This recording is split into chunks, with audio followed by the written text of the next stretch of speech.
You are listening to Jerry Royce Live Worldwide Podcast.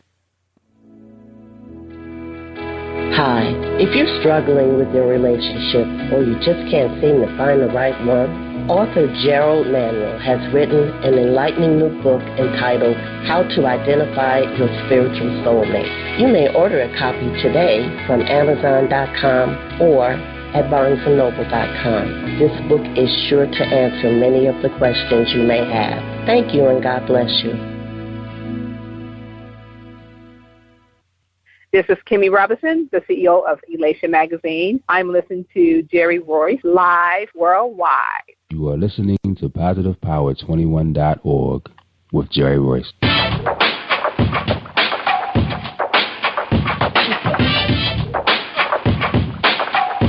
What up? It's your boy Kano Kingston.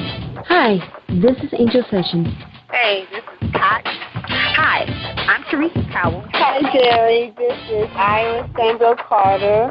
Hi, this is Bill Powers. Hello, this is Teresa Bobby with Jerry Royce Live. Hi, I'm Philip Barron. I'm live on the Jerry Royce Show. Hey, what it do? It's your boy Houston Saint. Peace, this is Dahlia the poet, spoken word artist. Hello, this is Lamar Marquise with Jerry Royce Live. All right, everyone. You got Robin Lynn, and I'm keeping it live right now on Jerry Royce Live. Hey, what's going on, everybody? What's up? This is a award-winning podcast with the greatest podcast on earth. Thank you for stopping by. I'm your host, Jerry Royce Live Worldwide on Internet Radio, where you get your positive on. So when it's all positive, it's all power. That's positive power. This is a worldwide podcast for growth, wealth, and success. Thank you.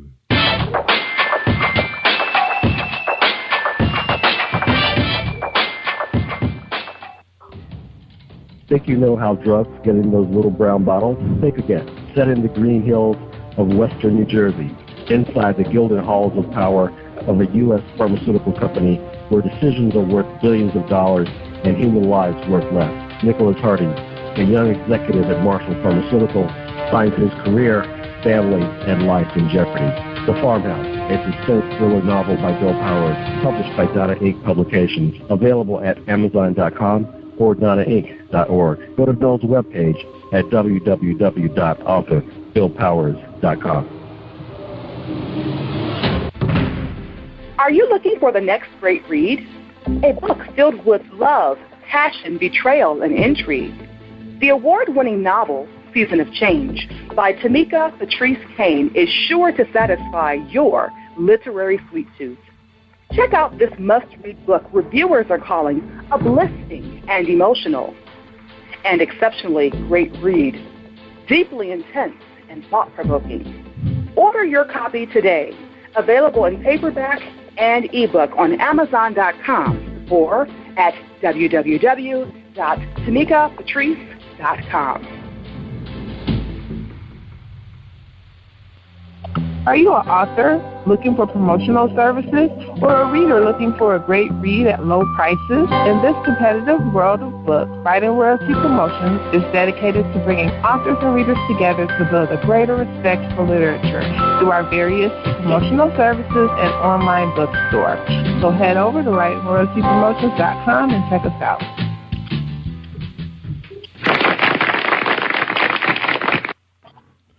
Thank you, everybody, for joining us, and welcome to PositivePower21.org. I am Jerry Royce Live Worldwide, and you're listening to episode 340. That's right, 340 with KIMMIE Robinson, CEO of RelationMagazine.com. It's a Bible-based Christian magazine, and her slogan reads, Uplifting Souls Worldwide. But before we read her bio, we have a message from our sponsor, and that'd be Reese World Publishing. So check them out at ReeseWorldPublishing.com.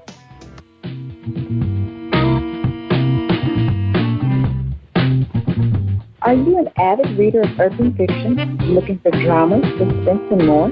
Reed's World Publishing is dedicated to bringing the world's best literature to our readers. Urban fiction, erotica, sci-fi, mainstream fiction, and children's literature are just some of the genres produced by our diversified family of authors. You can reach us on Facebook, Twitter, Instagram, and at our website, www.reedsworldpublishing.com.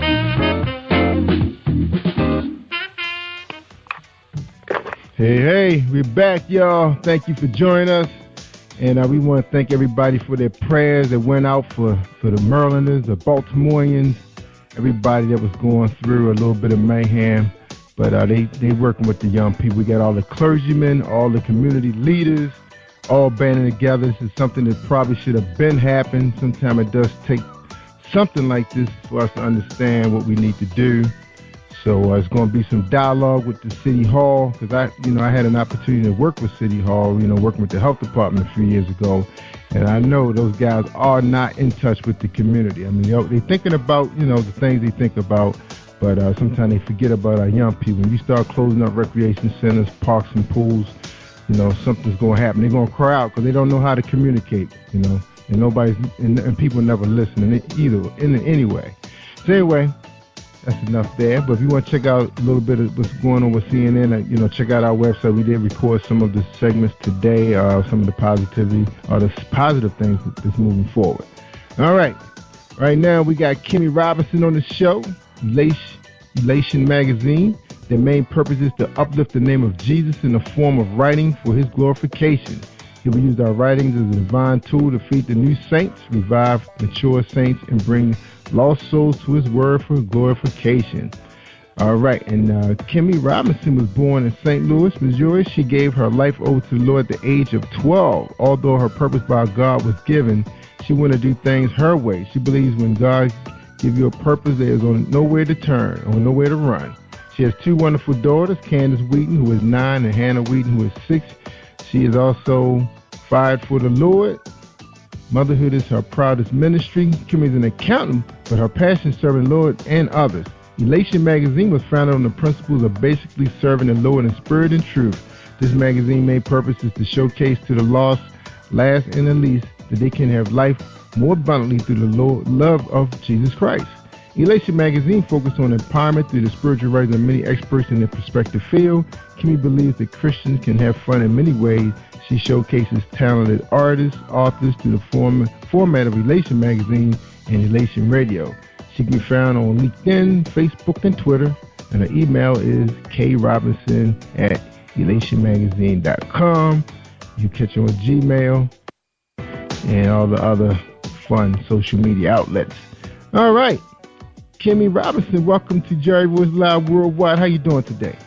I'm great. Thank you so much for having me on your show. I feel so honored.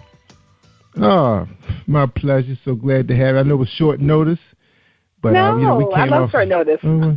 Yeah, all right, good for you. I know some people are just so busy. They got a whole list of schedule of events, and so they need to catch a breath. But I was glad we were able to make this happen. All right. Yes. Now, we only have one script question. The rest of it is just based on your answers and what you got in your bio. Well, it's okay. That's how our show rolled. And I pretty much told you what the format was. So we're going to talk a lot about you the first 10, 15 minutes of the show, even though we kind of ran behind time today, but, we was having such a good time chatting. But anyway. Yeah. So if you're ready, for the first question, the first question is, who is KIMMIE Robinson, the CEO? Or the person? KIMMIE Robinson, good question. I am a quiet, meek servant for the Lord, first. Secondly, I'm a mom. Thirdly, I am a person who is on fire for the community. I love young people. I love reaching out to them because, we need them.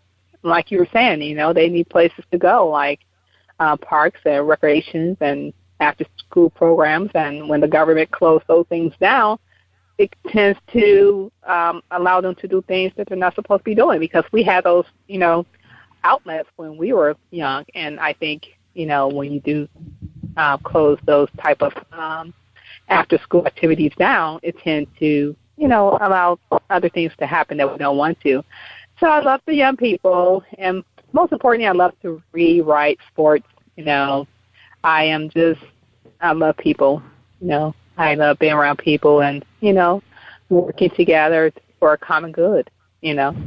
And I do give you all of my prayers to Baltimore. I was so hurt on Monday, but Tuesday we turned it around. That's right. So I'm on fire. I love the unity that was displayed on CNN and the other networks, and I was very proud to call myself. I am black, so and I'm a woman. But I was just so amazed just to see everybody coming together for the common good, which is to bring justice to the Gray family. And now I'm okay now. Yeah, that's right. Yeah, it was an eye opener because you know you don't know what city could be next. I mean, everybody's probably just like a propane tank ready to explode. You know. I know. I noticed that. You know, Ferguson was August. You know, Missouri. So I'm hoping that Baltimore can really be an outlet for the cities who have already experienced that, even though you're going to have more of those incidents, unfortunately, because, you know, it's bigger than us. It's bigger than us. You know, it's love versus hatred. That's right. That's the main thing. That's right. And I guess the big picture of it all is, like you said, just the communities coming together. You know, you're talking about, rival gangs. You're talking about clergy. Yes. In other words, they're rivals, too, because they, you know, them guys, that's the only way you can grow your church is taking other saints. So everybody's coming together with government officials because nobody really knew what to do. They didn't know what to do. No one's been successful with riots. You know, I mean, we saw what happened, you know, in Alabama, in several of the southern cities that had demonstrations where the police whipped out the water hose and the rubber bullets and tear gas, and they just, you know, their way of, fixing the problem was just, you know, busting up innocent protests. A lot of times it was the police that, you know, that incited the fight, the violence, not the innocent, you know, nonviolent protests, especially during the King era, you know. Yes. So. And you need to talk about the Oklahoma, Tulsa, you know. That's right, So, it's always been that way. It's just the fact that, unfortunately, you know, when the history of, I mean, I love everyone, don't take this the wrong way, but when we don't know who we are and other people know who we are, there's breakdown. So when you understand who you are as an individual, you understand what is at stake and what is, really required by you, because they know who we are. We don't know who we are. So that's that. But I know it's going to be better. I mean, it's going to take a big miracle, but really all we want is justice. That's it. That's right. Fairness. Justice. Fairness. That's right. We're not looking for favoritism. We're not looking for to be, on the superior side. We just want fairness. And that is all we have been fighting for since day one, since we came over to the United States. We just want fairness, to be treated the way you want to be treated. So that's the bottom line of all of those circumstances. Michael Brown, you know, I was just down the street getting my hair done when that was going on. But they forget to mention that he was on the streets for 3 hours or more before they came to get his body. So, that was awful. Just laying in the street. Yeah, that but was awful. There's hope. That's right. That's right. I mean, you hate to have to turn everything over to the federal government because, I mean, they're the worst too, but it's what it is. Let's put it like this. I've been racial profiled when I was in a car with a good friend of mine, and based on what he was driving. So I understand that there are some authorities who take their power out of hand. They utilize it for their personal greed and not for the protection of the community. And that's what they're supposed to be doing. But sometimes they tend to take it, personal. And that is what we're having issues with right now. It's rough. Yeah, my friends, we were actually part of some police brutality ourselves when we were in our first year of college, and I think my other friends were in that last year of high school where we were jumped by some undercover agents and police officers. Yep. See? Yep. Yeah. Crazy so time. You had personal experience. How did that? I'm not interviewing you, but how did that? I might have to do a show on that one. Yeah, I mean that's okay. To make it real, just to sum it up in a nutshell. Friends of mine, we was in a store making a purchase. Okay. I think we had just some of us had just completed our purchase, and it was a shoplifting ring that was going on. So the police were under pressure to try to bring it to a close because a number of the stores were being shoplifted by this ring of these bands of outlaws, and they couldn't catch them. They were too slick. And then they saw a group of young men, and we were in college kid. One of my friends was just out the military. And we were in the store, we weren't rowdy or anything, and these guys just jumped up on us for nothing. These were black officers that started it, but it was a white manager that pointed us out and told them to go get us, So that's when everything escalated, and they called the precinct in, and a number of officers rushed in, not knowing what's going on, and things went crazy. And it was moms that were there, not our moms, but it was other kids' moms were there that was trying to help us and protect us because they couldn't figure out what the heck they was jumping us for because they saw us in the store, So that's what happened, and luckily we didn't get charged. All the charges were dropped, and and of course, I'm so sorry to hear that. A little money out the deal, not what we should have gotten because we had bad lawyers, but but you learn from that. You learn. So I luckily, do apologize for that. It's a society, they don't understand the brothers. No. I do. Something going Why on? Not on your level, but I see it. I do. The injustice. Yeah. That's right. It was there. But thank you so much, though, for, listening. All right.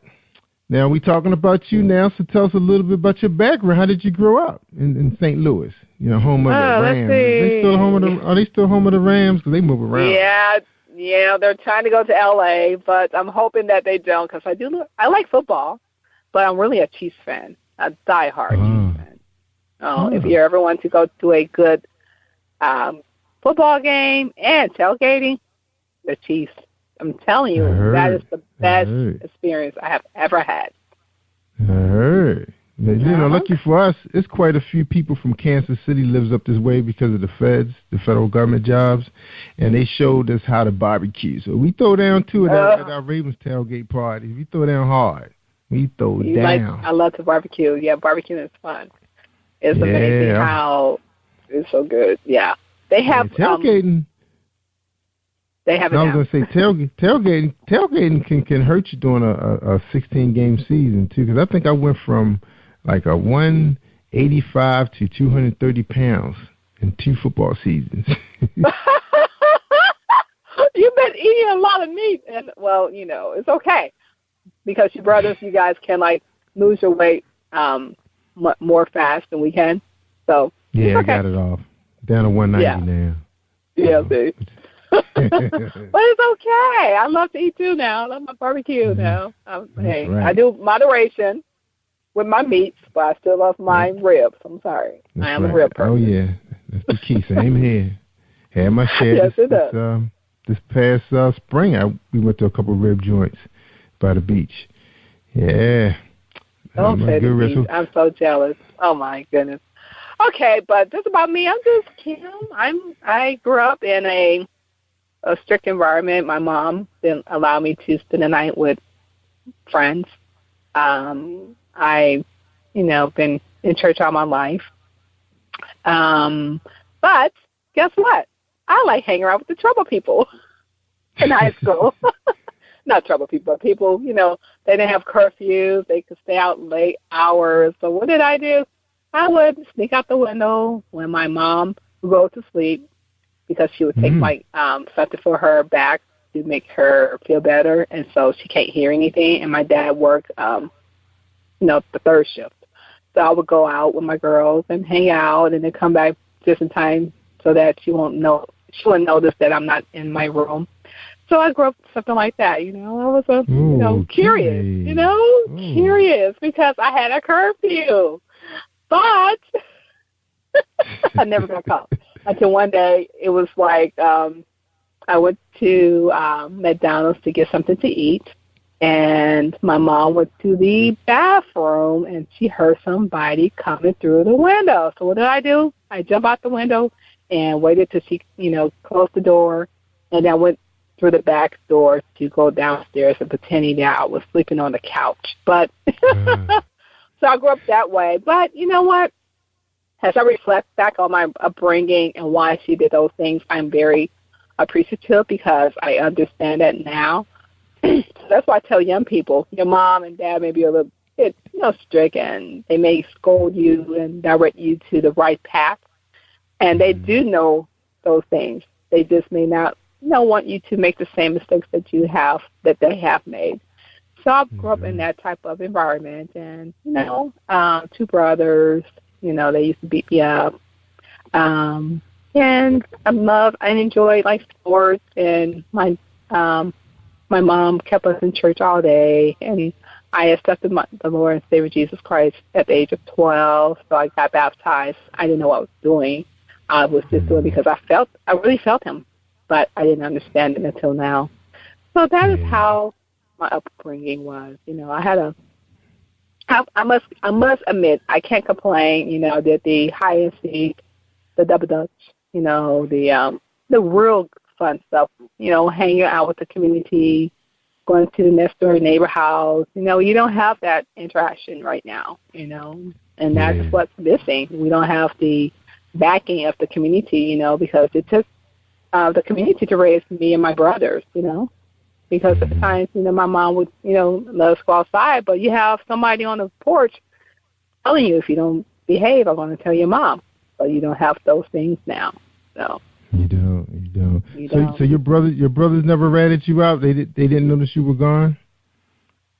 See, that's the thing. No, my oldest brother was like 5 years older than me, so he was in college.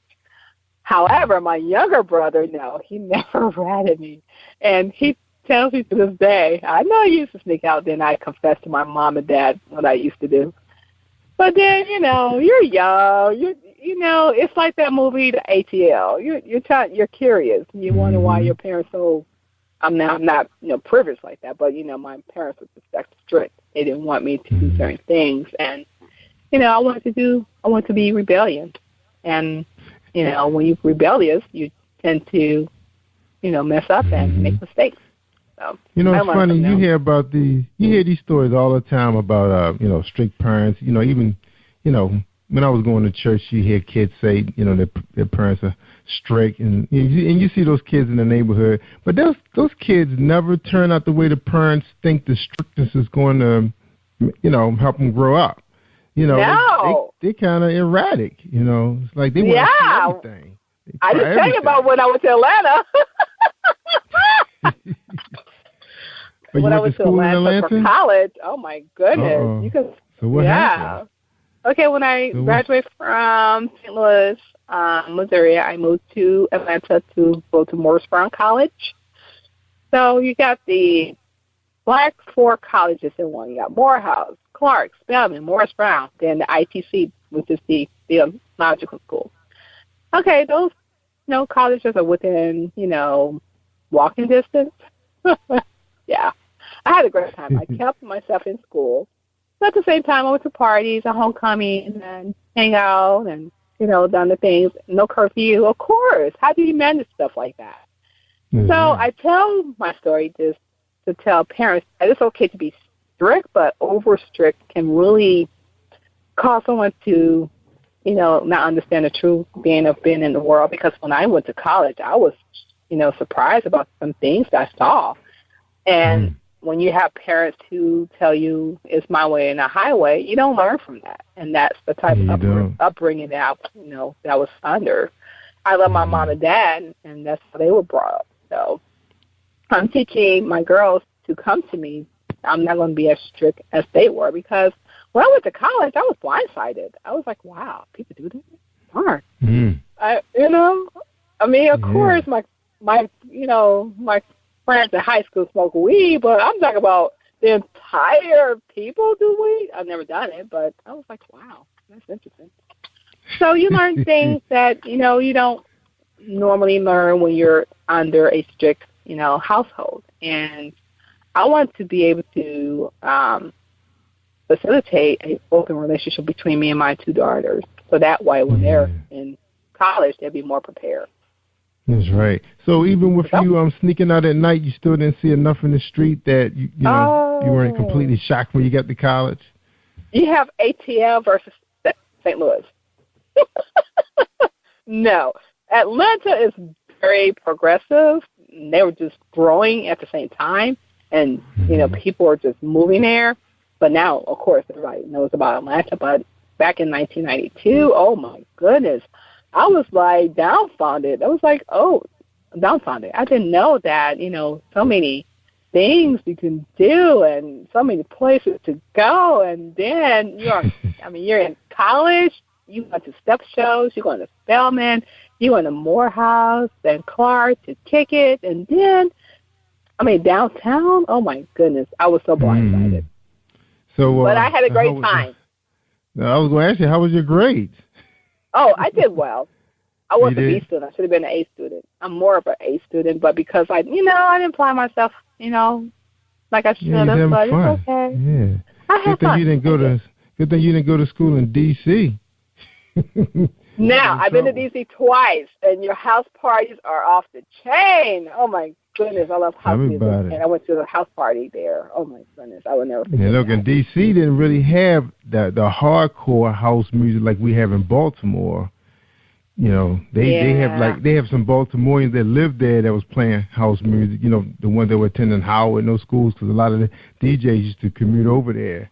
But mostly D.C. was more about about the hip hop, Chuck hip-hop. Brown and all those guys. They were really into what they call that music. But then you also had my boy, what's his name, Dougie Fresh. Oh my goodness. Yeah. Oh a lot of New Yorkers, had influence. Yeah. But see, those guys, a lot of those guys were also going to school. Like P. Diddy and them went to Howard. Some of those guys. Right. So they were bringing a lot of their, they were promoting parties and making money and I know. Promoting rappers. A lot of those guys that, hung out in D.C. And, I love D.C. I like Baltimore, too. I've been there about 4 times. I love your, the Bay. Yeah, and the harbor and everything. The harbor and the food. Oh, my goodness. Mm-hmm. The people. Yeah, see. Oh, my don't sugarcoat. I like people like real. that. They real. And see, we got a lot of people that come from Virginia and New York, and then you're talking about two marriages. You got two people. Come the Southerners, coming up, and then meeting the Northerners, and then they meet and have family, and then they mix the culture, the food, and we have a lot of Jamaicans and Africans come from New York. And we get a little bit of that culture. Then there's Irish. And we have Germans, the Russians, Yugoslavians. We have so many cultures coming out because everybody always go to New York first, and then when it gets too expensive in this time, because their families really help one another out a lot in New York. But once it's time for you to get their job and move on and you're on your feet, they usually head south because the cost of living is a little better in New York. New York is a visitation for me. I love New York, but cost of living, it's interesting. Especially what you paying to live in a closet. The money they pay to live in a closet, they can have a colonial house here with 4 bedrooms and 3 baths. So they do pay out their nose to live. But nothing like New York. Nothing like it. Party all night. I did do that one time when I was there. That's right. That's right. All you need is a room to sleep. You just need to get your rest and a place to hang your hat, and you get to go. My goal is to get there this year, so New York. Yeah, me too. I got to get up there, see my grandmother. She just turned 94. Congratulations. That's a blessing. So we're going to try to get to her before it gets too hot, because it gets hot there. So anyway, we're ready to take a break, Kimmie. All right, when we get back, we're going to talk about Elation Magazine. You know, we talked about you. We know what kind of student you were, teen, college. Oh, real. I keep it real now. I think we got the gist of that, and then we understand why you're rich and full of the Lord right now, because you got a chance to see life. You know, that's what they call it, the secular life. So now you know what the deal is. All right. So we're nothing new underneath the sun. That's right. All right, we're going to take a break. We're going to listen to James O'Shea and Dominique Wilkins. So stay tuned. Let's take a 60-second break, everybody. I'm Jerry Royce Live. I'm worldwide. And we got KIMMIE Robinson, CEO of RelationMagazine.com. Are you looking for a great book of poetry that is romantic, heartfelt, and full of male emotion? Then get Thoughts, Love, and Reflections by James K. Deshay. That's D-E-S-H-A-Y. Go to www.jamesdeshay.com. You will enjoy Thoughts, Love, and Reflections. Have you been hurt, been backstabbed? Gotta talk him back in, but you're not alone. Escaping to another reality. Through Dominique Wilkins' good books, audio books, paperback, ebook, good books. Available on authordwilkinsgoodbooks.com.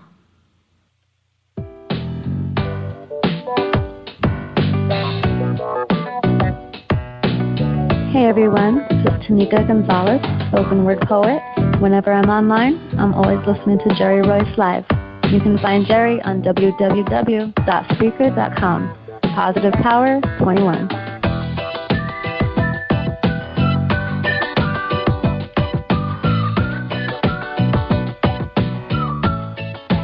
All right, thank you, Tanika. Y'all got to check out Tanika Joy out there on Facebook.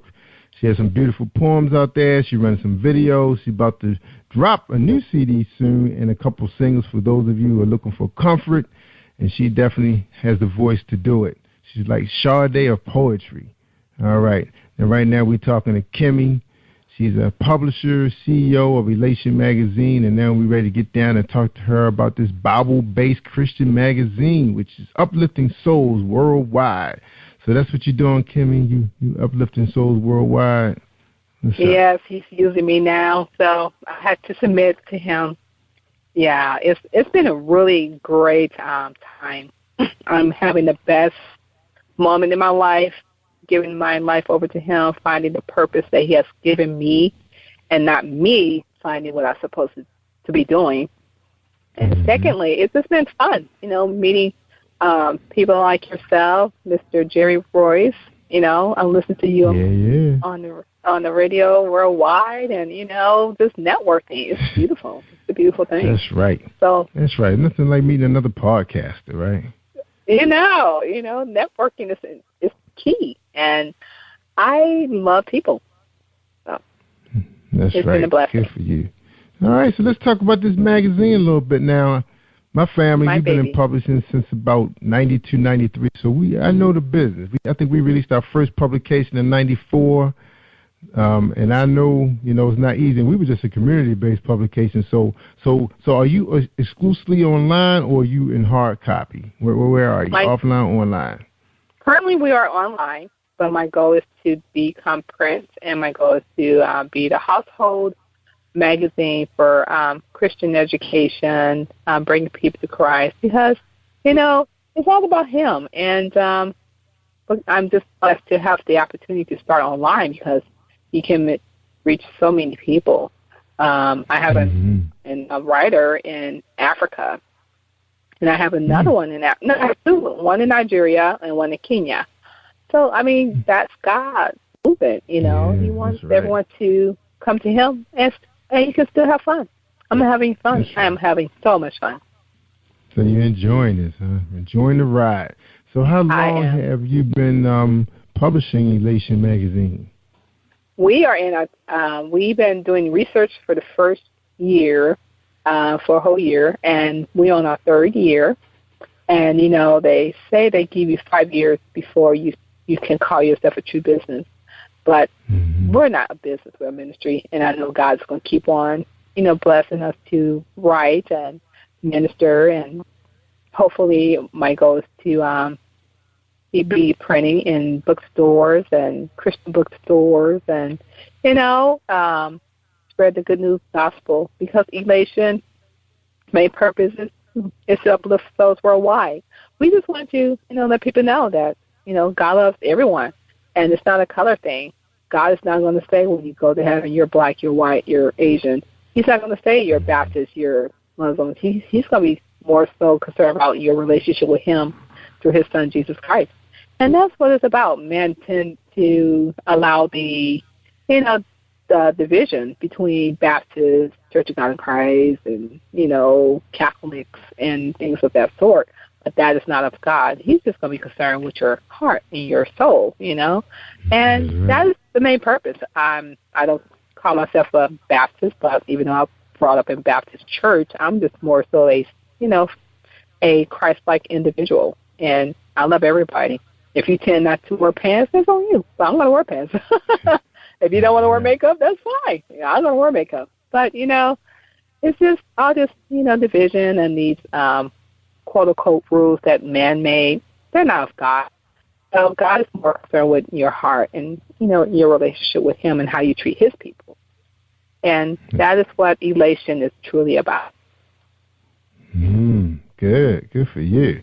Now, so after the 5th year, it's like, okay, this is real now. It's time to play, put the big girl pants on now. So how many, what's your staff like? How many people you have working for you right now? Oh, my goodness. It's amazing. I've been getting volunteers like left and right. I mean, I have people in their perspective field, like people in health, beauty, pastors, people who write poetry. Oh, my goodness. It's been counselors, PhDs, educated people who are on fire. And guess what? They are doing it as a freelance, and it's been amazing. But I'm not the type of person I would want for them to do that on a continuous basis, because I believe in, pay. So I know God is going to bless Elation Magazine so that I can have the ability to have a paid staff. But currently, everyone is on a freelance volunteering basis, and that is from God. When you understand your purpose and you follow your purpose that is given by God, he will provide you with sources and more resources, and you would be amazed how many doors can be opened based on, doing what God has called you to do. It's been a great ride. Yes, it has been. And I'm on your website right now, and I see everything. Lighten up the page. Beautiful website. Thank you. Website. And we are under construction. We're going to have a new look, hopefully very soon, when all the kinks are ironed out, and it's going to be even more fabulous. We're going to be mainstreaming. We're going to have my brother out of Chicago bringing in more people who can do live streaming. I'm putting the radio station on to the website. It's going to be amazing. And I know God is going to allow me to print very soon. Yes. That's right. Happy for you know it. And it's funny, once you start, asking for those things from him, it happens so fast. It's like people just show up, just like they just fell in your lap. Bam, get these things moving. Because, we haven't been in business but more than just a little over a year ourselves. Wow. December 2013 was our launch date. That's amazing. And everything. I was meeting people that had programming skills and so much knowledge in podcasting and business, and then I met a group of authors, and they know Facebook like the back of their hand. And one of the things I find that helps, that's really going to help you, is understanding how social media work, because that brings the right people to you at the right time. And but I think you doing really well right now. Just your publicist is an outstanding individual alone. Right? Just dealing with him will open up a lot of doors for you. Yes, he is amazing. He is amazing. I am blessed to have him on board. Yes. Yeah, that's right. It's been a very good ride. Awesome. Great guy. We always talking about our kids, his boy, and you have to support each other, business and family. You just can't always hit up people all the time about business ask them how their children are doing, how their spouse is doing, how was your day? And I always like the fact that he always start out, Happy Tuesday, Happy Wednesday. He don't just demand something or tell you something. He always start out with, a greeting for the day, which is awesome. And that's what I like about him as well. You're right. He is an amazing man of God. He's so amazing. Little things like that. Little things like that matters for, you never know what people going through during that day. We wear many hats around here, and, me working with the government and, supporting my 2 kids, with their activities, and then, managing the podcast, you're all over the place, So sometimes it helps to have somebody who understands, what you're going through. Yeah. It is helpful because one thing I was taken by your conversation right away when you asked me about my children, I was like, wow, he's cool. I like Mr. Jerry. Okay. That's right. You go into my Facebook page, you see mine. They always say, that's one of the special things they said about Facebook is that you can mix business for pleasure. That's one of the few places you can. Yeah. Yes. So you want to engage your audience in a way. You don't want to just be asking for stuff all the time. Give them a little something. Show them you're real, that you're human. You're not just virtual. I mean, it's bad enough we all running virtual businesses. You have to give them something. That's right. Be real. You have to be you, true to yourself. And that is one thing I learned by Malcolm X. One of my favorite leaders, Malcolm X. He was misunderstood, but he was real. Real. He was. So real. He was. All right. Now tell us about the platform. What is your platform? How are you reaching the Christians worldwide? I mean, are you out in the public? Are you trying to attack your community first and bring the churches together, or you just all online, bring together through Twitter, Facebook, and LinkedIn? We do all 3. Okay. You're good. Okay, we're on worldwide because, who goes on website? Everybody. Mm-hmm. And people are always online, Facebook, LinkedIn, Twitter. So we got those accounts. So we mingle and we have discussions on those particular social media sites. And we also have a website where you can also come and make suggestions about the articles. And eventually we're going to become a page like Facebook where you can log in and talk with us and talk to us and, give us your, day. And if you need help when it comes to counseling, we'll give you advice. And we do bring churches together. My main goal eventually is to have a thing that's called Elation Honor. And what we will be doing is honoring a church, a business, an individual who has a big impact on their community. With that being said, we will want to network and market those individuals online, on our radio station, and also online, and give a knowledge to those who are not really recognized. And my platform is really similar to Michael Basin. I love Michael Basin. It's just on a Christian level. I believe in reaching out the community based on health, because you need to take care of your body to be a good Christian or a good follower for Jesus Christ. He wants you to take care of your mental state, your physical state, and your spiritual state. I believe in marketing the underground artists. Like, I don't interview like the big people like Tamala Man or things like that. I like small and underdog artists who are up and coming, and they're real. But the thing is, I have interviewed so many people, and those same individuals have been on the Billboard. They've been at the Stellar Awards. So God has been blessing me with some really talented people. Yeah, they are. And business owners. Yeah. I mean, for instance, my friend Michelle Emmons out of Atlanta, she has a wonderful ministry called Serenity, and her main goal is to, help the church decrease the fat population. And she's doing it out of her ministry. So she's into health and wellness. And then I have my friend out of Arizona, Christina. She is a fashion consultant, and she believes in developing young people from the inner then look for the outer. And these are beautiful people. But, you know, we want to develop the inner beauty so that the inner beauty can outshine the extra beauty that God has given you. So it's been an amazing ride, you know, this meeting. And then, you know, God is still moving, you know. I'm able to meet you and my publisher and I have a publisher out of Atlanta, and he is just waiting for me to say it's time to do the printing. And it's been amazing ride. All right. Yeah, it's time. And that means advertisers have to step it up. And that's I will be advertising. Like that's where we are. Yes. Yeah, and that's where we are right now. It's like, you know, teaching our entrepreneurs about how to properly brand yourself, you know, how to get your good name out there so people can see you, because the game has changed a lot for marketing and branding and promoting. Is like, because people see so much stuff all day long between their cell phones and their computers and TV.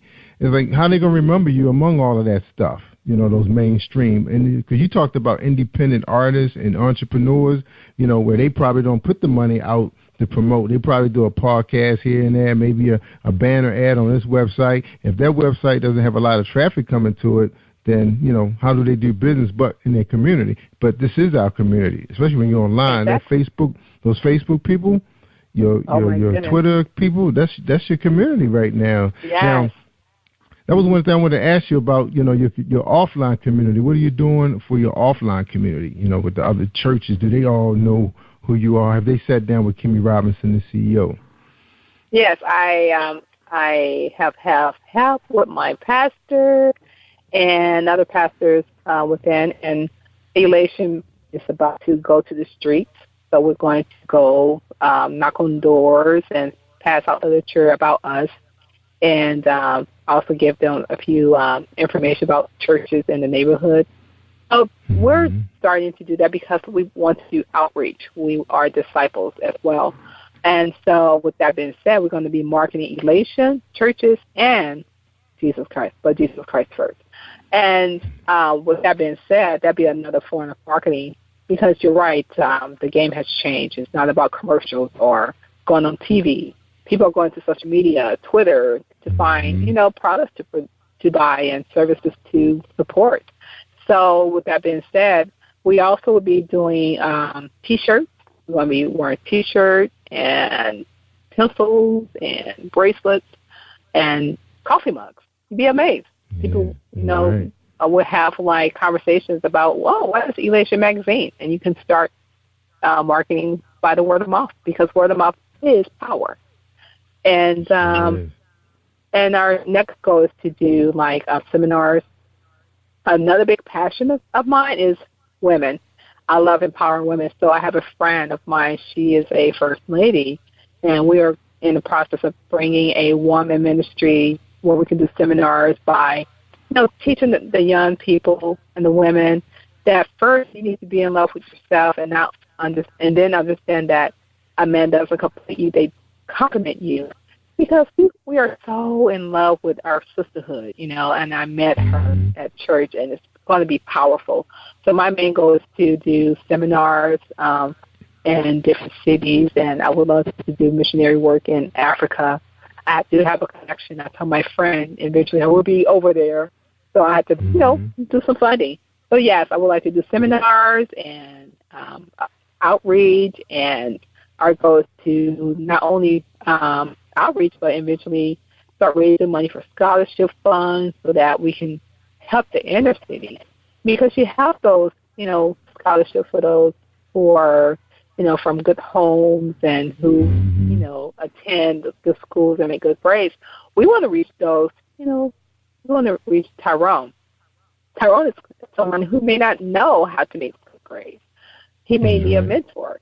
So my goal is to tell Tyrone, if he can, like, go to high school and graduate, we would definitely give you a scholarship. I want to reach to those, you know, because the young people, you know, unfortunately, we have a lot of single parenting. We don't have the mom and the dad in the household. We have moms who are raising kids and dads who are raising kids on their own. So sometimes there's a shortage. And you got that split family. Yeah, the traditional family is gone. So that's why it takes everyone to really pitch in.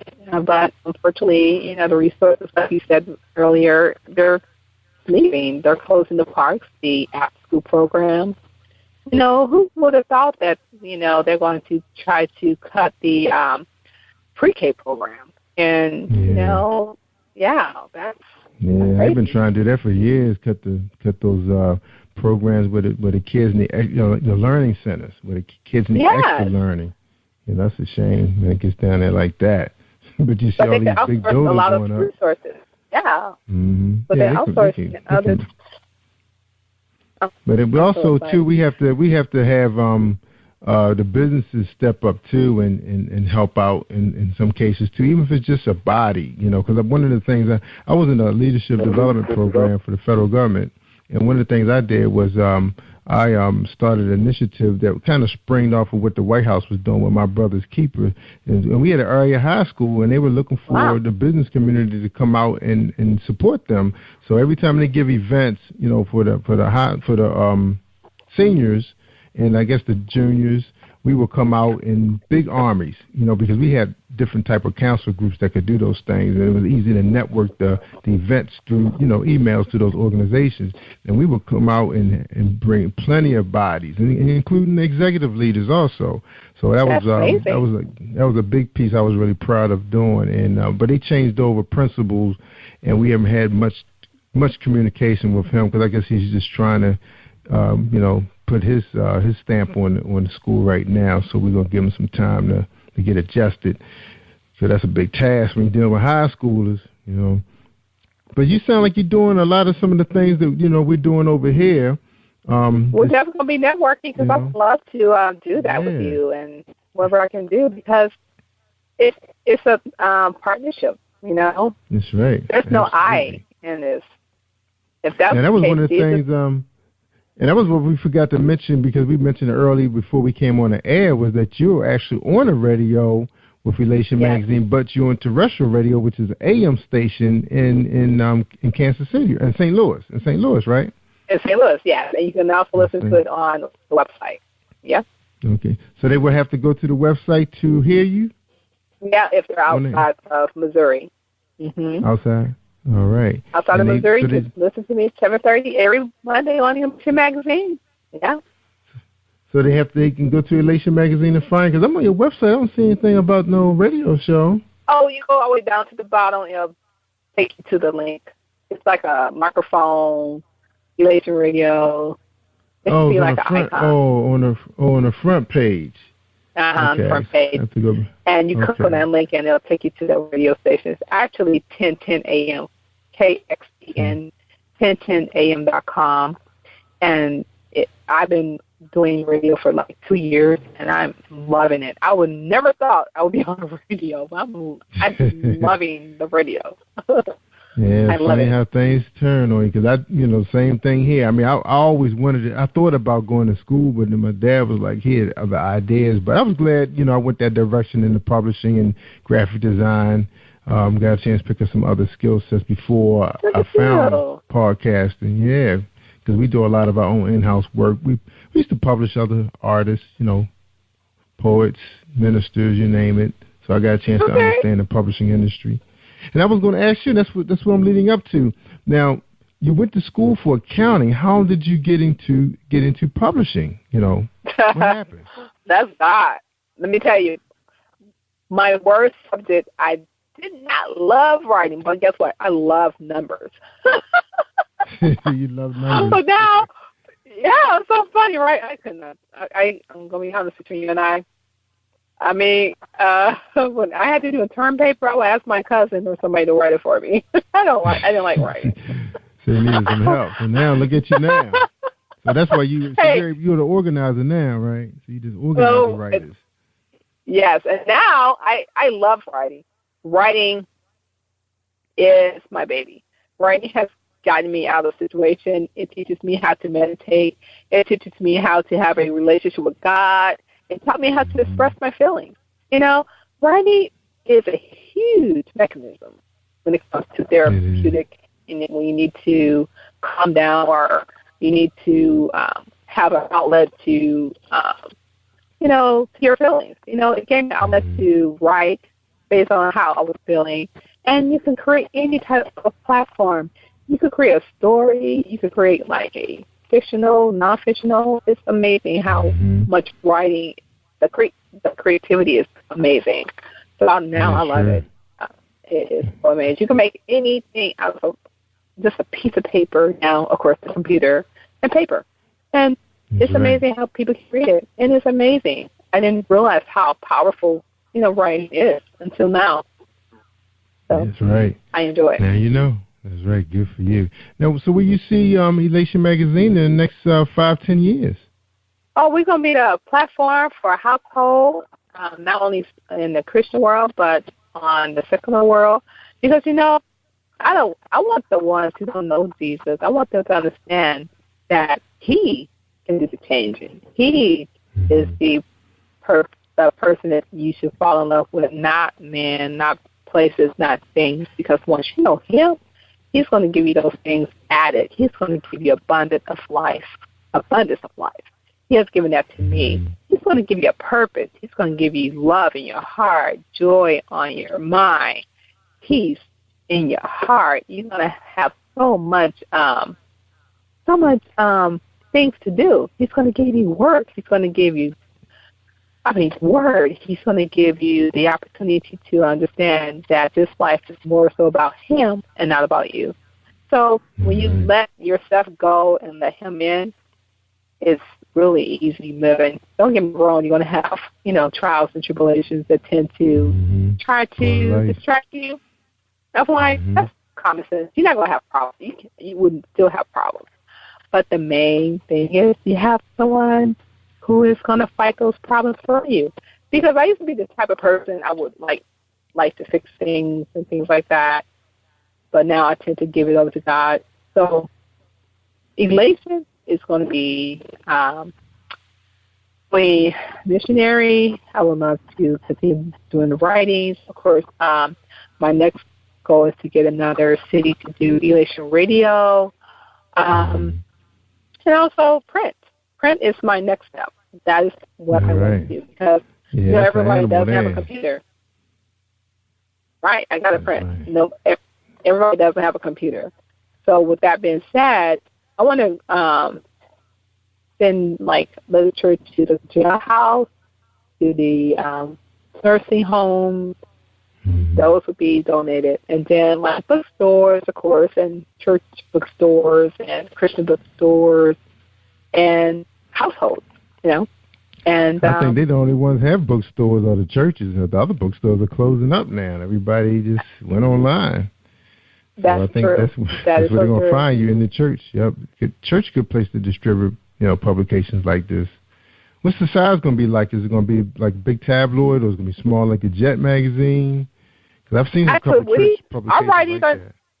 No, our writings are not on who is so-and-so marrying or Pastor Jones just bought a church. No, our writings is biblically based. We have actually lessons. Like, say, for instance, this particular issue that we're doing is called Do You Know Your Purpose?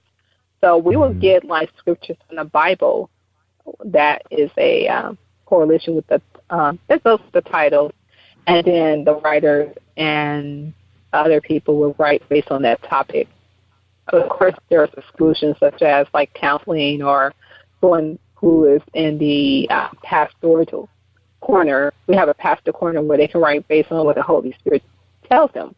But we're just doing the word. It's like a church, churches, they don't talk about people. They talk about the word. So when you see our writings, there's always a word that you can read. It's about inspiration and inspiring, teaching, preaching, poetic readings based on the Bible. It's biblically based. And we don't do gospel, we do the gospel. And I did a lot of research, and I was really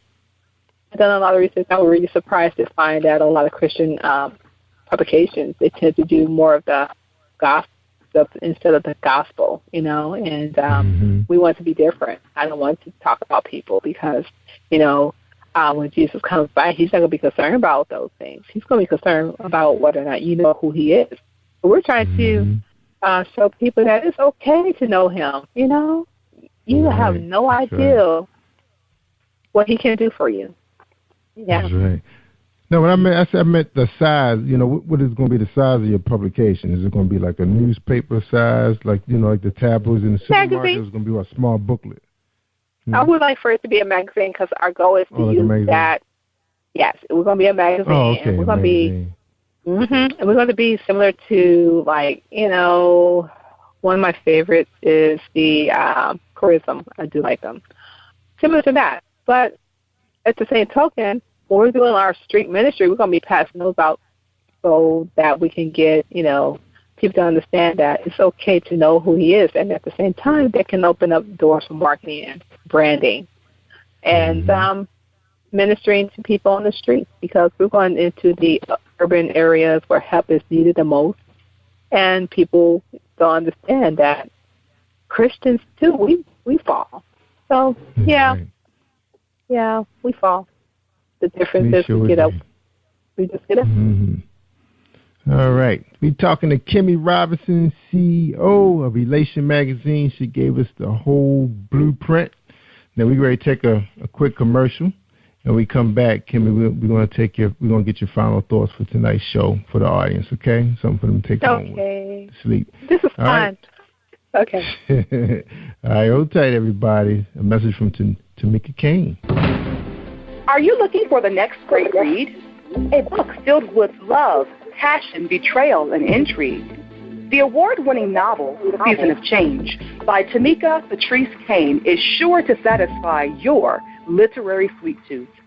Check out this must-read book reviewers are calling uplifting and emotional, and exceptionally great read, deeply intense and thought-provoking. Order your copy today. Available in paperback and ebook on Amazon.com or at www.tamikapatrice.com. Hi, this is Angel Sessions, and when I'm in town, I listen to Jerry Royce live, positivepower21.org, where they play my favorite music. That's right. You tell them, Angel. That's right. On Sundays, everybody, all day, at least 20 hours from the time we're up, you can hear our gospel music radio coming out of Florida, streaming right through positivepower21.org.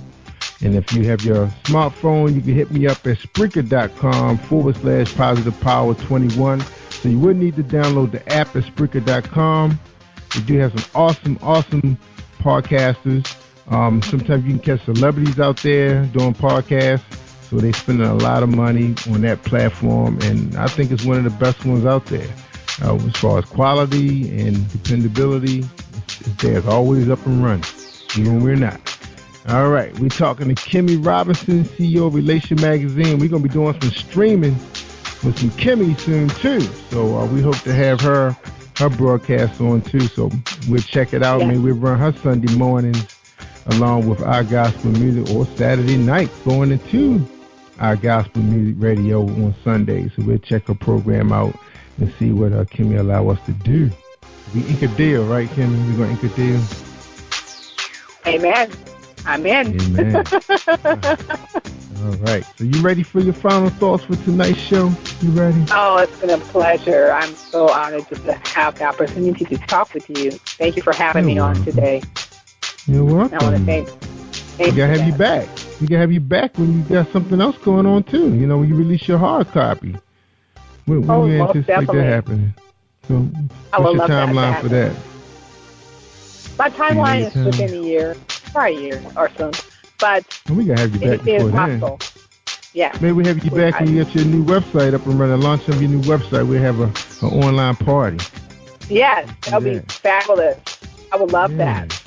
Yeah, that'd be fun. We got to support each other.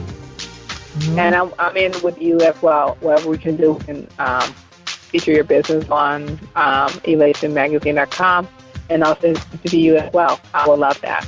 That would be an honor. That would be an honor. Right. Yeah. All right, that's right. We got to teach people. See, you hear that, entrepreneurs, young people? See, we're gonna be doing some stuff together, you know. Yeah. And our audiences. That's right. Is she on the Christian side? I'm on the business side. We take but on guess everybody. what? Well, one thing I like about God, He can bless. He can bless you and me at the same time. And I don't have to be hating on you. You know? That's how good He is. That's right. That's right. It's about love. That's right. Online love. So we doing that thing. Now, Kimmy, you mentioned something about no makeup. I saw your picture. You don't have any pictures on your website. Well, that will be changing. And I do have a picture. If you go, I am on Facebook. My name is KIMMIE Robinson. I am on LinkedIn. I have a personal Twitter account, and I also have an Elation Twitter account. Please like us there.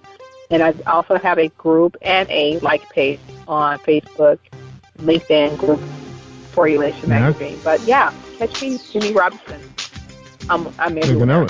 And I was trying to be your friend on there, but it wouldn't allow me. It said you had too many friends already. Well, what I can do is see what I can do. I'm going to send it your way again. I'm so sorry about that. I would you got to kick somebody off. Yeah, you got to kick somebody off. For you, I'll do that. Yeah. That's right. Bunny did that for me. Or Elder Barr's sister. She kicked somebody out for me. She's my friend. Yeah. She's cool. I like Bunny. She's cool. Yeah, she is. She is cool. I know you're going to do a big piece on her because she's lived such an incredible life. Oh, my goodness. I sometimes look at when I'm on Facebook because I read Facebook from my phone. But there are times I do see some of her posting. They're so inspirational. Yeah, she's very cool. Yeah, I can't wait to get her back on the video. 1 year anniversary be in July, so I have to make something happen. She was my 100th show. Wow. In July, yep. So now you're 340. Yeah. Well, I heard that. I was like, congratulations. Yeah, I'm so honored to be a mommy. You know, don't forget the little people now, okay? Yeah, we're gonna post you out there. I just need to get a nice glamour shot of you so we can post you on our billboard. Oh, okay. So everybody know what episode. That's right, the CEO of Relation Mag. I know you don't go on titles and everything, but y'all young people gotta know that if you're gonna be running your own business, you gotta have a name. You know. Okay. People recognize. I am people recognize. That's right. Yes, that's right. Like power. Right. And you can be according to Jack Welch, you could be a nice CEO, a nice executive, and, be nice to your first line managers and all your subordinates. You don't have to be a mean CEO. People always. No. Yeah. You be good. You're okay. You know what I like about Jesus? He was the best leader. You know why? Mm-hmm. He worshiped his disciples, and he worshiped them by washing their feet. Yeah. Basically, he used to say, I'm not big enough, not to be able to serve you. So I'm a servant for my people who help me, because it's been amazing. Believe it or not, I am very shy, but God has taken me out of my shyness. And I needed some errands to help me, because I'm a Moses. I was making excuses like, no, I'm not good enough, I'm not smart enough, I don't know anything about magazines. What? Because I thought I was going to have a CPA firm helping Christian businesses. So I was like, whatever, here, we're going to turn that clock around. You're not doing no CPA? Mm-mm. And I was like, okay, God, really? You made me go through accounting, and I'm just writing. Really? Okay. But that's a good thing, because, you know how to keep your money in order and keep track of things, make sure everybody get paid, the right people getting paid, and the right people not getting paid. So, I am blessed to have that skill. It's just the fact that you do so much studying, and you're realizing that's not what God called you to do. That's why it's important to pray on it. But I learned that prayer works when it comes to what profession that you're doing, because God may detour that to another area that is totally different than what you're studying. So I tell people, like young people, make sure that that's your purpose. The purpose before you is free. And I was going to ask you, before you give us your final thoughts, I was going to just tell you, my sister's actually, she's working on her CPA now, so she helps me manage my accounting. And my brother, he was basically the publisher of our online magazine, which I'm actually bringing back. I didn't let the audience know that yet, but they're going to be receiving. I'm bringing back the Rock News magazine, which was really big in Maryland at one time online. I stopped publishing around 2006, but we're bringing that back. I would love to help. Full of, it's going to be full of motivation. Mostly it's going to be other people's stuff. So mostly a lot of video and audio. So it's going to be one of those kind of things. I'm really big on audio and video. I know you're not there yet because you're heavy on content as far as the written content, and you have writers. I don't know if I want to take on that beast anymore, but so much already out there that can be used. The people are so visual these days. They are. And we're going to be changing that to our site. That's what we're doing. We're doing more visual stuff. Oh, good. We like to see that. So, see you in the office, among your people, that kind of stuff. People like seeing that. I do that sometimes. I do a little piece in my studio sometimes when my kids are here working. We all working and everything, having fun. Doing our videos. We do music videos around here because my kids, they have so much talent. I'm just so proud of them. They're so smart. Oh, so you have what, 2 sons? I have 2 sons and 1 daughter. Oh, congratulations. She's in here with me right now. Yeah, she's in here with me right now. Hello, daughter. What is her name? Her name is Skylar. Yeah. Skylar, that's pretty. Yeah. Is there a name behind there? Is there a meaning? My wife always wanted that name. She told her friends in Hampton University she was going to name her daughter Skylar. So it was a guy I think that was going to that school, and she really liked that name. Okay. Was it a girl? That's different. She said it was a girl named Skylar, but it was spelled different. And it's funny because the original spelling she had to change it because the nurse messed the spelling up. She said, "Oh no, I'm not having nobody mess my daughter's name up." So she's changed the spelling right before they printed up the birth certificate. Oh wow, I'm glad she did because then you have to go through so many changes just to change that. Wow. She was like, "No way." She heard the nurse say that name that way. She said, "No." Yeah. That is so funny. That's what it is. So you ready? You ready to I know what I meant to ask you first. Your brothers, do your brothers have a hand in your business? No, they just say whatever they can do to support me, but they are into the engineer side. They're more engineers than anything. My other brother, I have 2 brothers. They both do engineer work. But one of his is a mortician by trade, but he's going back to the mortician, but he's also doing engineering work right now. But no, they're doing their thing with their family, so. Yeah. It's just It's funny how sometimes you think it's going to be an opening somewhere. You never know. One day something can open up that one of them want to do and join forces with it. You just never know. Yeah, I tell them anytime they were ready, they're welcome. I have open door policy for them. Those my boys right there.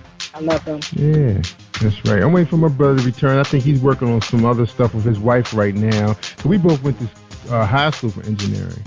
And then I ended up going to school for corporate communication and graphic design and video and all that stuff. And my oldest son, he went to school for AV at Morgan State University, audio visual. Yay! He's really insightful on all that stuff. Yeah, that's right.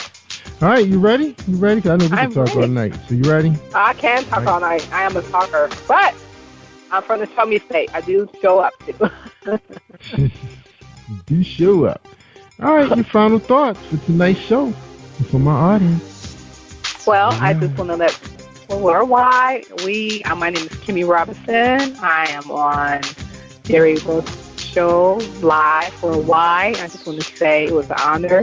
My final thought is never give up on what God has called you to do. It may take years or decades before that vision is really revealed, but in the long haul, the work is worth it because you're doing a purpose that He has given you. And just know that God loves you, and He loves every bit of you. And no matter what you're going through, He will never put more on you than you can bear. And Elation Magazine has taught me that I can step outside of my comfort zone and do the work that He has called me to do. My Lord and Savior Jesus Christ. I'm having the best time of my life. I love people. And I just want to also give a shout out to my Baltimore family. Just know I'm praying for you, and there's nothing that my God cannot do. We're in this together, and justice will prevail for Mr. Gray. And if you don't mind, please like us on Facebook. We have a like page. Please tune in to Elation Radio every Monday on KXEN 1010 AM. And we have wonderful insight on different issues and topics. And I've just been so grateful just to have the opportunity to spread the good news gospel of Elation Magazine on Mr. Jerry Rose's show. And whatever I can do to become like involved on your end, please let me know what I can do. But to find us out, basically, is just never give up on your dreams, and always remember that He will never put more on you than you can bear. And when you do trust Him, He will give you resources. I'm telling you from what I know, because Elation Magazine is like still like shocking to me right now. I'm like, really, God? Because I've been there many times I wanted to quit and give in, but then He'll say in this little silent, meek voice, "You're not quitting." Like, oh, great. Well, you better not quit, because you episode 340. You can't quit now. Oh, no. And He won't let me. That's the thing. I'm like, God, really? I'm tired. I'm a single mom. I'm going to school. I want to go get my PhD. And you still want me to do this. I'm still like in a sun moment, because this is like stunning for me to talk on the radio. Really, that's God. So it's not about me. It's all about God. And when you give Him your life, He's going to drive your life. He's going to be the driver. He's going to be the pilot. He's going to be the truck driver. He's going to be the person who will He will show you your way. And I am a living testimony on that. He will give you what He called you to do when you have to turn your life over to Him. And when I surrender, I have, so much peace, so much joy. I'm able to love my enemies, really. Dr. King taught me this. He taught me that it's okay to turn the other cheek. And growing up, I could not understand why you allow someone to hit on you, ridicule you, call your names, hit you, with your wife. So I was rebellious. So when I became like an older adult and understood the method of nonviolence, it shows people who they are. When you don't retaliate back, it shows the person who are doing those things to you what type of person they are. And they're like, wow, they're not retaliating. I must be an animal, And it's just been amazing ride, like giving my life over to Him. I'm able to, have more patience, more joy, more laughter. I'm able to make a mistake and not regret it, because I'm still human and I still fall. I fall daily. But the thing is, I could get on my knees and ask for forgiveness. So that's what we all do. Yes, He is amazing. You're not by yourself. That's right. You're not walking by yourself. Not walking. I'm not walking, by myself at any time. And going through like a failed marriage and, gone through, my ups and downs, and I'm still able to say, wow, I'm having fun. That's God. That's right. Amen. All right, we appreciate that webinar, KIMMIE Robinson. That was awesome. No, I appreciate you. Thank you for having me on your show. And whatever I can do, I'm going to like you right now. When I get home, whatever I can do to support you, let me know. I'm more than eager to do a broadcast, because I believe in definitely partnershiping. We're in partnership with other people so that we can all come together for the common good and help people. The youth is my passion. I love young people. So. Yeah, you know why? Because it's like 800 million people out there. We can't get them all by ourselves, right? So we need help. 800 million Facebook users. That's right. They out there.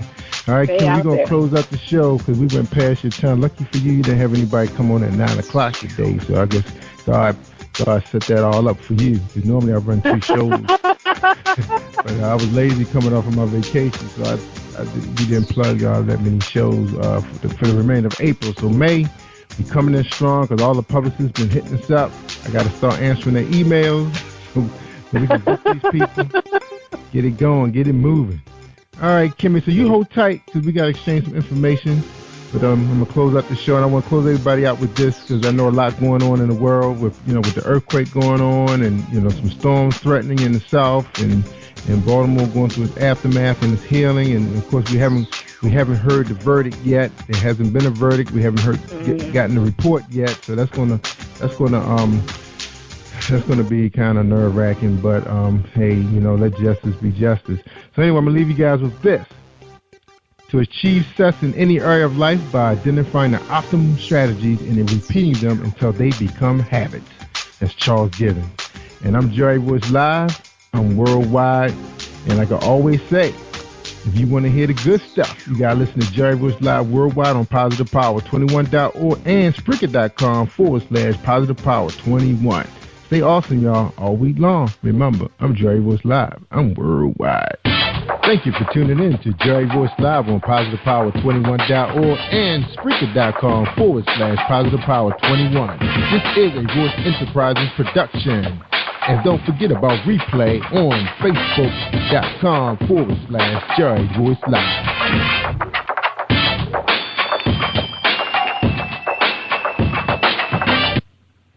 All right, that's a wrap. Hold tight. You are listening to Jerry Royce Live Worldwide Podcast.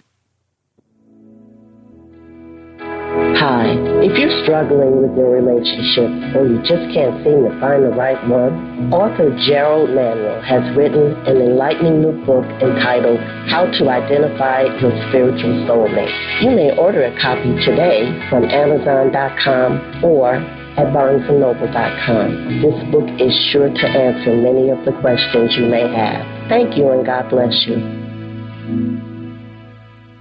Hey, it's Robin Lynn from Robin Lynn's Productions, and you're now listening to Jerry Royce Live Worldwide. You are listening to PositivePower21.org with Jerry Royce.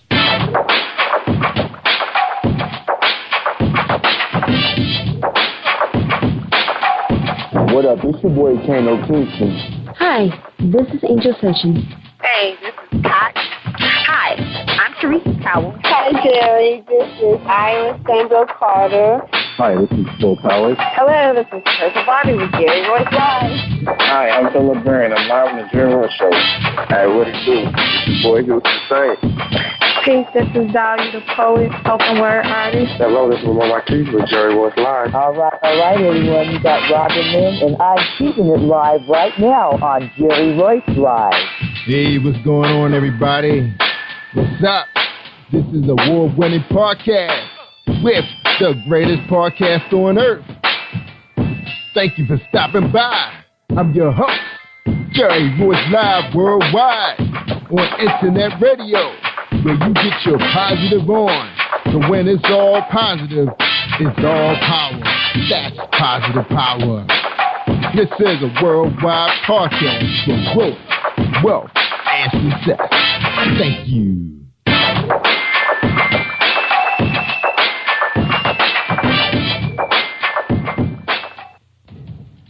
Think you know how drugs get in those little brown bottles? Think again. Set in the green hills of western New Jersey, inside the gilded halls of power of a U.S. pharmaceutical company where decisions are worth billions of dollars and human lives worth less.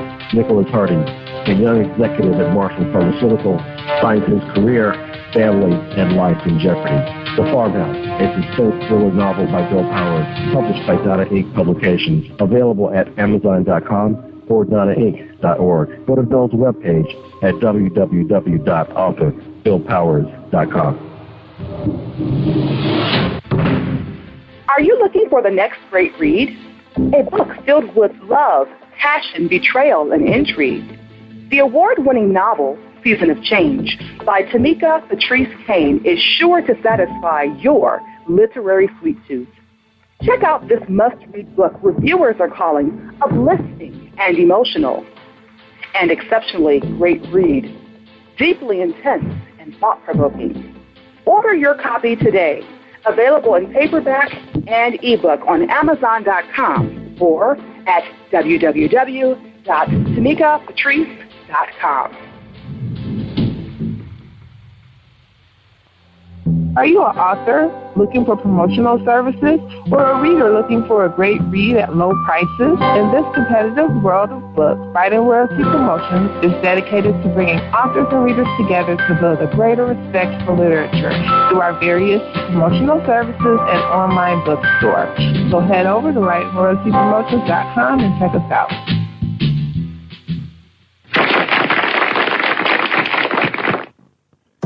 Thank you, everybody. Thank you for joining us and welcome to PositivePower21.org. I am Jerry Royce Live Worldwide, and you're listening to episode 339. That's right, 339 with Robin Lynn.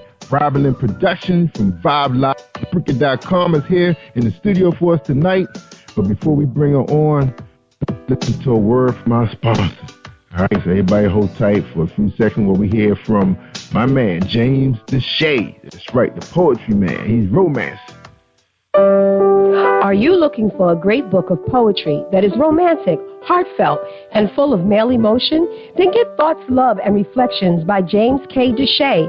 That's D-E-S-H-A-Y. Go to www.jamesdeshay.com. You will enjoy Thoughts, Love, and Reflections. All right, everybody. Thank you for joining us, and we want to say thank you so much for being part of PositivePower21.org. To see everybody hitting up on our YouTube video. Yes, Jerry was live in the community. That's right, Saturday, hanging out at Dan's Cigar Lounge with some positive brothers and some positive sisters. Of course, they was having a good time with their good cognac and their expensive cigars, and we enjoyed some listening pleasure with Jazzy Blue out of Washington, D.C. will be coming to Blues Alley, I believe, in June. So we're looking forward to that. Of course, we can get in because once the word get out, we love our jazz here in Baltimore and D.C. That's right, the whole Maryland area. There's not a lot of those groups, but when they do perform it, everybody do show up in big numbers. All right, tonight we have Robin Lynn on the show. We had her here before. She's here for a really good cause. She's based down there in Florida, doing her thing. She's one of the top podcasters in the country. That's right, worldwide. We're learning from her. But she's here to talk about a really, really hot topic called Man Up. What's the urgency for men to man up now, especially what's going on, because almost every other week, according to the president, a brother's going down by the bullet of a police officer. And of course, it's even worse when it comes to crime, black-on-black crime. That's right. They always say, black lives do matter, but we all got to step up. We need our clergymen. We need our community leaders. We need our teachers, our principals, everybody, local, federal government. Everybody got to come together. It's time. And the good thing that happened with the group that I'm dealing with, Inner Sanctum Group, which I'll tell you, a group of local and federal police officers and entrepreneurs and some lawyers and owner of Dan's Cigar Lounge. They're talking about these kind of things, and we're going to be joining them in some of their meetings to find out what are some of the ideas they're coming up with to try to reach some of these young people. That's right, so they can have a future in this world. That's right, good futures, just like we have, the way we came up to be positive. Now, she's going to have Judge Joseph Brown on her show tomorrow night. It's going to be Wednesday, April 29th, between 6. I'm not sure how long the show going to run, but she's going to give you all the information you're going to need. The calling number is going to be right here on the landing page on Spreaker. We'll try to get out on our website for you also so you can join in tomorrow. They're going to be talking about this group called Family Distress. That's right, they serve men, women, and children in all areas of life. And they include mentoring, coaching, and development. It's their goal to provide the whole community spirit and bring resolution to violent situation, natural disaster, community organizers respond to emergencies, as well as working with educational entities and mentoring children and parents in the community. They invite you to support their vision of their foundation by purchasing a copy of some books that they are going to be releasing. They are 501c3 organizations, so everything is tax deductible. Their website is www.familyindistress.org, and they have a phone number for you. It's 305-316-3772. And again, that will be on the landing page if you have the app for Spreaker.com/Positive Power 21, or just come out to positivepower21.org and you will see it on our home page. Okay, no further ado, Lady Robin Lynn, what's going on? How you doing tonight? I am doing great, and so are you. You did such a good job, world's greatest podcaster. I don't even need to say that more. Thank you. Good night. Oh, I just love it, Robin. Just love it. Especially now. We got. It's like a. We need what we're doing. We found our purpose. Dealing with the community, putting the word out there, because people listening to us, all over the world. Internet travels, and you know more than anybody how it travels, because you do so well with it. So tell us a little bit about Robin. So who is Robin Lynn? Before you get into, talking about Distressed Family, we want to know again, who is Robin Lynn? Well, I'm a minister, first and foremost. I love God, and I love spreading the word of God, but I have a passion for helping people. And I've got this gift. I'm just like a computer whiz, and especially on the internet. There's nothing I can't do on the internet. And so I just go around. I call myself an internet producer, and I just go around on the internet, just providing tech support and supporting others in their ministries and in their line and field. Anything that you can do, I can probably support it when it comes to on the internet.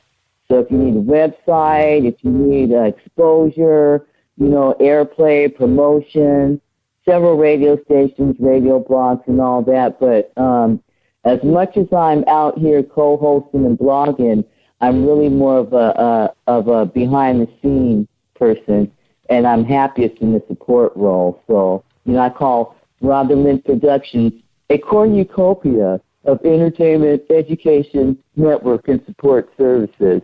You something else. You are something else. I always tease you about, I need that video, but I know you're working hard, making things happen down in Florida. And it's good that, you're down that way, up here. I'm meeting some people trying to do the same thing. A guy, he's networking through New York to West Virginia, trying to do some things with some people in that area.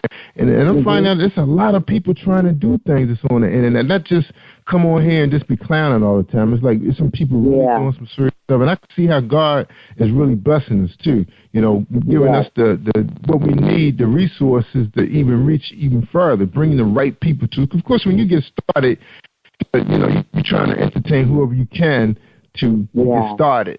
But now he got us going upward. Now we got to do our thing. And you're doing your thing, lady. That's why I call you Lady Robin Lynn. You ain't no just Robin Lynn production. You Lady Robin Lynn. Oh. Right. You madam. I'm glad that you mentioned about the internet, because with the social networking and the social marketing, it just levels the playing field. And it gives everyone really a fair shot, and you don't even have to have a lot of money to do it. And the internet, everything is going to the internet and the mobile platform. Everyone is getting their entertainment and their content on demand, and so you need to be able to get to those mobile devices and on the internet and all of that. And again, podcasting, it's just the way to go.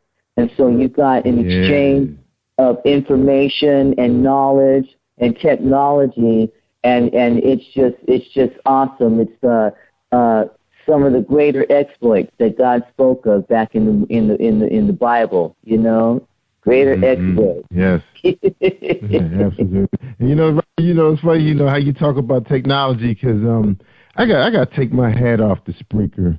Of course, it was a little challenging for me in the beginning to really try to connect, the platform we have to Spreaker, because I think, like you mentioned before, it's really designed for DJs, uploading their music, their MP3 files. But as long as we can find another platform to offer a strong audio, clear, sounding just like where we are now with, using the teleconference system or whatever. As long as you can get an MP3, FLAV, or MP4 file and upload it, they're going to give you super quality, so it has to happen on your end. And then with the equipment that you can purchase now, the laptops and the desktops are so reasonable now.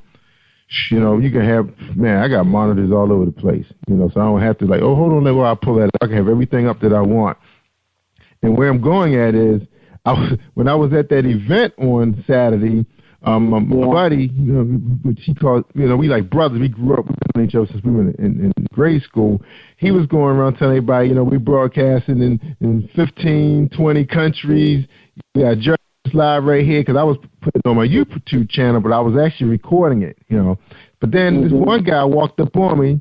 I guess he had a couple cognacs and some cigars. He was feeling like, he walks up on me and say, "Jerry was live." "You're not live. I'm on your website right now." I was like, uh-oh. I was like, uh-oh. I told my boy, I said, "Man, I got to really go live, man." Luckily, I had my tablet with me, which I use as my camera. It's, it's like a little carry case, nice and pad. I can, do whatever I want with it, show it up like a TV. It does everything. I can hook it up to a tripod. So I ended up going to Spreaker, hit the live button. I connected to the guy's Wi-Fi on the instant, and, man, I was live like in seconds. Yeah. And recorded everything so clearly, and people were actually checking it out through their Bluetooth, Yeah, that app, that Spreaker app on the cell phones, man, that's hot. It has an excellent mic, and you just get, oh my goodness, I'd be like, man, I'm gonna broadcast all my stuff from my little cell phone. It's like, so I just, and it's right now. Hey. That thing was awesome. I mean, because I carry like an 8-inch Samsung tablet, and it's inside of a little foam case, and flip. It can do all kinds of things for people. I use it at ball games for my son's football game and everything. And it was a really clean broadcast. I mean, it picked up the band nice and clear. Yeah, everybody was really impressed. I've been playing the show all, pretty much most of the week. And shout out to Spreaker. Awesome platform. So I would just say, keep up the good work. And I think that's a new app. If you come to think of it, I don't think it's been out there long, that new app. No, less than a year. I want to say about 7-8 months now, if that long. Yeah. So, and it runs on the iOS system too. I haven't used it on my phone yet, but I think I did use it when I went to the Stevie Wonder concert, and that came out really nice too. Yeah. Yeah. I didn't cheat Stevie by going live, though. I just recorded it for my own listening pleasure. I didn't want to do that. Man, I ain't even going to front. I will broadcast live. I will take Vibes Live on the road in a heartbeat. I don't care. I'm doing what I do, Jerry. I'm just kind of happy. I'm right with you. Yeah, but I'm right with you now. I said, if I'm out there in the community, and, I think I told some people, that Brandon is actually entertaining the idea. Well, he actually has started the paperwork, the process, everything. His smoothie truck is in the process, and Jerry was live. Going to be on the road with him when he does these events. So we're looking to have everything probably in motion probably by this summer. So we're really excited about that. Out and going live right there on the smoothie truck. That is awesome. I'm the Productions and Promotions Manager for Freedom Doors Ministries blog talk radio show, Jesus in the Morning. And Evangelist Barbara Matt, she used to double back in the afternoon. And so she would go to downtown Jacksonville, where are we at, Florida? and she would take sandwiches and food and pass the bags out. And then she would call. I'd be on the other end, and I'd fire up the show again, and we used to do shout out to Jesus in the afternoon. And so as we were passing, as she was giving the food out, the people would come on the air and give a little 2-minute, 2-second shout out, shout out to God. And so that going on the road is really, it's really exciting, and it's always a great element. You'll always have content, and that's really going to draw a lot of people, both listeners and content for your show. So that's a brilliant idea. You run with that. Yeah. That's right. Yeah. Right. And that's a good idea too, because. Now, I was going to say that's a good idea, too, because you have a lot of strong Bible studies with men going on Wednesdays and Thursday nights. You got a lot of discussion that people probably would love to hear. So that's one of the things I was looking at doing to see what's going on right here in my community with some men groups and see if they would be interested in, being involved with a live podcast for what they're trying to do for God's people. Yeah, good idea. Yeah. Awesome. See, we got to step it up, right? Yes, the family in distress. I love these guys so much that I actually moved to Florida so that I could serve and work with them. So that's how much I love them. And so they've got the weekly radio blog on Wednesday, and they talk about different topics, and we'll have guest speakers as we can. They do the mentoring and development coaching and stuff. They've got an awesome Classy Ladies program every other Saturday, and then they've also got Rated M for Manly, and then we've got the Sunday sermons and Bible studies and things like that. And so, these are the things that are really empowering in the network, in the community. I'm sorry, I'm stuck. My head is a network. Everything is network for me now. So still a network. Still same thing, just offline. Still a network. So when you're and it's all about giving back. God blesses us to be a blessing, and a lot of times when we overcome and rise up and start doing good and stuff like that, we kind of tend to forget where we come from, see, and then all we want to do is just sit up and have 5 cars and a big old house and all. You can only drive one car at a time. Your butt can only sit in one chair in one room at a time. And we don't. I gotta get one back. Is that what you say? I gotta get her back. No. But what you want to do is if you see someone in need, go on and give them what they need, and with no qualifications too. Don't make them jump through no hoops. Don't judge them and how you got in this place and how you're going to get yourself out of it. If you got it to give up, give it up, because somebody did that very thing for you. God did. So I'm just saying. I'm just saying. I can give them a car payment too. Then, yeah. What we gotta do to help our people. Get them to, show them the way, show them how to do it. I always think about that story in the Bible where it talked about how Jesus fed everybody with one loaf of bread, or he showed them how to fish so they'd be able to feed themselves. I always think about that. Showing people how to do it, provide and be empowered. To empower is like giving people stuff all the time is not empowering them. It's okay to do it, but I say let's show them how to do it for themselves. Also, let's give them something even more powerful than just one meal for that day. Show them how to be able to provide for themselves and their families. I like what some of the NFL players are doing. Those guys just don't show up on Turkey Day. They have foundations that are providing ongoing efforts. That's why I feel so bad when those guys get traded off to another team, because now that program is gone. Yeah. And that's the sad part of it. You can't legacy don't live on. And see, the sad part. Now, this is the sad part. It's really great that someone is doing that they're giving these turkeys and they got the ongoing things like that. But what's sad about it is that that's an extraordinary thing. See, we all should be seeing about each other like that on a daily basis. That it should be no extraordinary thing that we're giving kudos because somebody steps up. You know? Right. And so, I don't know, I kind of think differently than everybody else, but, you know. Yeah. But I always look at it like this: when one guy step away, another one step right in his place. You know, God has another one with even more money to step right in his spot and keep it going. I heard Ray Lewis was coming to town because he always claimed this to be a city. And I thought that was real big for him to just put aside or whatever he had going on. Because I think draft day was going on. He was supposed to be up, I think, in Chicago. He's like, forget that. My city needs me, and that guy is here. Because I think I heard him talking to somebody. Now, he wasn't trying to, you know, be on the platform with the mayor. He didn't ask for none of that. He's back there in the scene with the clergymen trying to mobilize and get those guys. Because sometimes you do need that leader. Sometimes a guy, they all leaders in their own church, but they may not know how to lead other leaders. And people forget about that. You know, Martin Luther King was leading other leaders. He weren't just leading the people. He used those guys to do that. And we don't, you know, we don't really have that guy. You know, that's what people think. Do we have? And then, you know, they're looking at the mayor.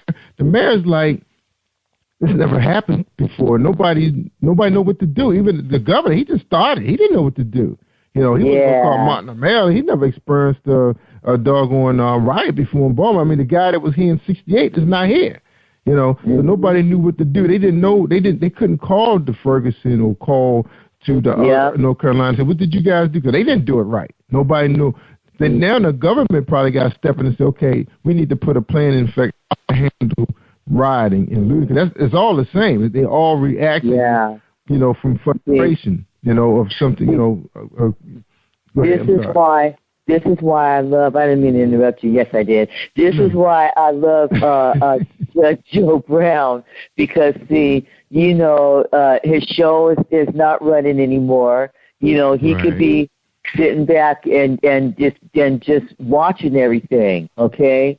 Yes, but see, when he got the call, you know, and we said, you know, would you please come on and talk about what is the urgency? And it couldn't be at the timing, it couldn't be better, you know, about the urgency for men to man up and step up, see? And going out there fighting and looting and rioting, that's not manning up, people. It's not. You know, at some point, we need to sit down and begin to have some real dialogue, because with dialogue, there always comes resolution. And so, you know, and it's not a race thing. There's actually more white people being killed by the police than there are black. So blacks kill more. Yes. Yeah, I'll get the stats. I saw them somewhere. I'll get them and send them to you. Wow, I did not know that.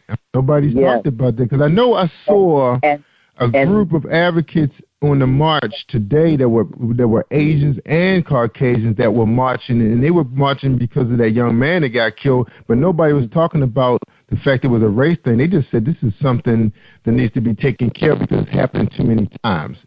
You know? So obviously they must knew something, but they didn't say it on camera, because a lot of people probably don't know what you just said, and I think they knew that. There was a lot of Caucasians and Asians that was among the blacks today that were on the street marching in thousands today. You know, together. And they're not gonna talk about that, see, because it's not.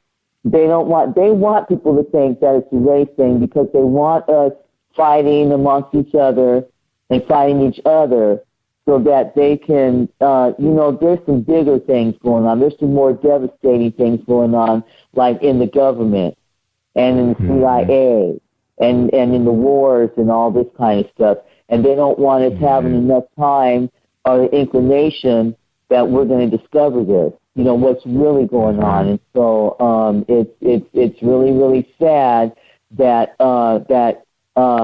that people are expendable, whoever they are. You know, it's always they, and we never seem to see them, but they have a lot to say, and they have a lot of power. And it's just really sad that they will let people be expendable and pit them against each other, and then the next thing you know, our finances are collapsing. Yeah. The housing is collapsing. The job market is collapsing, and everyone is really surprised. But if you open your eyes and look around, all the writing's on the wall. So pay attention. So I'm really appreciating Judge Joe Brown coming up. Don't you want to ask me how I landed Judge Joe Brown? Well, you did kind of tell us that he was just sitting around, and he wanted to step up. But I'm gonna ask you. I was gonna say, we're gonna come to him on the second half of the show. We're gonna take a quick break, and we come back. Okay. We're gonna talk about your special guest, Judge Joseph Brown, my man. That's my stepfather. That's my father-in-law's favorite judge. So he was a little disappointed. But he had a long run, though. He had a really long run, which was very good. So we're going to bring him up on the second half of the show because we want to keep our audience tuned in for the entire show. We don't want to just give them all the goods early, and then they ban their program, right? Okay. All right, so hold tight, Robin. Be patient now. All right, y'all, this is Jerry Royce Live and Robin Lynn. That's right, Madam Robin Lynn. We're on Positive Power 21.org, so hold tight. We got a message from Reese World Publishing.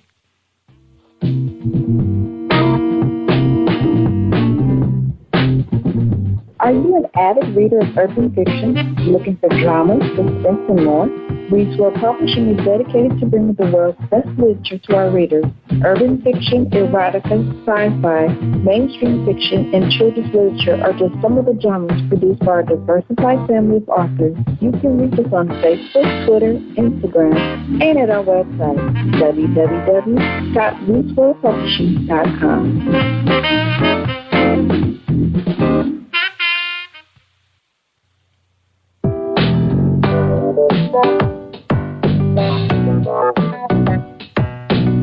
Hey everyone, this is Tanika Gonzalez, spoken word poet.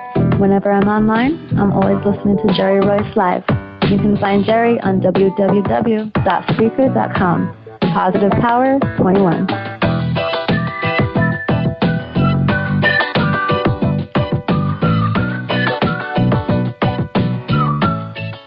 All right, everybody, we're back. We're talking to Robin Lynn. It's Writer Vibe Live. She's on Spreaker.com /show/family in distress. And she's going to have a special guest. The call number will be 857-232-0159, and your PIN is 473012. It will be on the landing page on the show, so don't stress yourself. Her special guest is Judge Joseph Brown. He was everybody's favorite. Everybody. Of course, there's a few of them were out there. But people love court shows, and that is a fact. Let's read a little bit about him.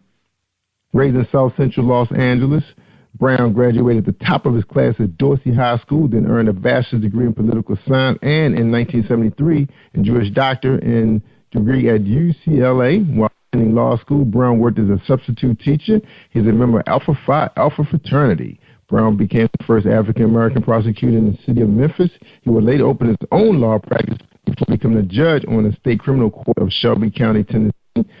Judge Brown is well known for his syndicated show, Judge Joe Brown, an American arbitration-based reality show that premiered on September 14, 1998, and ran through 2012-13 television season.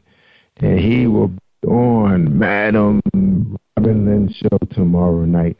So again, the number is on the landing page. So don't forget it's at 6 o'clock p.m. and it should be available on demand. Is that right, Robin?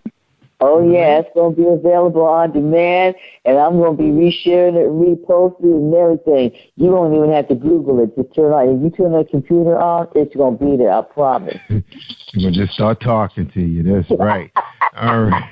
That is awesome. So how did you land the great Judge Joseph Brown on your show? I mean, I know you are the podcast of the year on Spreaker.com, so it wasn't that hard to do. But how did it happen in your own words? In my own words, I have a secret weapon. 2 words. Ba'id o Ba'id.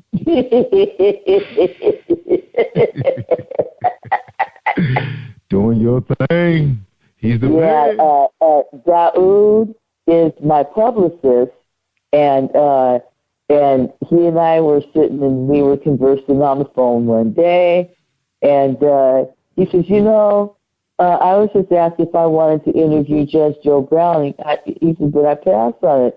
And I'm just like rolling my eyes, rolling my breath, falling out. I'm like, can I interview him? And he goes, yeah. Just like that. And so I think a couple of days after that, his assistant called and Judge Joe was on the line with her. And so we set it up, and we're doing the gosh darn thing tomorrow, just like that. Yeah. So I want to give a shout out to Daoud Obaid. I want to thank you, man, because you got me doing some BET stuff and some CBS stuff and things like this and things like that. That's right. That's right, Daoud. He is the man. One thing about him, he had disappeared for a little while. Then when he come back, he got something big and better for us. My man. Now, so is Judge Joseph Brown one of his clients, or is this part of a connection? It's I didn't even ask him. I don't believe he's one of his clients. So, but I think that he does work with with Judge Joe Brown's assistant, and so I think that they've interviewed Bill Cosby before. And so from that connection, I think that's where, where that's the doorway. But I don't know. I don't care. Well, I mean, one thing I learned about I really don't know. I don't know. Yeah, sometimes we don't really care. I don't think they get it done. But one thing I can say about Dario, a lot of those guys, they network. Plus, Dario, he's been in the industry for a while. A lot of people don't realize he's actually been in terrestrial radio himself. So he knows a lot of the people out on the West Coast, that we're not, we're not close with. He were elbows with those people probably on the daily. So all you got to do is ask, right? Just ask. Yeah. He's like a genie. What is your wish? And it's like, I just be sitting up, I'm always talking. And I'm always pushing the limit. I'm still trying to broadcast to Saturn and Jupiter and beyond and all that. The next 27th galaxy. And so I always have ideas just coming out of my mouth. I wonder if I can do this. I want to do that. And then every so once in a while, a lot of every so once in a while, actually, he'll come back and he'll say, "Oh, let me see what I can do about that." Right. So a closed mouth does not get fed. That's all I can tell you, And it's just really, if you have an idea, if you have a goal, if there's something that you want to accomplish, go ahead and open your mouth, okay? Don't look at people like, I'm not going to say nothing because they don't know nothing about it. They would never know what to do. You never know who it is, okay? Right. And so, and if it's me, if you come and bring your idea to me, and maybe I don't know nothing about it or I can't do nothing about it, but I bet you I know that somebody that does, you see? That's right. And we all have that in common. And so I just put that out there for everyone to be encouraged and to go for those things that you want to do, because especially with the internet and social networking, you really can do what you want. It's just, you can do I'm surprised how, I'm surprised how interested some of these folks who've been on terrestrial radio and TV for so long, how they love podcasters. They love coming on talking to, like some of them. Like I remember one agent told me, he says a lot of them only have like 10 people listening to them. But that's 10 people that's listening to the show that, otherwise, you wouldn't be able to reach them. And you don't know who these people know. Because social media is so big. Once you send that file out there, and one of the things, and it's out there because, even though, Spreaker, they count our plays and things. Like sometimes I say, wow, this show only had 20 people last night. And next thing you know, the different shows are starting to add up. And next thing you know, you had about 3,000-4,000 plays for that week. It's up to you to keep it moving, and then you ask people to keep it moving. And if you keep resharing your content, what you want to do is you want to get you a auto poster. So if you have Tumblr or a Buffer, they both will allow you to set a queue. And so all you have to do is load up your post one time, and then it will post it out at however many intervals you set it to during the day.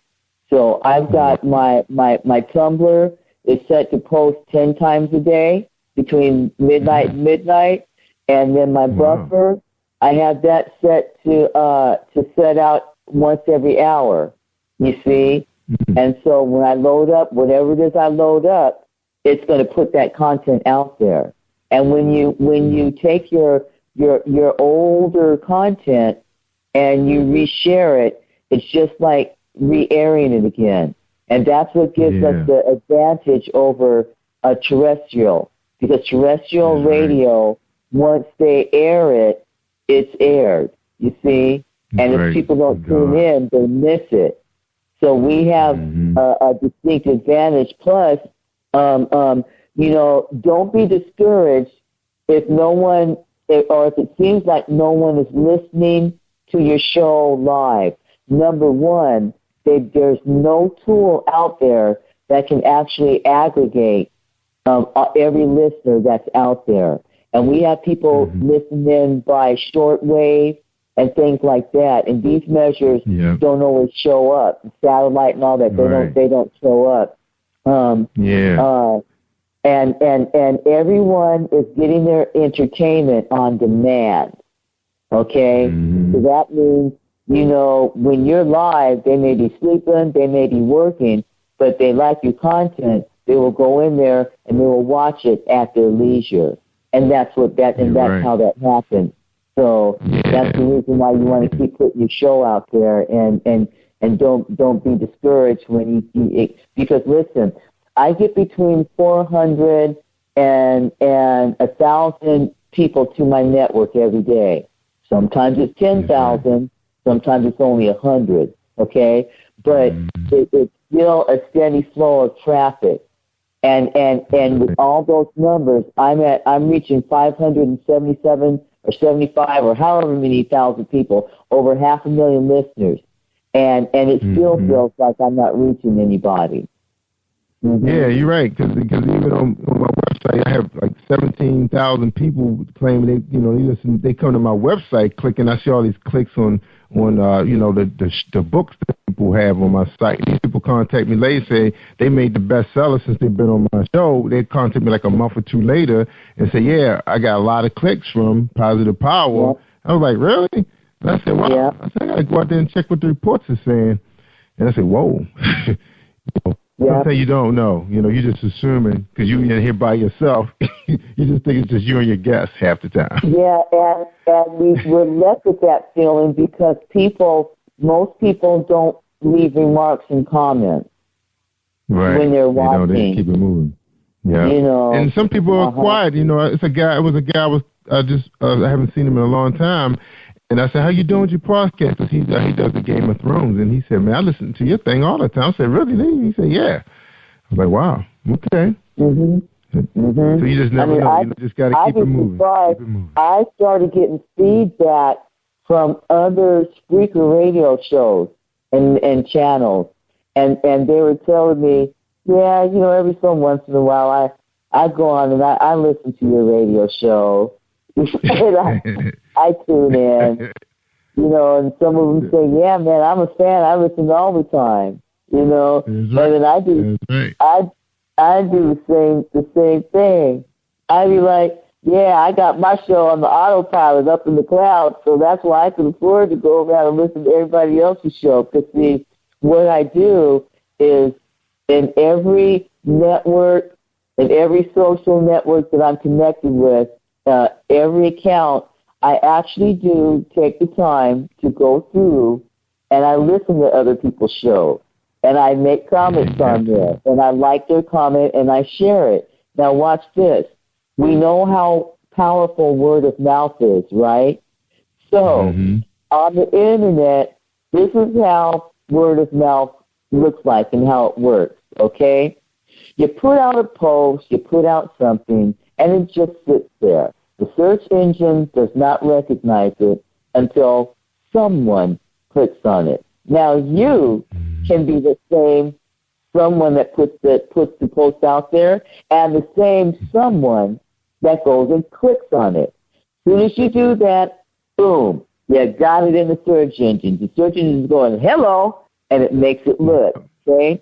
Then when you put a like on that comment and you share it out, it goes, So then if someone likes that thing that you just put out and liked and commented on yourself, okay, now what you've done is now you put that thing straight to the top of the search engine. Now, we're about to make it 360. We're going to bring it on home, okay? If someone has liked or left a comment on your stuff, you go back to that and you make a comment on that saying thank you or whatever, okay? That's word of mouth. Now, at this point, you want to take the final step and go to that person's site and make a comment or like something on their site, okay? Turn the and favor. That's the full circle. Yes, and that's what word of mouth looks like and how you expect that on the Internet. And when you do it like that, you forever have a fan. That person will watch your stuff, look out for your stuff, and share your stuff. Why? Because when you like their stuff, they go, oh, my God, it likes me. And they like you back. You give love, you get love. And that's how you do it. I hope somebody's paying attention because I just told you how to do it. That's right. That's right. They're going to listen to it again. That's engaging. That's right. We're talking to Robin Lynn, Lady Robin Lynn, podcaster on Spreaker.com /show/family in distress. Special guest Judge Joseph Brown tomorrow night. You got to check it out. She's supporting family in distress, serving men, women, and children in all areas of life, mentoring, coaching, and development. We got to do our thing, y'all. It's time for us to, and that's what God put us here to help each other, not just look at each other and envy each other, but to help each other and push each other to do great and awesome things. Robin Lynn. All right, we're going to take a quick break with Robin Lynn, and then we come back. Robin, you going to bring it home? Yeah. Your final thoughts, because I think I got another show coming up. I remember getting a confirmation from my producer, but I'm going to be prepared just in case. All right, you know, all this mayhem out here, people forgetting their job duties, but is what it is. All right, hold tight. A message from Marilyn Lynn. Marilyn Lynn Dunn. Check it out. Hi, I am recording artist Marilyn Dunn from St. Louis, Missouri. If you are looking for some soul-stirring, anointed, spiritual, and heartfelt music, visit my website at www.marilyndunnministries.com. Or you can also find me on CD Baby, iTunes, and Reverb Nation. For booking information, contact Mr. Kevin Dunn at 636-856-0551. That's 636-856-0551. Hi, I am Arthur Crystal Alexis, and I'm on Positive Power 21 with Jerry Royce Live. Woohoo! That's right. You tell them, Crystal. You listen to Jerry Royce Live worldwide on PositivePower21.org. That's right, y'all. And we got the world famous one, Robin Lynn. All right, Robin, you ready to bring us home? I know you're going to have a good time tomorrow night. We can't wait. We're going to be listening to you now. Yeah, I'm just really, really grateful and excited and happy and hopeful, all of that. For all the turmoil that's going on in Baltimore and over in the third world and the wars in Iraq and Afghanistan and the CIA, Lord forgive them. Just know that I'm praying for everybody and everything, for all of us. just really hoping for the best. I encourage everyone to do what's right, what's good, and what's right, And I encourage everyone to go for your goals, go for your dream, and to help one another, along the way. And so, even with everything, the turmoil and things that's going on in this world and life these days, it's we really are a blessed people and a blessed nation, And so, we just need to act like we know. That's all. So, that's right. That's right. Yeah. Awesome. So, yeah, we just got to fill up that universe with positive things. That's the deal right now. Let the world please now. It's love, sweet love.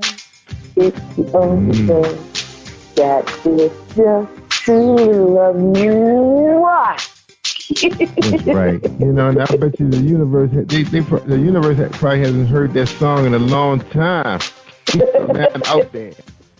I wrote that. Wake it all up. Yeah, wake it up, Robin. There you go.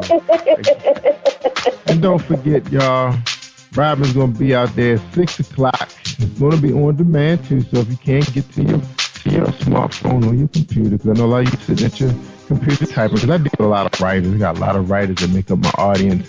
A lot of government people in Maryland, so I know they on the train, so they'll get a chance to tune in on Hot Topics. Man Up. What's the urgency for men to man up? Radio show tomorrow at 6 o'clock. All right. We'll listen live. All right. Robin, thank you so much for joining us again. We learn so much from you each and every time. We gotta make this a regular. We can't keep you away too long. Okay, I'll be back anytime you want. So all you gotta do is just let me know, and I will be there. I also want to extend an invitation for you to come on Vibes Live as well, because you're doing such a great thing, and I would love to expose my listeners to you. And I sure wouldn't mind syndicating your content through my network either. That would bring in a lot more views. And so, if it's okay with you, that I take your widgets and plant them up on my page, and then I'll promote and share those out too as support and love. Yeah, to the greatest podcaster on the earth. Thought I don't know. You gotta let me know what.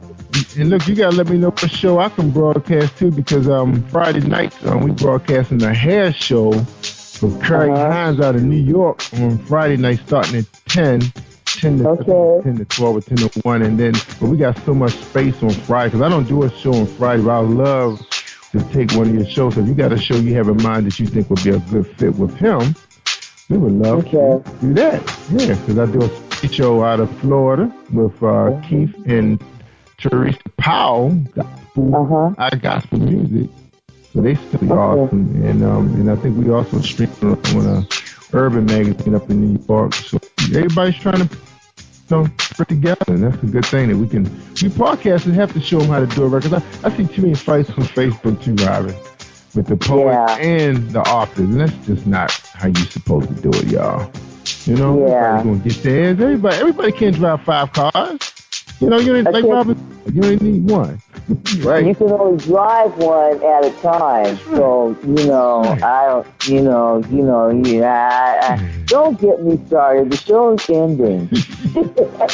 That's right. The show is ending. Don't get Robin started. Let me end the show, Robin, because I was going to say, for those of you, those of you that got 5 cars because you don't like to fill up and you just drive the one that has more gas than the one you just got up, I can understand that. Yeah. Leave that alone, right, Robin? All right, you always have a good time with Robin. She's just so funny. We need love like that, Robin. So we're going to spread it out there 40,000 more times tonight, y'all. Let's do it, y'all. All right, Robin, I tell them all the time. They want to hear the good stuff, the real good stuff on PositivePower21.org and Spreaker.com/PositivePower21 with the Madam Lady Robin Lynn. You gotta listen to Positive Power with Jerry Royce Live. I'm worldwide. Thank you for tuning in to Jerry Royce Live on PositivePower21.org and Spreaker.com/PositivePower21. This is a Royce Enterprises production. And don't forget about replay on Facebook.com/Jerry Royce Live.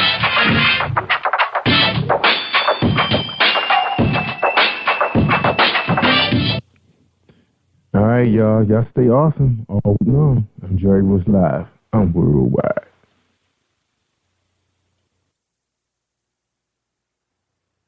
You are listening to Jerry Royce Live Worldwide Podcast. Hi, if you're struggling with your relationship or you just can't seem to find the right one, author GERALD Manuel has written an enlightening new book entitled How to Identify Your Spiritual Soulmate. You may order a copy today from Amazon.com or at BarnesandNoble.com. This book is sure to answer many of the questions you may have. Thank you and God bless you. Hi, I'm Kimberly, a soul music and jazz inspirational artist. I'm on Jerry Royce Live, soul music. You are listening to PositivePower21.org with Jerry Royce.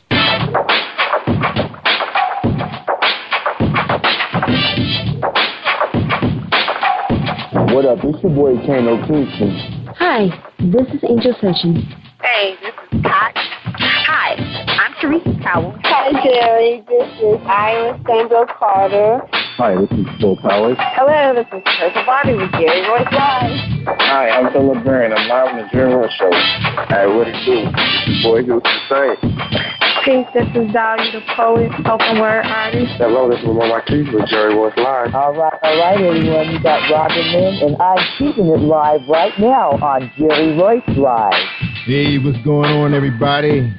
What's up? This is a award-winning podcast with the greatest podcast on earth. Thank you for stopping by. I'm your host, Jerry Royce Live Worldwide on Internet Radio, where you get your positive on. So when it's all positive, it's all power. That's positive power. This is a worldwide podcast for growth, wealth, and success. Thank you.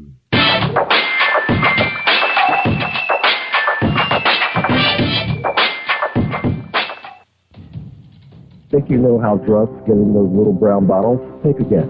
Set in the green hills of western New Jersey, inside the gilded halls of power of a U.S. pharmaceutical company where decisions are worth billions of dollars and human lives worth less. Nicholas Harding, a young executive at Marshall Pharmaceutical, finds his career, family, and life in jeopardy. The Farmhouse, a suspense thriller novel by Bill Powers, published by Donna Inc. Publications, available at Amazon.com or DonnaInc.org. Go to Bill's webpage at www.authorBillPowers.com. Are you looking for the next great read? A book filled with love, passion, betrayal, and intrigue. The award-winning novel, Season of Change, by Tamika Patrice Kane is sure to satisfy your literary sweet tooth. Check out this must-read book reviewers are calling uplifting and emotional, and exceptionally great read, deeply intense and thought-provoking. Order your copy today, available in paperback and ebook on Amazon.com or at www.tamikapatrice.com. Are you an author looking for promotional services or a reader looking for a great read at low prices? In this competitive world of books, Writing Royalty Promotions is dedicated to bringing authors and readers together to build a greater respect for literature through our various promotional services and online bookstore. So head over to WritingRoyaltyPromotions.com and check us out.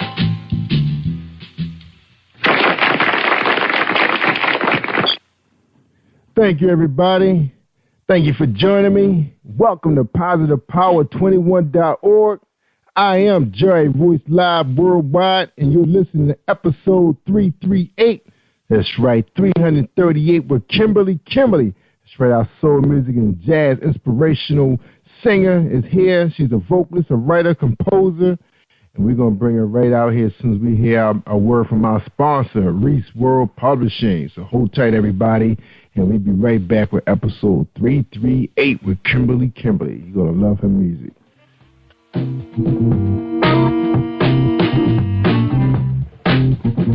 Are you an avid reader of urban fiction, looking for drama, suspense, and more? Reedswell Publishing is dedicated to bringing the world's best literature to our readers.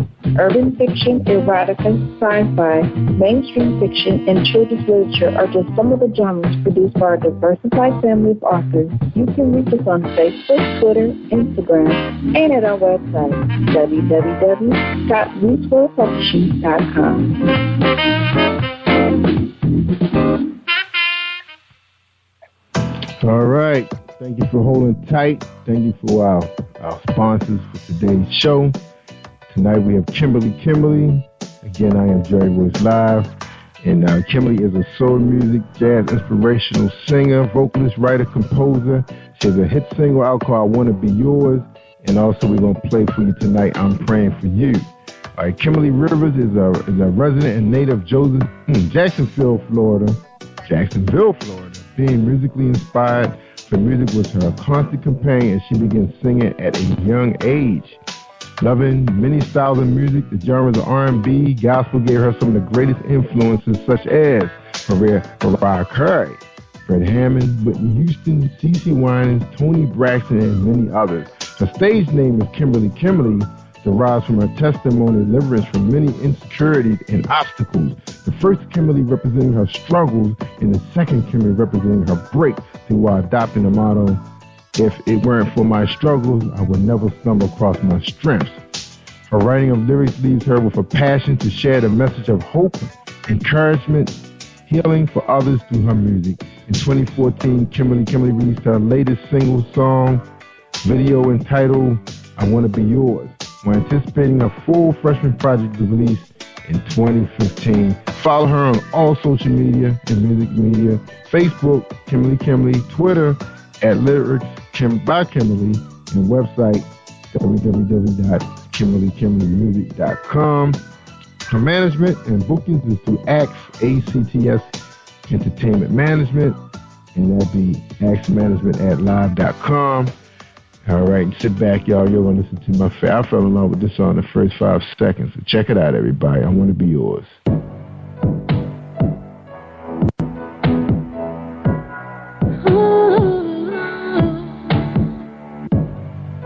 I'm on my knees. It's just you and me, Lord. I'm on my knees. It's just you and me.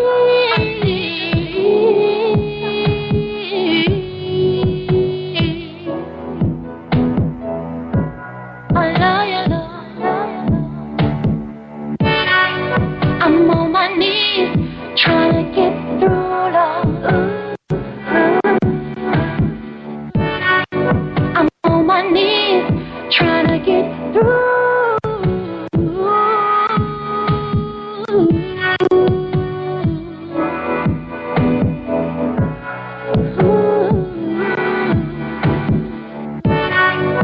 I wanna be, I got to be yours, Lord.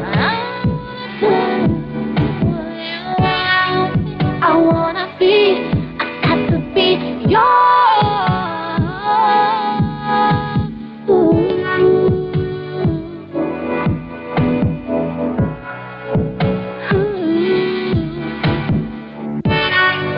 I'm on my knees, it's just you and me, Lord.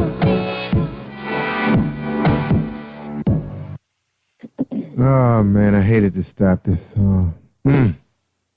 It's going to be an extended version, right, Kimberly? How you doing, Kimberly? I'm good. How are you, Jerry? Man, that song messed me up. I love that song. Kimberly. Now, you have a video for that song, right? Yes. Oh, man, I can't wait to see it. All right, let me give you this first question so we can move on. Kimberly, who is Kimberly? Well, Kimberly, I am a soul music and jazz artist. All my music, you will find that it does have an inspiring message. Pretty laid back. When I walk in the room, I always, I want to create a positive energy. So I'm always that person who's always smiling, trying to cheer people up, and, just set that positive energy in the atmosphere. I love to write music. I'm a mother. I'm a wife. I live life till its fullest. I'm a very genuine person. I put God first, and then it comes, my family, and because once when you put God first, all things, everything else just fall right into place. That's right, 'cause I know it. I know He gave you that song. I want to be yours. We're gonna get into that a little bit more, but before we get in that song, because I can listen to you talk about that forever. Tell us about this name, Kimberly. Kimberly, your stage name. Now, you started out saying the first Kimberly represents struggles. So where was Kimberly, during those struggles? Where was she? Well, Kimberly, during those struggles, I was in an empty place. I had to find myself. I was going through a lot of, things like church hurt, job hurt, financial issues. It's like when you don't realize who you are and find your purpose, it's like it seems like you'll be haunted, like just things just won't go perfect until you actually fall into the meaning and the purpose of why you're here. So, during, my struggles, like I said, I've been church hurt. I went through it I've been hurt by, various things, jobs. I just couldn't seem to even find a job and keep it for over a year. Financial issues. I almost died in 2 car accidents. Wow. You just hear this voice. When you have a purpose in life and you know what you should be doing, but you're not doing it, you'll constantly hear this voice, telling you this is where you need to be. You need to start writing. You need to start singing. And a lot of people had a tendency of, going by the real world tactics, worried about working for corporate America instead of, they forget that God is, He's the reason for the season. And once you walk in His purpose, everything else will fall into place. So we ignore that, thinking that, corporate America or things of this world is going to get us where we, need to be. But we forgot that we need to start living and walking in God's light, and He'll guide us to walk in our purpose. And that's where the other Kimberly drives from. I finally found my purpose and the reason why I'm here. And the reason why I'm here is to inspire and to create, a positive atmosphere for those individuals who listen to my music. I want them to feel peace and encouraged. So that's pretty much where the second Kimberly come in at. It's because I found my purpose. And when you find your purpose, nothing feels greater than that. Yeah, that is the truth. So, Kimberly, you're speaking about a lot of people just now. A lot of people. I want to relate. I definitely want to let, I want to relate to people because, everybody, not their life is not peaches and cream, Everybody's going through something, and they I want to let everybody know that although you may be going through something, just put God first, and everything else will fall into place. Find your purpose. Yeah, and I promise you, Yep, you're right. And I'm guilty of that as well. It took me a while. I'm 35. Although music has been my constant companion, I really never pursued it to this level. And I like I said, once you find your purpose in life, you can't fail. You'll prevail every time. But when you're living on what you think this world has got for you, and you know, you just dependent upon men as far as the worldly things, you're gonna constantly have battles. But when you start just putting your trust in God and just feeling like, you know, putting everything that you got into Him and to start getting a personal relationship with Him, He'll start to talk to you and you'll start to see and hear things more clearly. Then you'll start to realize what your purpose is. And once you start walking in that purpose, everything else should fall into place. And you got to stay positive, because when you're not walking in your purpose, it's easy for you to fall off track and get negative energy, you know, piled up on you. So once you start walking in your purpose, you'll start being able to determine, okay, I'm going to wake up this morning and I'm going to have a positive day. And, you know, you just feel so good, like that energy, that positive energy, just it's so wonderful. It'll fill the room up.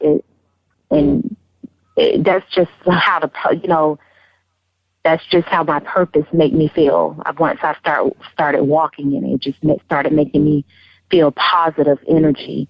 And when I start walking in the room and people see me smile and I just give a word of encouragement, and, you know, people just seem to, you want to be that type of person where you create a positive atmosphere. And when you walk in your purpose, it's definitely easy for you to create a positive atmosphere. Yeah, understand what I'm saying? Sound like Les Brown on here. I hear you, Kimberly. That's powerful, what you just said. That's why I was just being quiet, listening to you, that you get it out. You got a message for a bunch of people out there on the internet listening to us right now, looking for that push. And some people need that push, you know. And those words you just said, they were just so powerful. But I got a question for you. Now, during that time of your struggle, what time of your life, you know, where were you then? Were you married then? Were you in college? Where were you? I was married. I was working for corporate America. I was in church. I was just, I always kind of wanted to stay out of the spotlight because of who I am. And, you know, I may say something that someone, you know, don't like, or I might do something. I don't know. I've always been kind of insecure with, you know, seeing, you know, I want to make sure that everybody is comfortable, you know, around me, and I say the right things. And, you know, I've been a little shy, basically. And I didn't really know myself, you know. So I was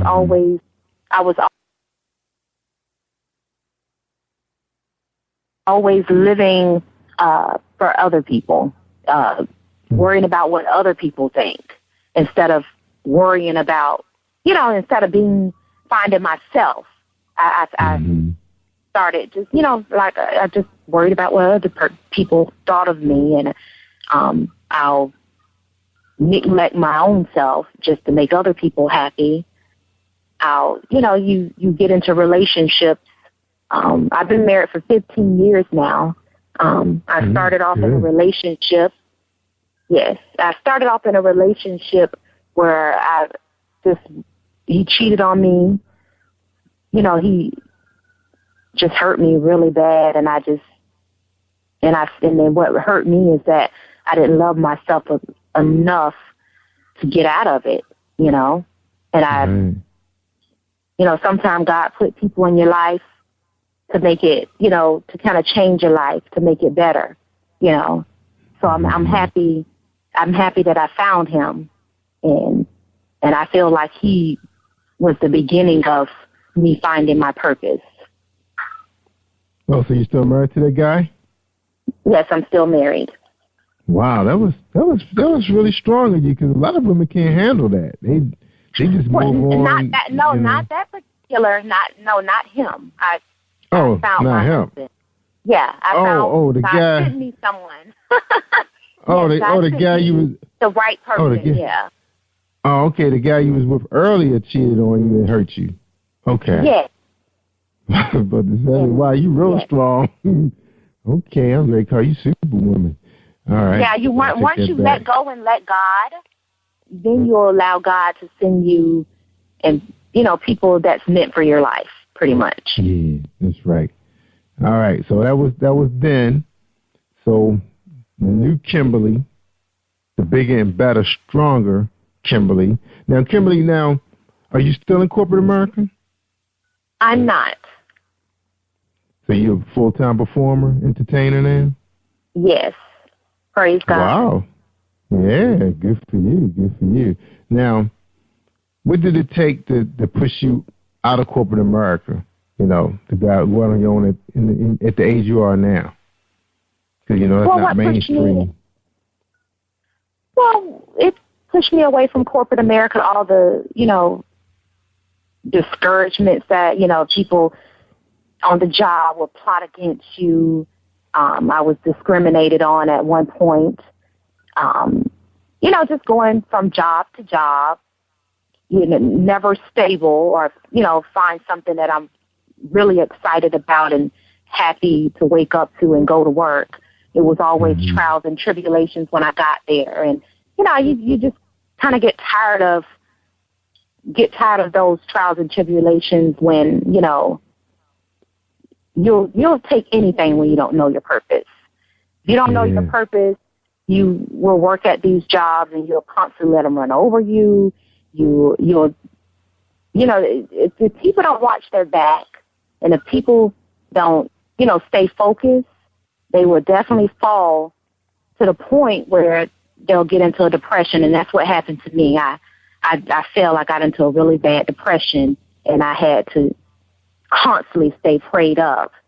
And I had, and sometimes God will allow you to lose that job, like I was laid off so many times. So I got to the point where, okay, this time I'm laid off, I'm gonna have to just do something else. So I started praying and crying out to God, and He said, Kimberly. And and also God will send those people in your life that will kind of tell you, like I had a friend. She was like, Kimberly, if I had a voice like you, I'll sing and let everybody hear me.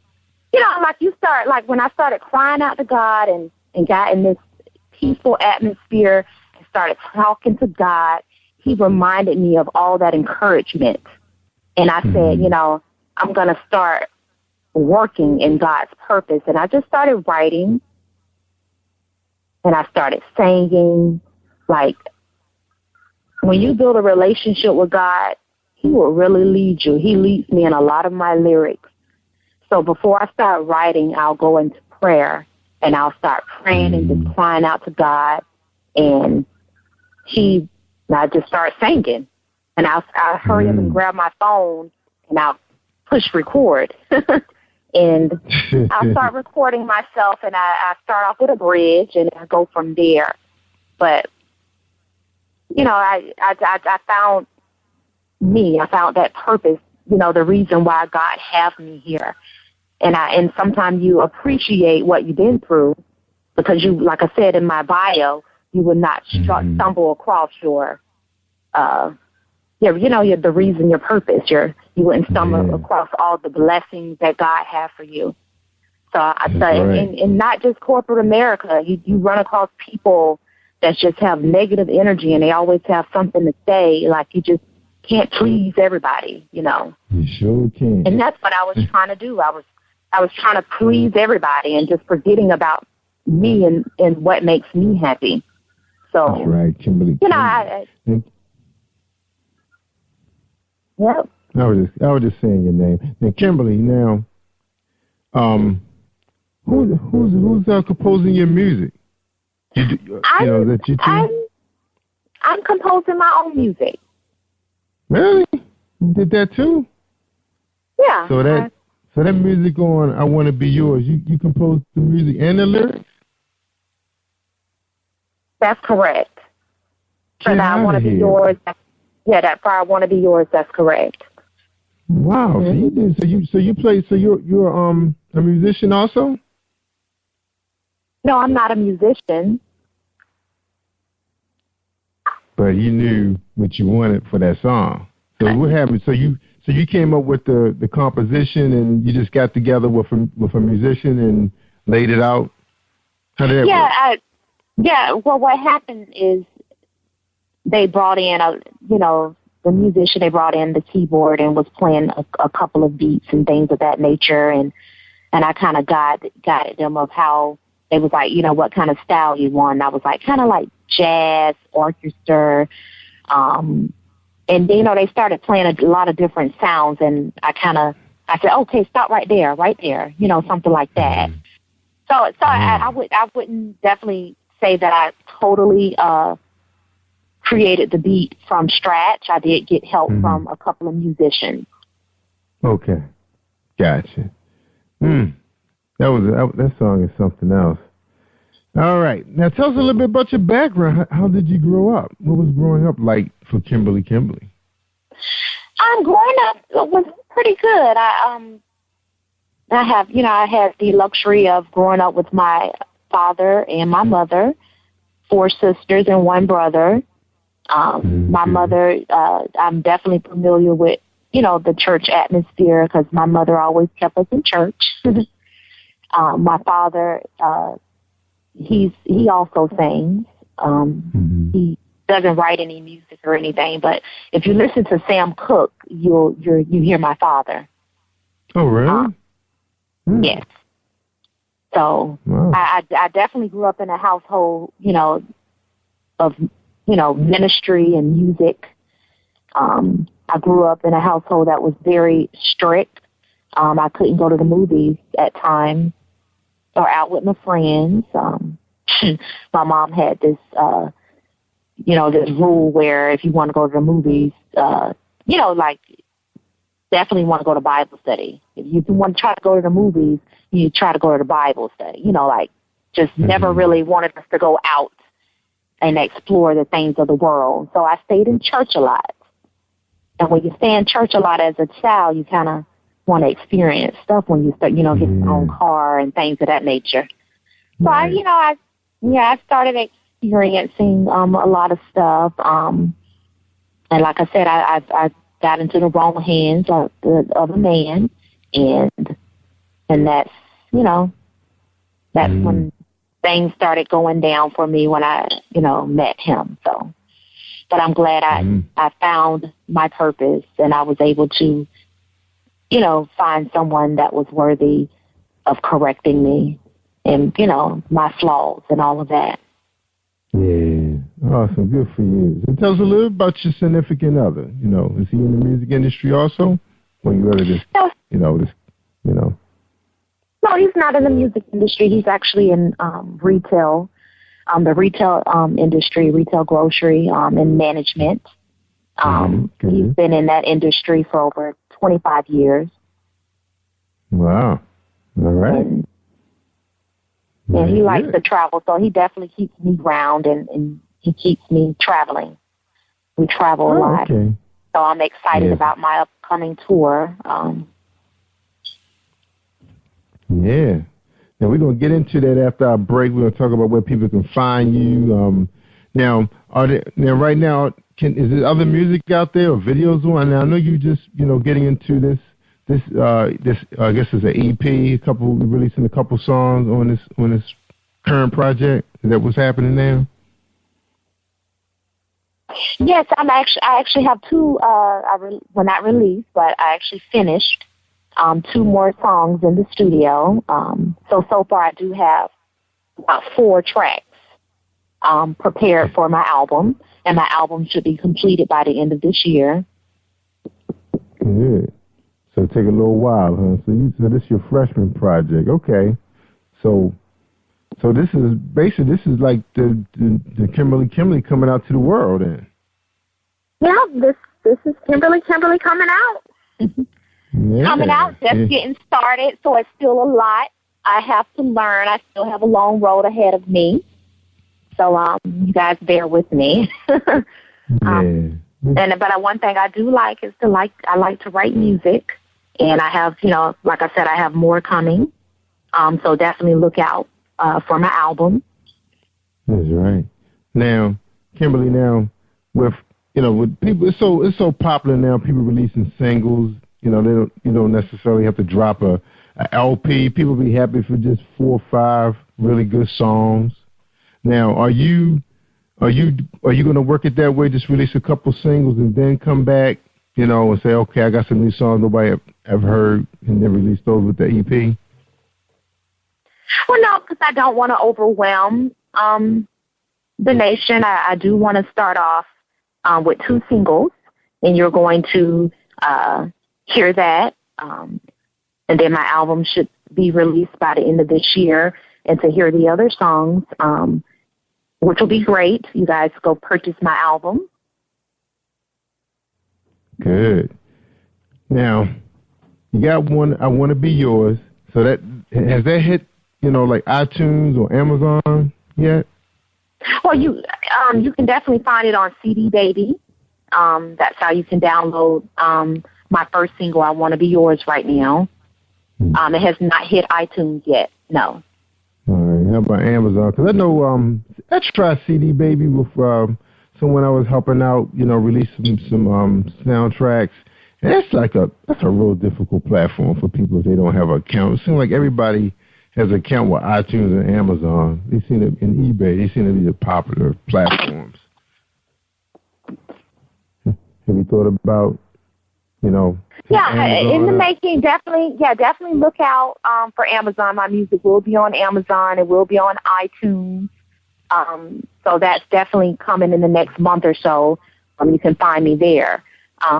But right now, if you guys love the song so much and you want to hear it over and over again, until then, go to CD Baby. That's right. Go to CD Baby or CDBaby.com. That's right. Now, can they hear it on your website? Can they hear it on KimberlyMusic.com? Actually, I Want to Be Yours. You can actually hear that on SoundCloud right now, as a matter of fact. So you can definitely go to SoundCloud. And everybody has a count on them. All right, Kimberly, we're going to take a quick break, and we come back. We're going to talk about, how you're going to be marketing, where can people find you, because you're talking about going on tour. You want to get some dates and locations, because I'm thinking that once you release this video, you're going to have a very strong male following. I haven't seen the video yet, so I'm anticipating that, being just as nice as the music. So I think you're going to do well out there. I was looking at your photograph, and, now that you're telling me, because I thought you was just straight gospel, but now you're telling me that you're soul music, jazz, inspirational. I can really see that coming together for you, especially with that sound you have. So I think that's simple. I can't wait till you come to the Baltimore, Washington area, if that's going to happen. Oh, yeah, Jerry, I definitely wanted to do something different in the music industry. I wanted to bring you guys an inspiring message with the smooth jazz and soul. Yeah, because it's the area for that. It's definitely something different. All right.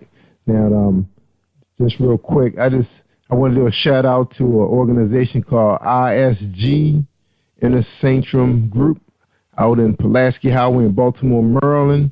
Those guys gave a jazz show event on Saturday. We were actually podcasting live, so you guys can listen to it right now. Live anytime, on demand. We had a really great time. The group that was performing was called Jazzy Blue. Excellent group, and they're planning to get some of these events. I guess every month or every other month as the season gets warmer. And it is a cigar lounge, so you got to, that's something I get used to, is the smokiness. But people saying with good cognac and a cigar, you can really have a good time, and the smoke won't bother you. So I guess that's what it is, Kimberly. If you want to find yourself in this area, that's an organization I can pass your name on to, and see if that's something you like to do if you hit this area about the time they're looking to do another show. All right? So hold tight, and we'll be right back with this message from Marilyn Dunn. All right, here we go. Hi, I am recording artist Marilyn Dunn from St. Louis, Missouri. If you are looking for some soul-stirring, anointed, spiritual, and heartfelt music, visit my website at www.marylynndunn.ministries.com. Or you can also find me on CD Baby, iTunes, and Reverb Nation. For booking information, contact Mr. Kevin Dunn at 636-856-0551. That's 636-856-0551.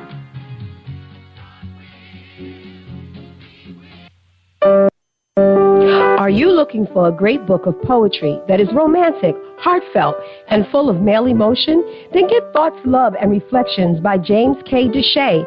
That's Deshay. Go to www.jamesdeshay.com. You will enjoy Thoughts, Love, and Reflections. All right. It's James Deshay, poetry book, KIMBERLY Dunn. Gospel artist, superstar.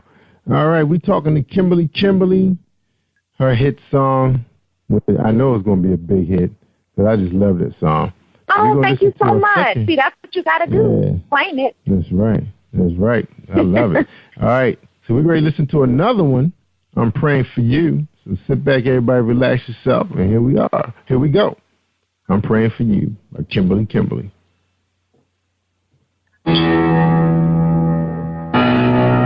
They playing my song.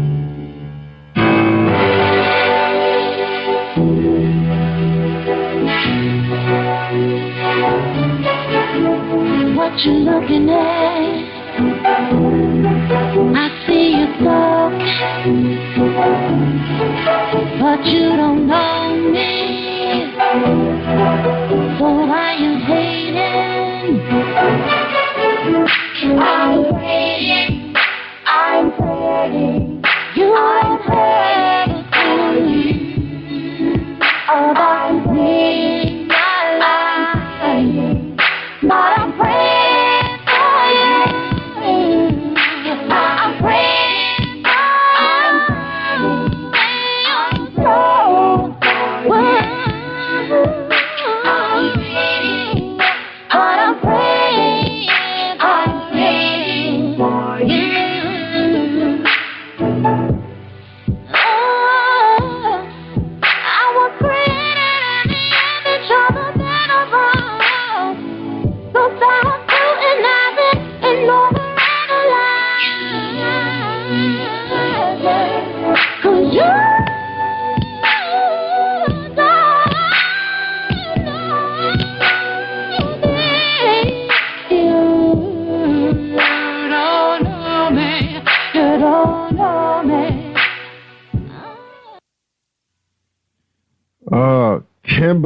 Kimberly, killing me, girl.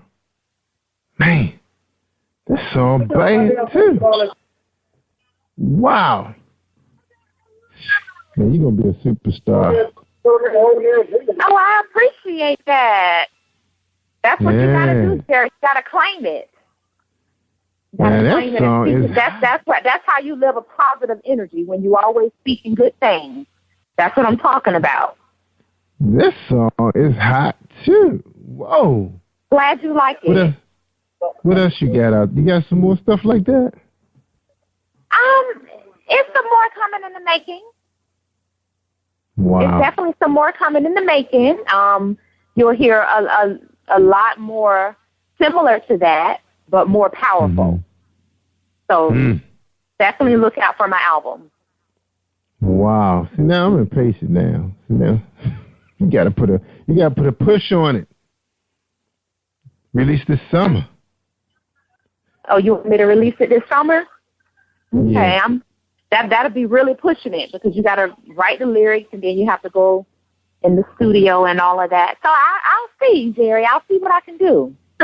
It's April right now. I mean, well, May, pretty much May. So it's gonna take you that long to do an EP. You only need 4 or 5 songs, right? I'm actually doing 8. 8? You're doing 8? You don't need that many. You don't need that many you for don't one think album. so? No, not you with need at this least internet about 8 business. songs. songs to release an album. No, you just make it an EP. A lot of artists are doing shorter versions now, and because people don't like to spend a whole lot of money. So if you split it up, just release 4 or 5, and just, catch them at $4.99, $5.99. You better sell a lot of in volume, and then you release the second one, like right before Christmas or something like that. Yeah, you don't need no 80 songs for the internet. Go ahead and do your research and check it out. Yeah, you don't need that many songs because people are not expecting but maybe 2 or 3 songs to be nice. So, why waste your money in the studio when you can just go ahead and release 4 or 5, capitalize on that. All right, let's talk a little bit about marketing and promoting. Okay, now, let's talk about that a little bit. Now, you see what a lot of the mainstream people are doing right now, and guys like Chris Brown, they release singles. You may not even hear about an album for a while. They just release the singles, keep the audience, happy, engage them. They call it engagement now. And since your music is so empowering, you can just hit them up like that, get them to get a chance to get to know you. You don't want to spend all your money up, doing studio work when you can capitalize on singles and then do some nice homemade videos. Bam, hit them up like that just so they can get to know you. And then spend your money when you say, okay, I got a fan. I got fans now. Then give it to them, buy it before Christmas so you can get that Christmas money. You see what I'm saying?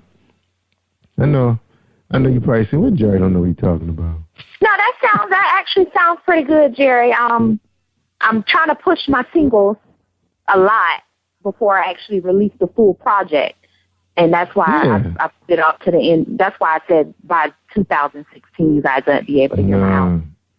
You don't have to wait that long. Just give them 4 or 5 songs. I mean, I've been engaging people about this genre of marketing and promotion, internet business for a long time now.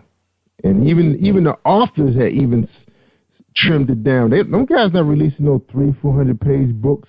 They give them 130, 150 pages, and they turning a 500 page book into a trilogy when it should have been one book. And then they go ahead and sell them for anywhere between 99 cents to $4.99, and the fans are happy because they like buying up stuff. They like buying. You're talking about impulse buyers, and they spending money. Some of these people got 300 books on their Kindles. You see what I'm saying? Remember, they used to happen before.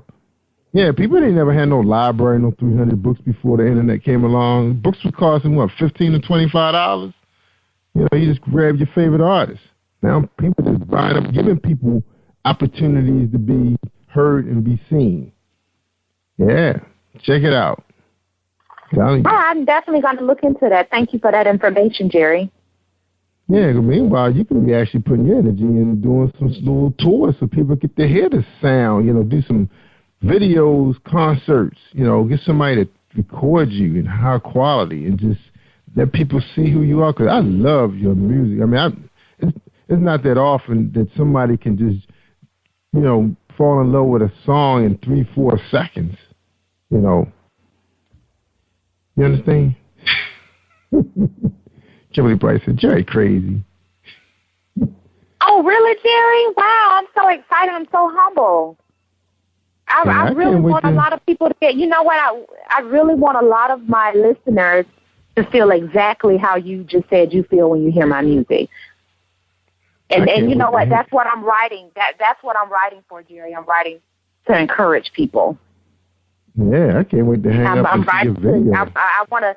Did it create a positive energy in your studio, Jerry?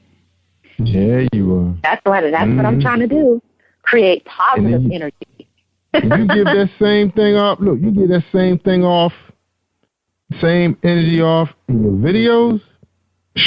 People looking for the next Lauryn Hill and Erykah Badu. Remember, a lot of these people are crazy right now. They're not giving the fans nothing. I mean, people are hurting now. You ever get a chance, you listen to some of my shows. Like, all my shows start off, who is?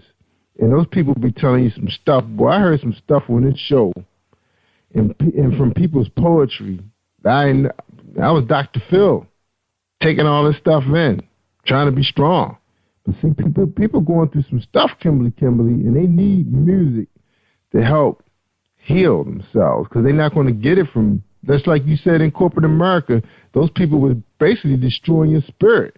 That's happening to people See, you got to remember, people don't have the talent that you have that they can go out there and make a living off of what God blessed them with, or they don't know how, or they don't even know what they have. So they hear what you got out there, it's going to inspire them.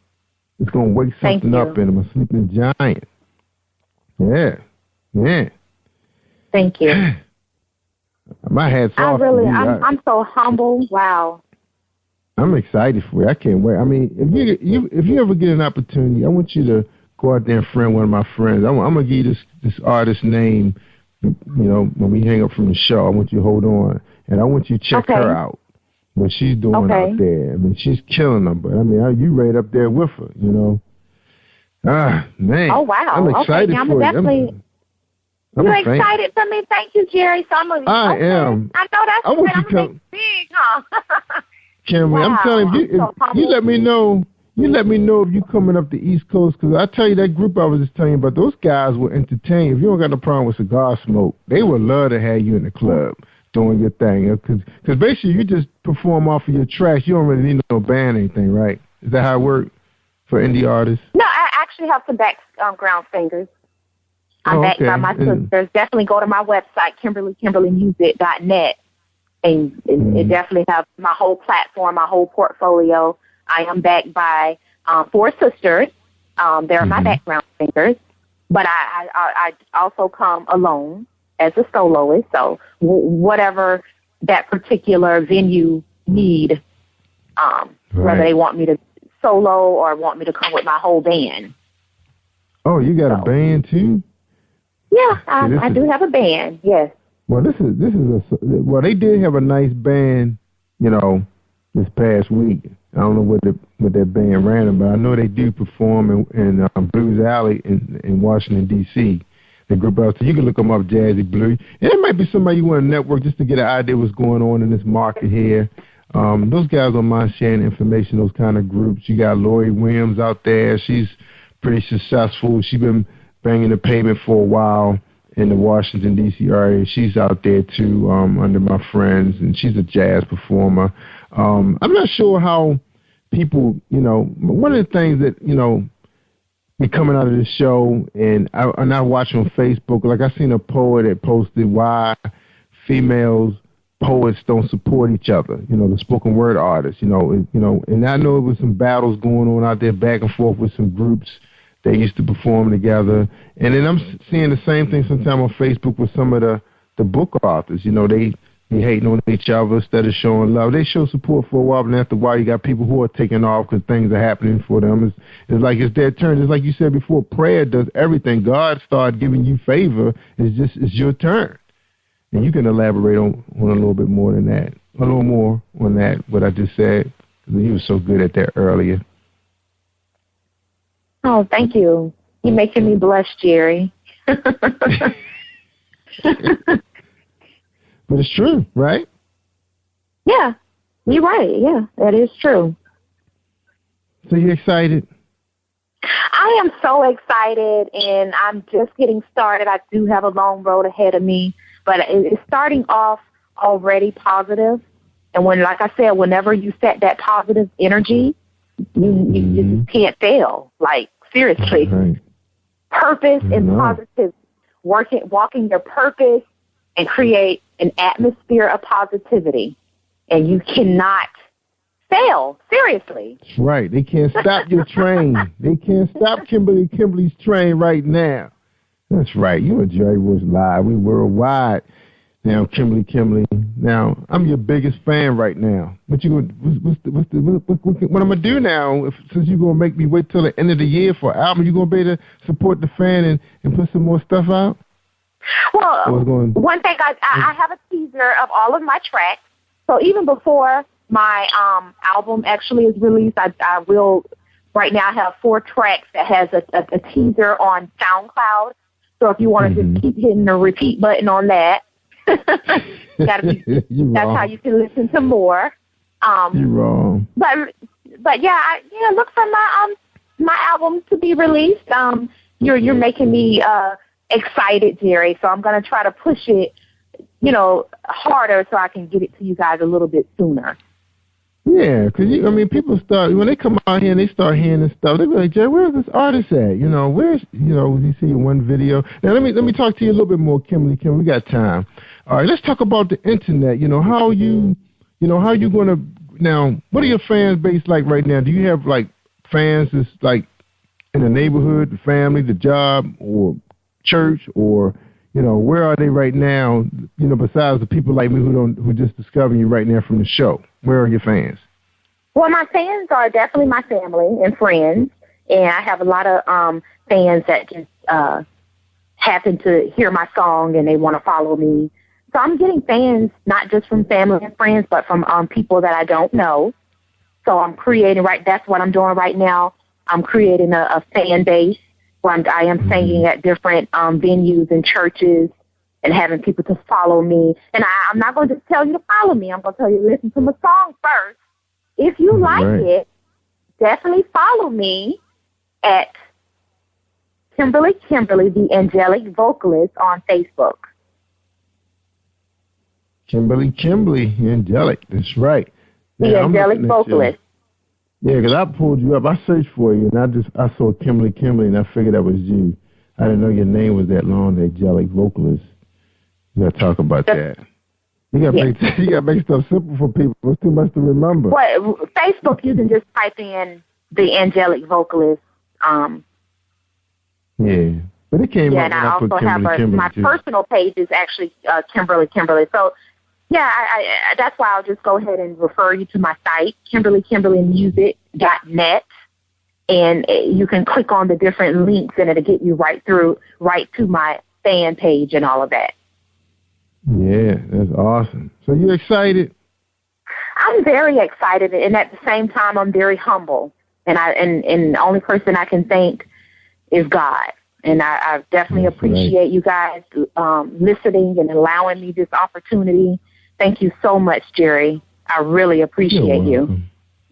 Yeah, I appreciate you coming on my show. You're like undiscovered talent up north. Well, they kind of consider us south too, just like you guys. But man, this is incredible. I just couldn't believe what I just heard. We're gonna play some more of this song too. We're gonna play a little bit more. All right, this is gonna be our little commercial break right now. So we're gonna listen to you again. When we come back, you got to tell us where people can find you, live, because after this, man, people going to want to hear some live stuff. I'm telling you. All right, hold on, Kim. I'm just going crazy in here. People are saying Jerry acting crazy because he was at a jazz show. He can't get enough. All right, here we go. Kimberly, I want to be yours. All right, y'all, here we go.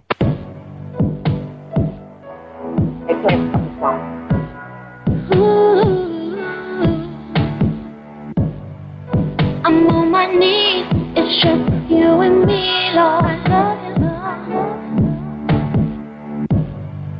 I'm on my knees. Hold up, Kimberly. I gotta say something real quick. Okay. If you sing that in church, some people gonna get saved on that. Well, that's the point of it. Did you sing that in somebody's church yet? Not yet. I do a lot of cover songs. Jerry. Will they let you sing that? Like I said, I'm just getting started, so I haven't really sung any of my tracks live yet. But my next performance, I will be doing I'm Praying for You. I haven't. Well, I thought you were saying you was praying for me that I can hold tight and show some patience.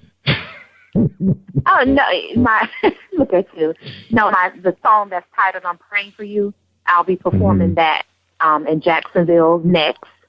I Want to Be Yours. I haven't, I'm still working to do some things to make sure the performance with I Want to Be Yours is exciting and move the crowd. Because I Want to Be Yours is very smooth and it's very soft. You want to make sure you don't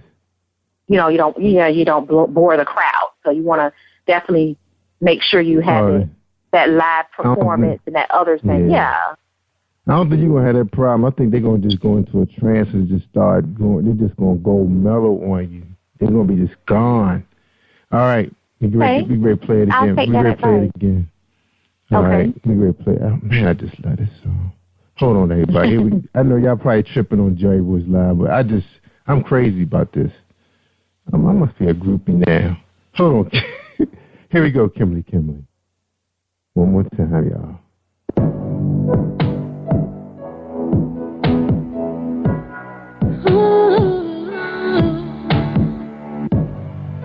I'm on my knees, it's just you and me, Lord. I'm on my knees, it's just you and me.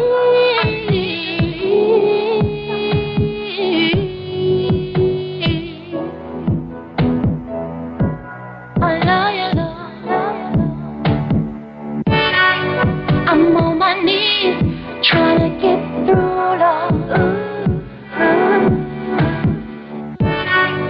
I'm on my knees, trying to get through.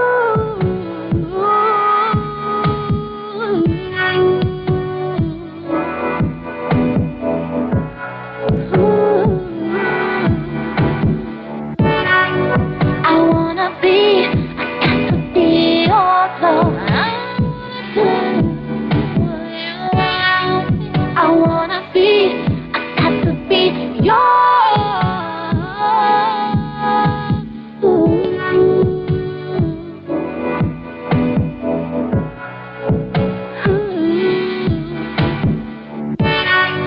I'm on my knees, it's just you and me, Lord. I'm on my knees, it's just you and me.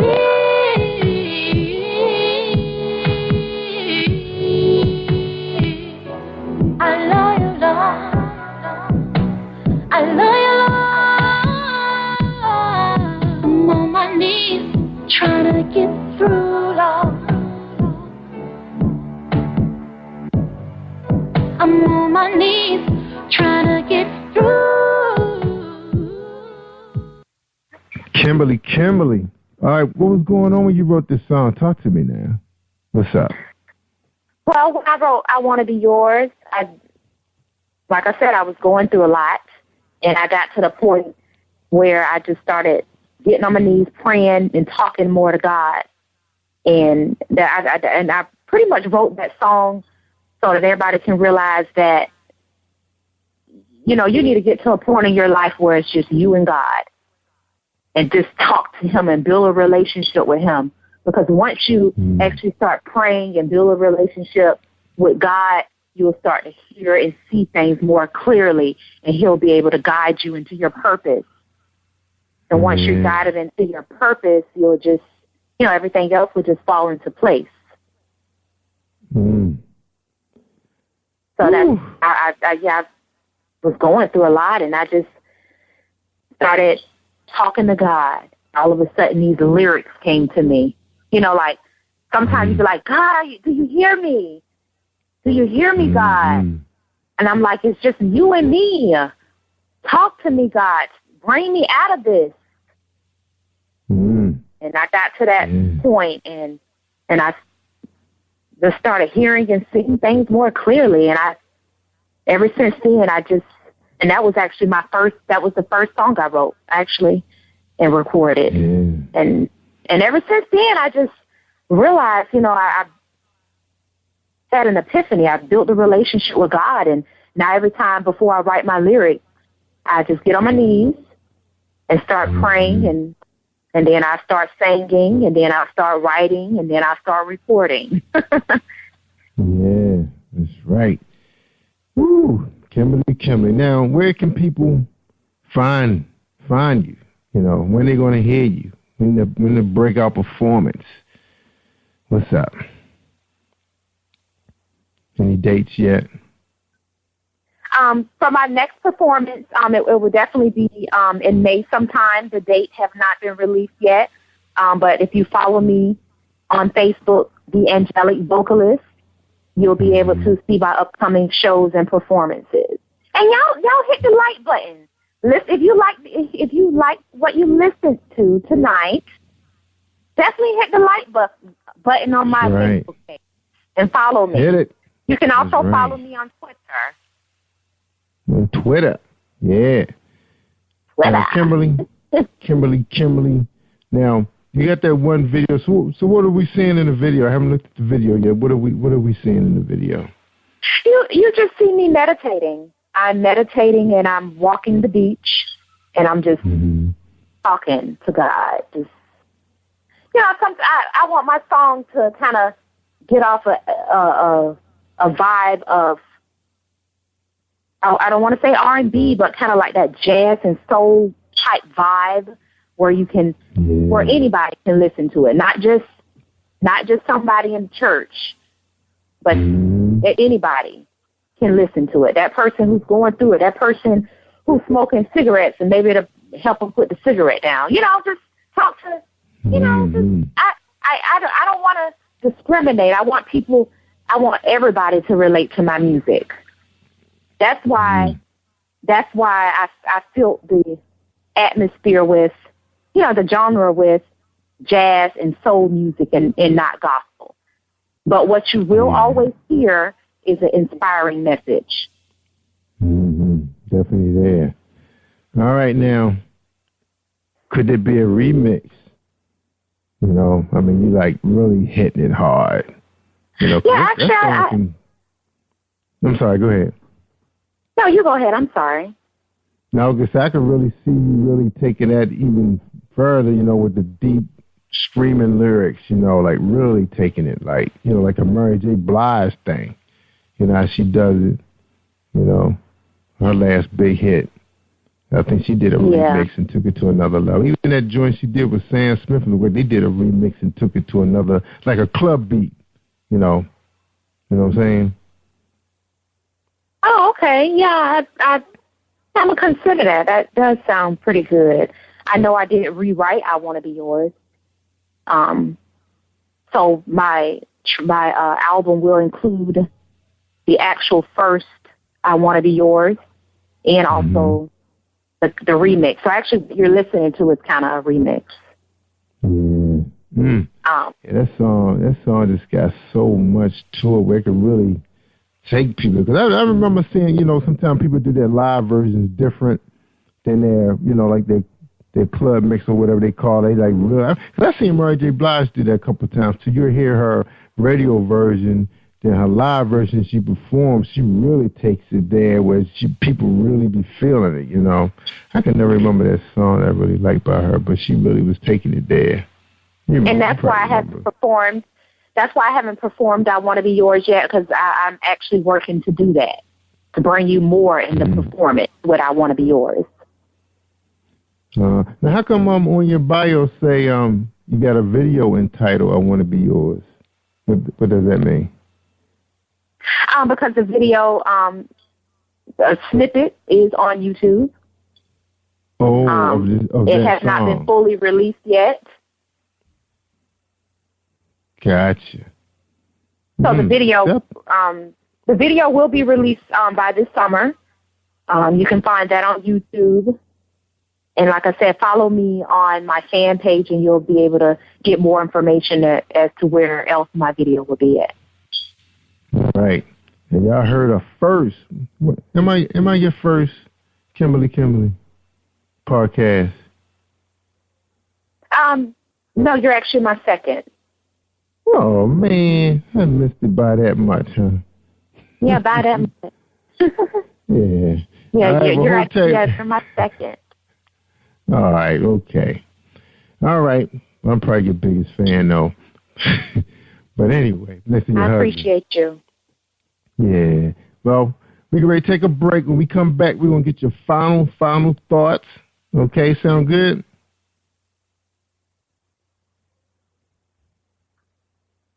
Yes.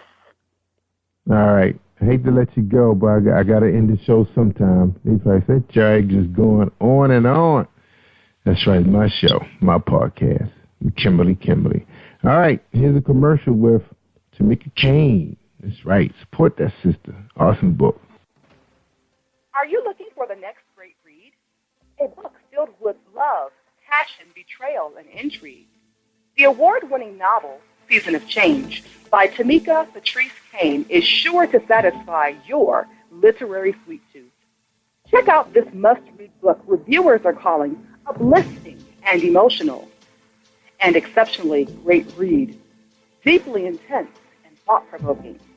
Order your copy today, available in paperback and ebook on Amazon.com or at www.tamikapatrice.com. Hi, this is Angel Sessions, and when I'm in town, I listen to Jerry Royce Live, PositivePower21.org, where they play my favorite music. All right, we back with Kimberly and her big hit. Going to be a big hit. I Want to Be Yours. All right, we got the two of her singles. You heard I'm Praying For You, which is also another one of my favorites. We can't wait to see her get out there and how the world take her in. All right, Kimberly, you ready for your final thoughts for tonight's show? Yes. All right, all yours. Thank you so much, guys, for listening. Like I said, I'm Kimberly. You can follow me on Facebook, The Angelic Vocalist, and you can also follow me on Twitter, Kimberly, The Angelic Vocalist. And I have some more music coming soon, so definitely look out for my album. And remember, fill that negative energy with positive energy and live in your purpose. Mm-hmm. And you know, in order to live in your purpose, you need to start building a relationship with God. And to build a relationship with God, you need to start praying more. That's right. Absolutely. Awesome. All right, like I tell everybody all the time, if you want to hear the good stuff, you got to listen to Darrell Royce Live worldwide on PositivePower21.org.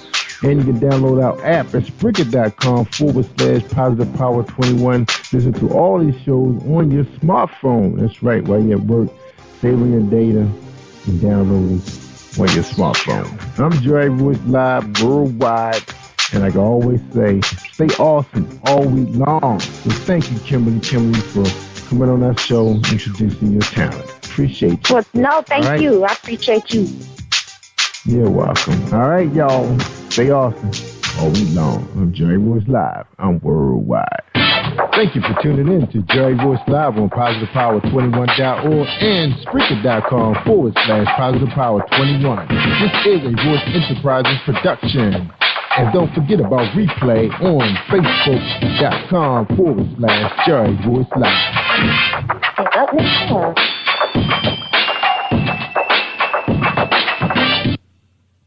All right, y'all. You are listening to Jerry Royce Live Worldwide Podcast. Hi, if you're struggling with your relationship or you just can't seem to find the right one, author GERALD has written an enlightening new book entitled How to Identify Your Spiritual Soulmate. You may order a copy today from Amazon.com or at BarnesandNoble.com. This book is sure to answer many of the questions you may have. Thank you and God bless you.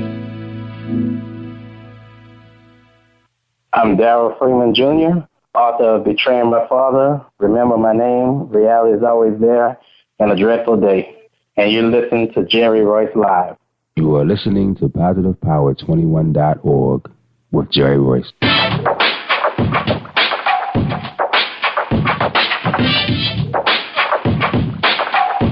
What up? It's your boy Kano Kingston. Hi, this is Angel Sessions. Hey, this is Scott. Hi, I'm Teresa Powell. Hi, Jerry. This is Iris Sandro Carter. Hi, this is Bill Powers. Hello, this is Teresa Bobby with Jerry Royce Live. Hi, I'm Philip Byrne. I'm live on the Jerry Royce Show. Hey, what it do? It's your boy who's the same. Peace, this is Dahlia the poet, spoken word artist. Hello, this is Mama Keys with Jerry Royce Live. All right, everyone. You got Robin Lynn, and I'm keeping it live right now on Jerry Royce Live. Hey, what's going on, everybody? What's up? This is award-winning podcast with the greatest podcast on earth. Thank you for stopping by. I'm your host, Jerry Royce Live Worldwide on Internet Radio, where you get your positive on. So when it's all positive, it's all power. That's positive power. This is a worldwide podcast for growth, wealth, and success. Thank you.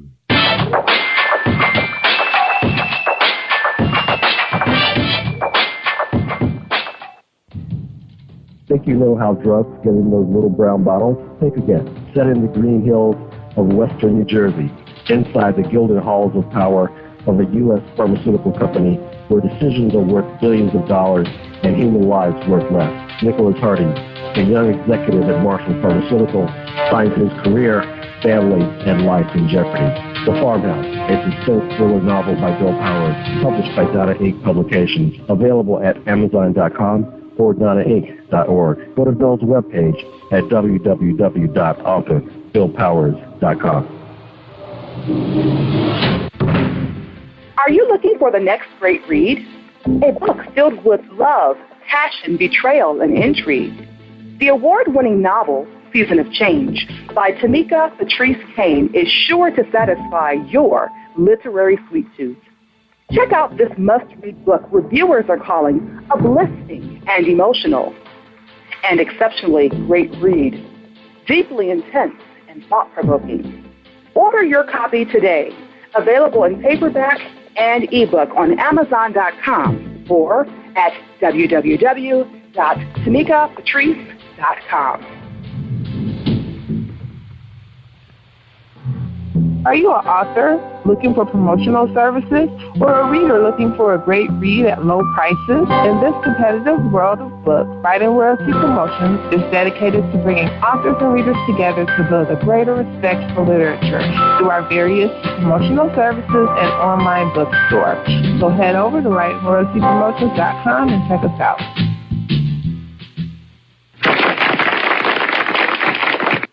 Thank you, everybody. Thank you for joining us, and welcome to PositivePower21.org. I am Jerry Royce Live, and you're listening to episode 337. That's right, 337. And my special guest tonight is Darrell Freeman. That's right, and tonight he's here to talk about his book, Betraying My Father, and he's here to talk about his stage play that's coming soon. So hold back, relax yourself, and let's hear a message from our sponsor, Reese World Publishing. Hold tight, everybody.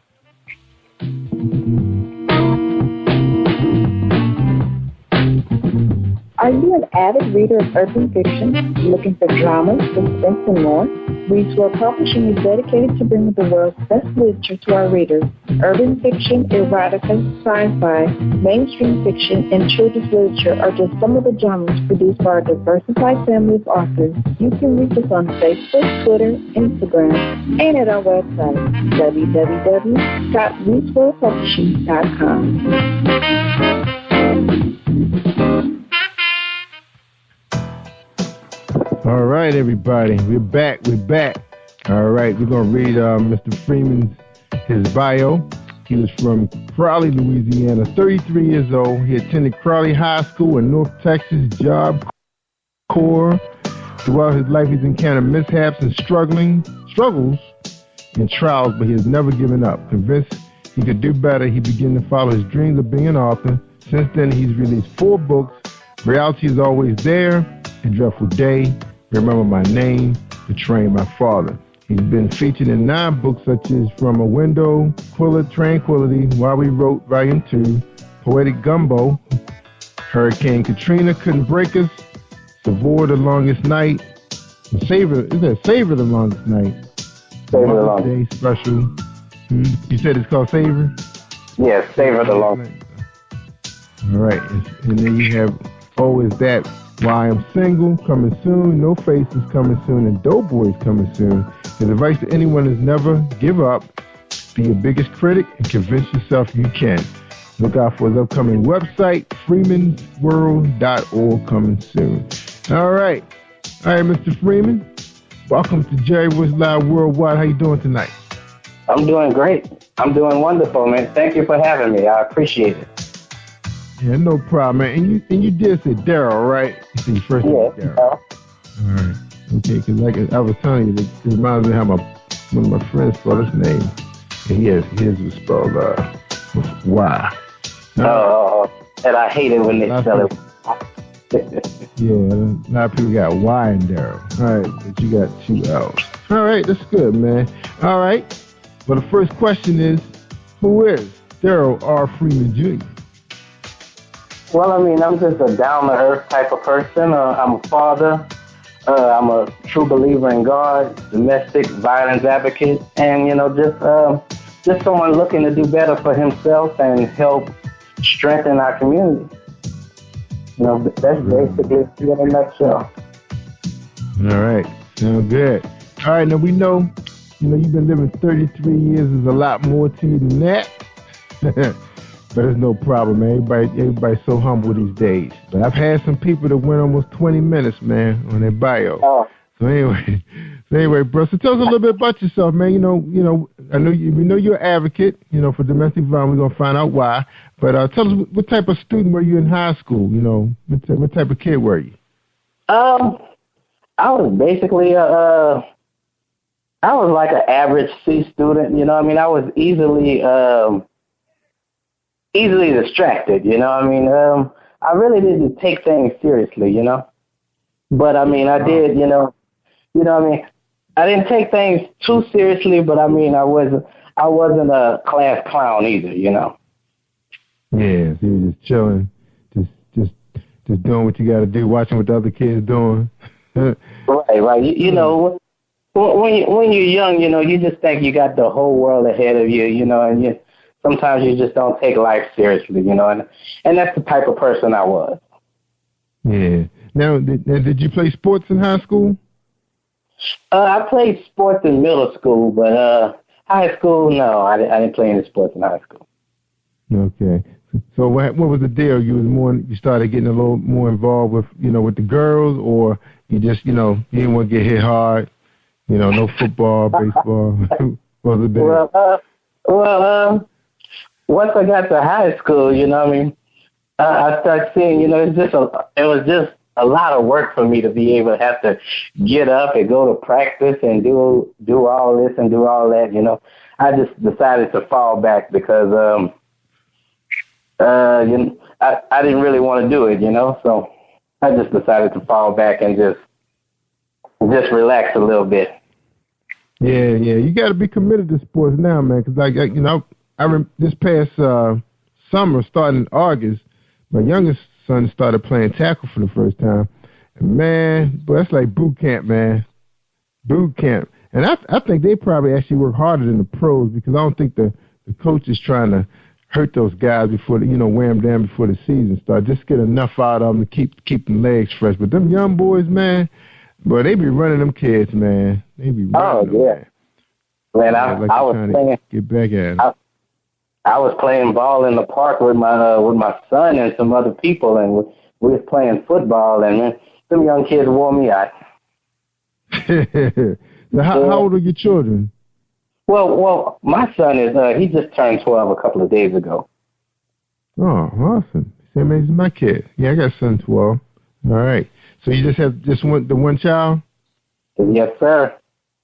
All right. That's right. It costs too much money, man. All right. Now, what type of kid is he, man? Is he athletic? He likes video games, sports, or he's into his books?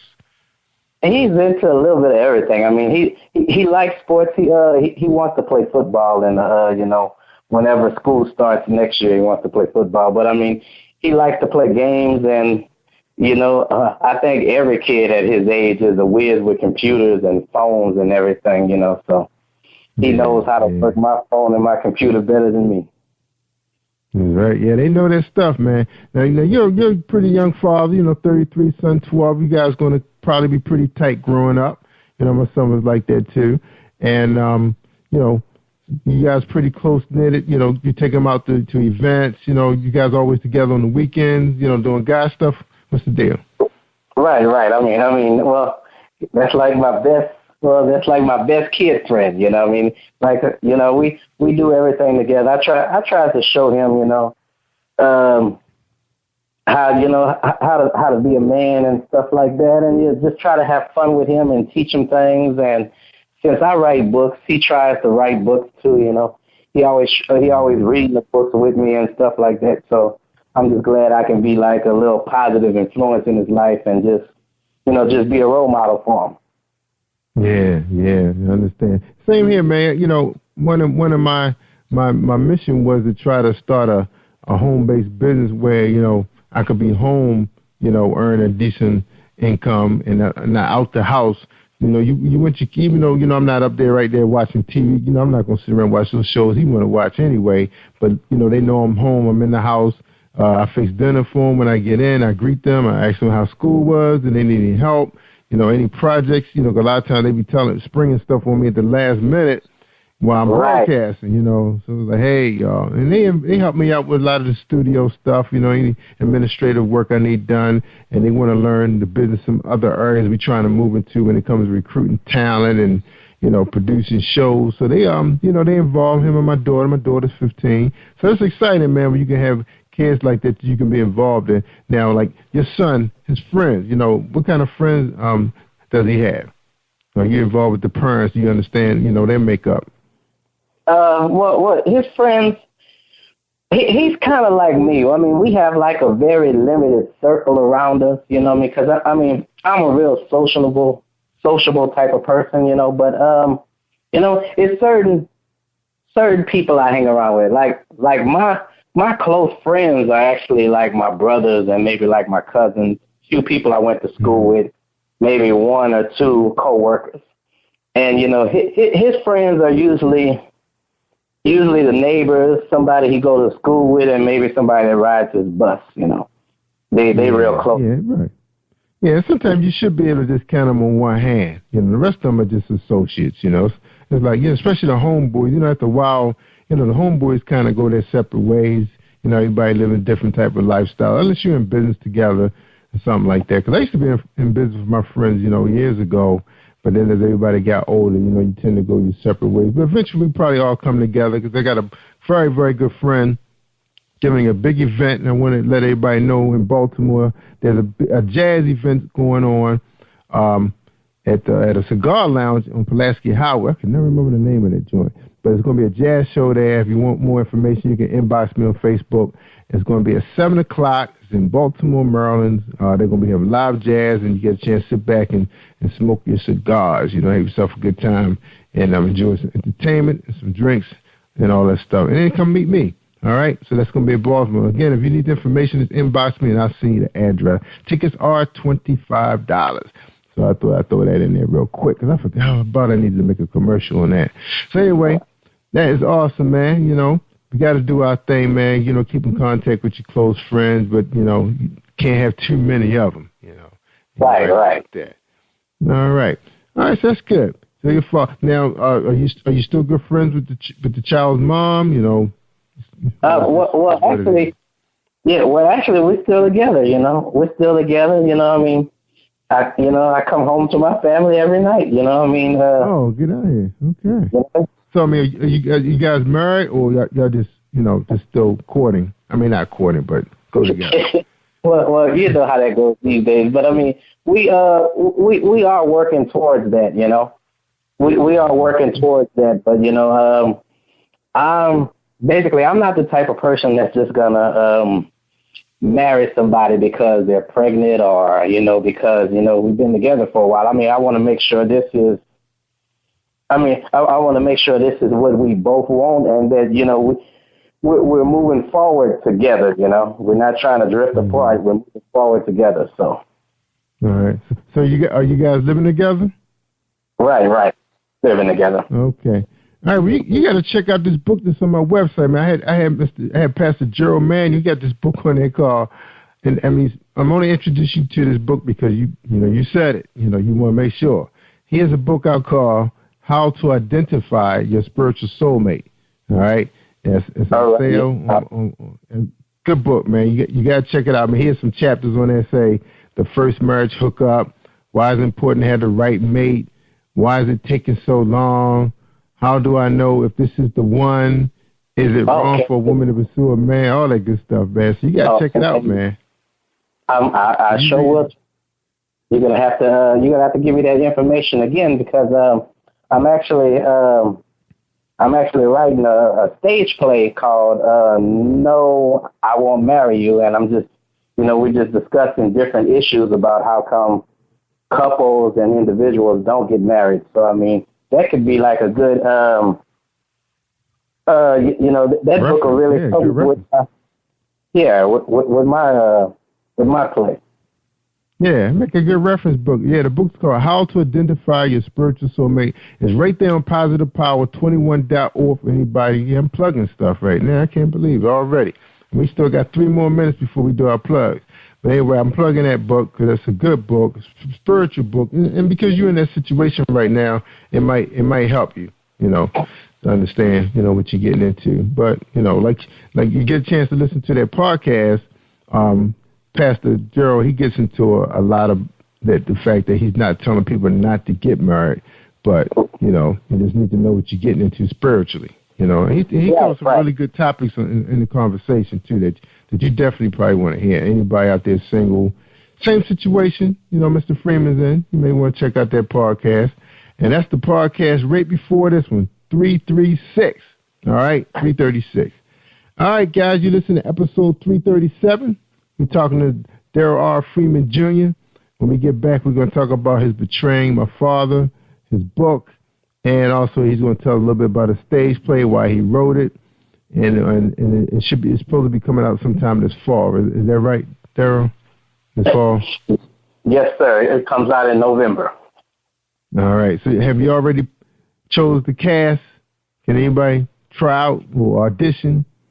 Well, we already have our cast together, but we are looking for extras and like step-ins, just in case someone can't do it. We're looking for replacements. So. Oh yeah, okay. I didn't know that. I didn't know that they go down like that. After I was looking at Kim Whitley, her show. What's her little son name? Jeremiah or something like that. She has a show where she was producing a play.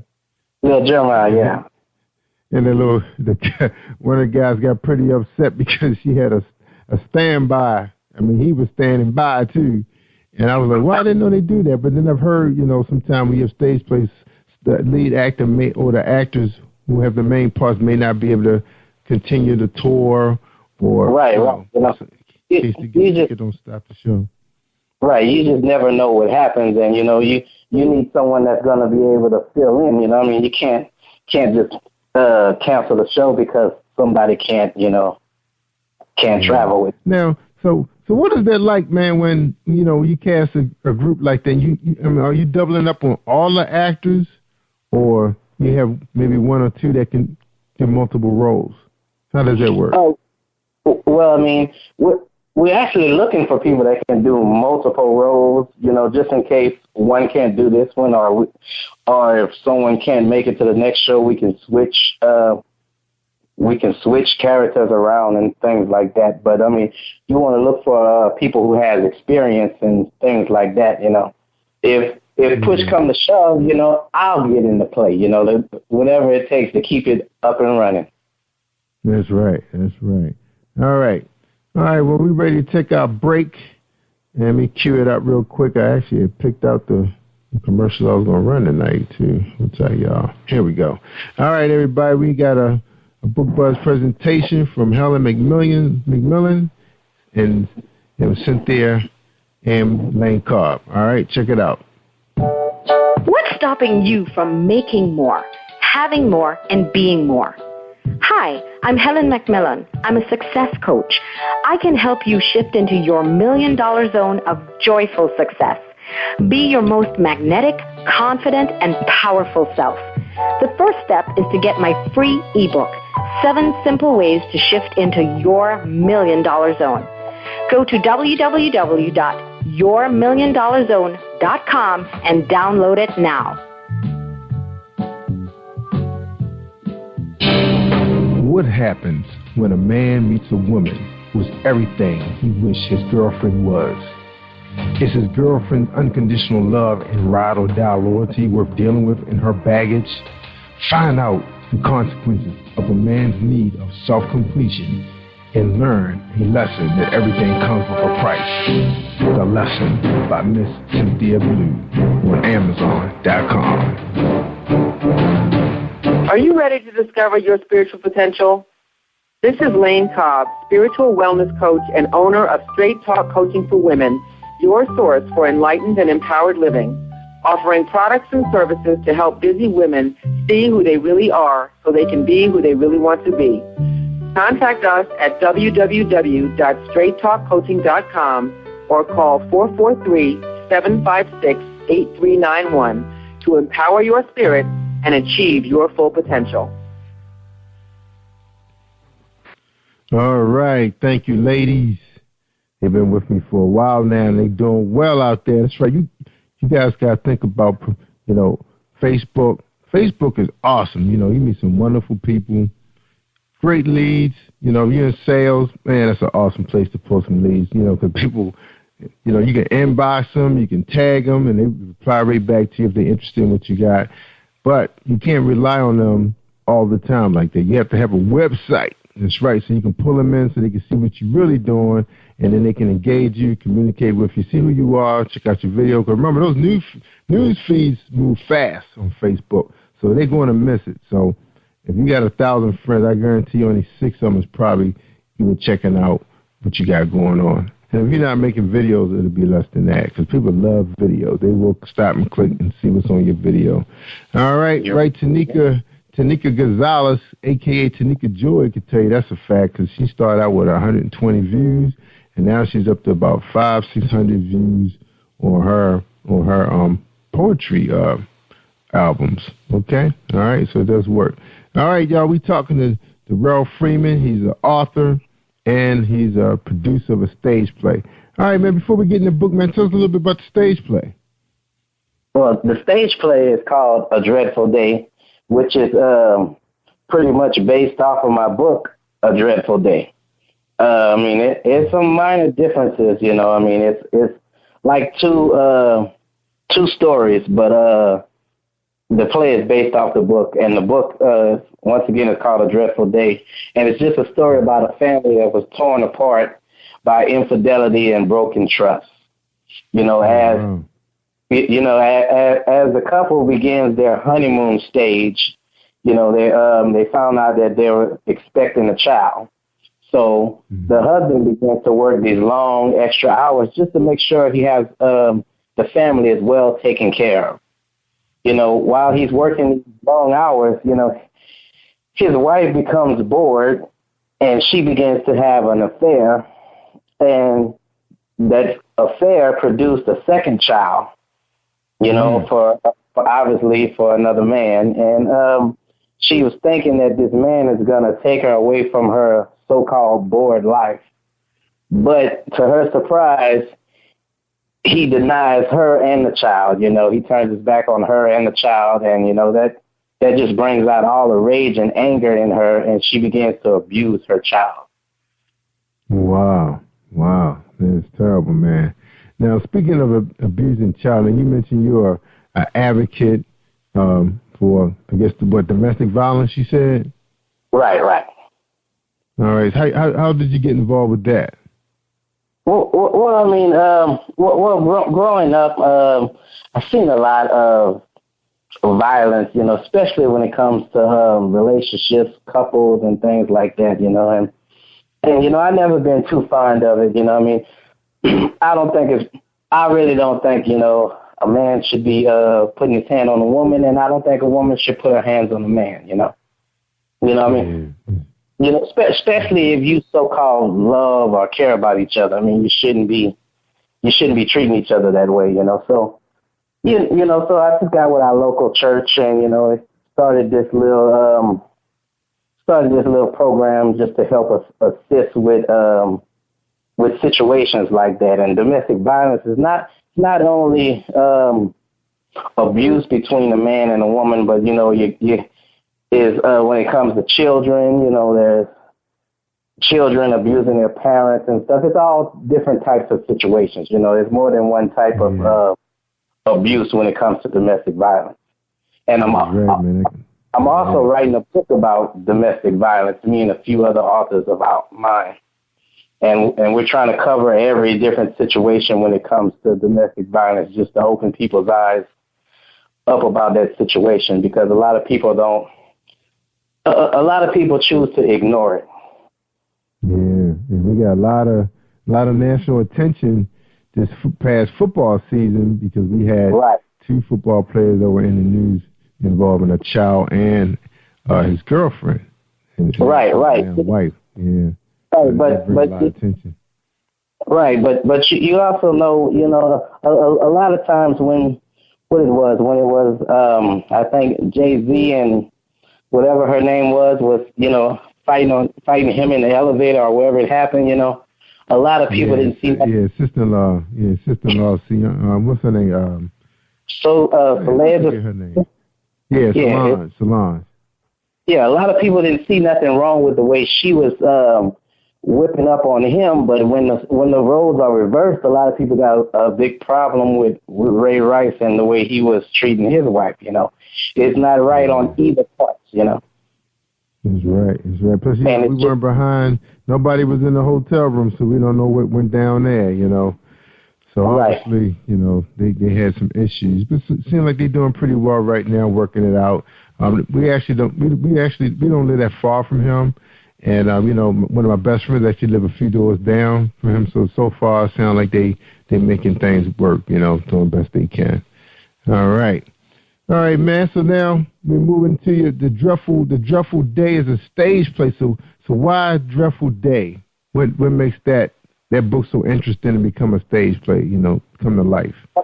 Okay, well, that was actually the first novel I wrote, and when I was writing the book, because, well, let me just start off by saying, I'm an author, and, I want to just do more than just entertain. I want to write stories and touch topics that's going to make a difference, and that's going to make people wake up and change, maybe open up the door to conversation. A lot of times situations like that is going on in our house and in our neighborhoods, and people can't talk about it. So I felt that if I can write a story about it, it can open up the lines of communication. So that's why I really wrote the story, to kind of make a difference. And also, had a tragedy happen in my life when I was a young teenager, and I just wanted to really talk about it because as a family we never discussed what happened, and and a lot of times in our houses and in our neighborhood, we have situations that happen, and a lot of us just choose to ignore it or just cover it up, and it's not going to go away. And it's just bottled inside, you just got to let that out, and you just got to deal with it. Yeah, because I was going to ask you, what compelled you to want to get involved with this real deep subject. A lot of times when people do get involved, it's real close to their household, whether it was a sibling or it was an aunt that's staying because of a violent uncle. So I was going to ask you, what road that you went down that you saw this dreadful day? Oh, okay. Well, the idea really came from a situation I seen on the city bus. A long time ago, I was riding the city bus, and I seen this woman who had two children. And, little kids, I guess the little boy was maybe like 4, and the little girl was probably about 2. Well, I'll give them about 5 and 3, something like that. But the little boy had asked her, can he have a soda? So she gave him $1 to go get a soda, and he's running to the vending machine to get the soda. And she said, wait. You got your little sister. She said, you got to always think about your sister. It's not just you, it's your sister, And it kind of made me smile because she was teaching her son to really look after his sister, And, it just made me think. It made me think, what if you had a situation where it was the complete opposite, and the mother just didn't love both children equally. So I just started thinking about it, and as I began writing, I started thinking about my childhood where I had a cousin of mine was killed at the age of 17 because, he had a situation where his mother was dating this man that really didn't get along with him, And he really didn't want to be a part of our family in general. You know what I mean? Never came to any family functions or anything. But, you know, this is only my opinion, you know. I mean, I don't really know everything that's happening in the situation, you know, but I feel like if you're a parent, you know, that child is a package deal. If you're going to be with me, you got to accept my child. Point blank. You know, nothing else to talk about. You know, and I felt that if she'd have pulled him on the side and said, look, this is my son, you know, if you're going to be with me, you got to accept my child. And then you pull your child to the side and say, look, this is the man I want to be with. You don't have to like him, but you're going to respect him. And then y'all all spend time together as a family and try to bond together. Now, whenever you feel you trust him, you trust both of them enough to spend time with each other by themselves, then that's when they begin to bond with each other. And, you know, y'all just kind of build your family from there. But that situation didn't happen. And my cousin felt that she chose her husband to be over him. So he moves out, runs away, however you want to call it. But he begins to start selling drugs and running the street life. And my mother had pulled him to the side maybe like on a Friday. And she told him that if he don't stop, he's going to be dead before he's 21. This was that Friday. And my cousin died that Sunday morning. Wow. You know, and he told her, he said, I just got one more thing to do, one more deal to make, and then I promise I'm going to stop. But, you know, it just didn't happen like that. You know, and as I was writing the story, that just came to mind, you know, it just kind of got me kind of emotional and stuff, you know. So I felt while I was writing the story, I felt it was only right for me to write the real reason I wrote the story, which you can read that at the end of the book of A Dreadful Day. I also include, you know, what happened with my cousin, you know. And just as something to show people that, you know, it's real out here, you know, you never know. Just because someone else lived their life and they made it out, or they living a lavish life that you might think you idolize, that might not be your destiny, you know. You never know. He's right. You're absolutely correct. Now, that's very emotional right there, man. You know, losing a relative to something like this, especially a mom that just confronted him. And there's always that one last time. You know, that's always the thing that gets you. One last time. That's what you tell yourself. You know? Right. You know, and that's exactly what it is. Yeah, I was 16 when that happened. You know, I mean, I've been to funerals before. I mean, we all been to funerals before, but really not nobody that close to me. You know, I mean, he was my first cousin, you know, and just seen him maybe like 2 weeks ago. Yeah, that's rough. Yeah, that is rough, man. I lost a best friend a couple of years ago, right before our home team won the championship. He loved that team, man. And he didn't make it to that season, you know. He just saw him too, man. You know, he was smiling like everything was all right. You know, that's how life goes, man. Just gotta keep it moving, All right. Let's talk about this book, man, Betraying My Father, man. So what's the deal with that book? I see on this is what you have written on your Amazon site, paperback. Priced at $15.99 for the paperback. So is it available as a Kindle? Yeah, yes, it's available for Kindle at $1.99. Okay, because I didn't see the price when they talk. They got right. I mean, and I don't know why they have it at $15 because I mean it's actually $13.99. You know. Yeah, and they got. I guess it's for the Kindle Unlimited people. They have $0. In the box. I don't really see a regular price. But the book said once happy home has been shattered by a nasty divorce involving allegations of affairs and abuse, causing Angela to choose between her mother and father. Emotionally confused and manipulated, Angela sides with her mother, breaking her father's heart. All right, man. So what compelled you to write that book? Well, with me is I really felt, I'm not going to even lie, I really felt kind of disrespected as a man. You know what I mean? A lot of times you always hear about these deadbeat dads and how these men don't step up and take care of their kids and stuff like that. And you don't hear too many singers or rappers, actors, actresses, and entertainers, period. You don't hear too many of those acknowledging their fathers and stuff like that.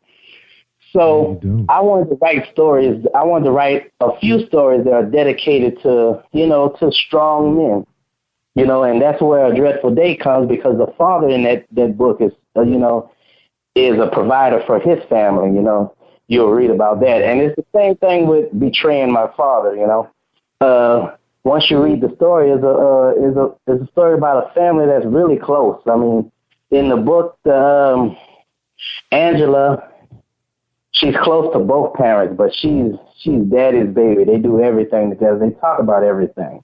But as she goes to college, she suddenly finds herself in the middle and having to choose between her mother and father because they're getting a divorce.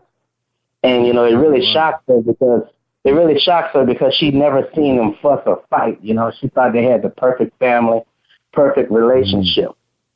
And, her mother comes to her one night, tells her that her father was having all these affairs and he abusing her and things like that. And Angela really doesn't believe her mother because she knows her father. And Angela is like, I'm sorry, mother, but you will have to... What's going on, everybody? This is Jerry Royce Live Worldwide. We're about to go live. We're going live with CNN in Baltimore. We're in our Owens Mill studios, but we're going live. Take a listen to this report. This is Baltimore Aftermath.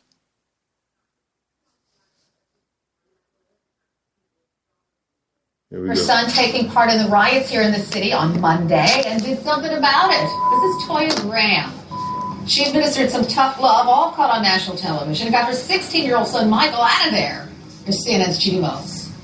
It was the one moment from the chaos in Baltimore that had people cheering for more. Mother of the Year. I leaped out of my chair and said, yes! I was captivated. Captivated by a Baltimore mother reading the Riot Act to her 16-year-old son. You remove him from the riot.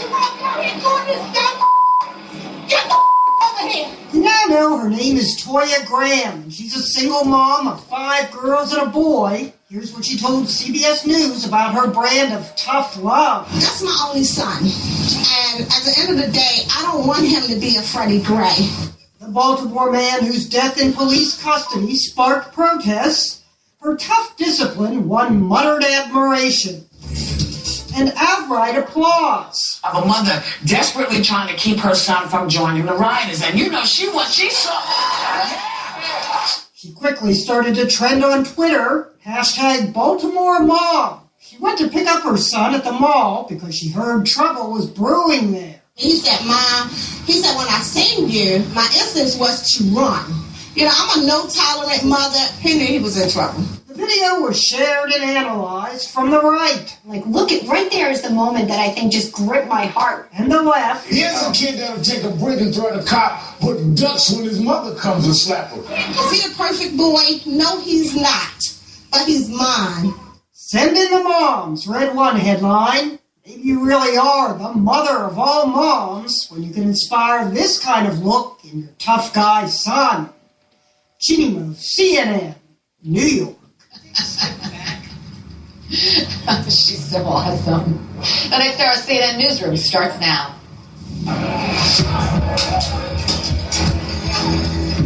All right, so now they're putting out flashbangs right now. At this point, it's somewhat of a standoff in terms of those who are still out here not wanting to go home. At least not yet. Please, can y'all go home? Can I see what's about to go on? My understanding is you've got some of the same organizers now going back into these communities to try to clean up in the aftermath of a handful of criminals and thugs. Of course, it's not the right word to call our children thugs. That's my only son. And at the end of the day, I don't want him to be a Freddie Gray.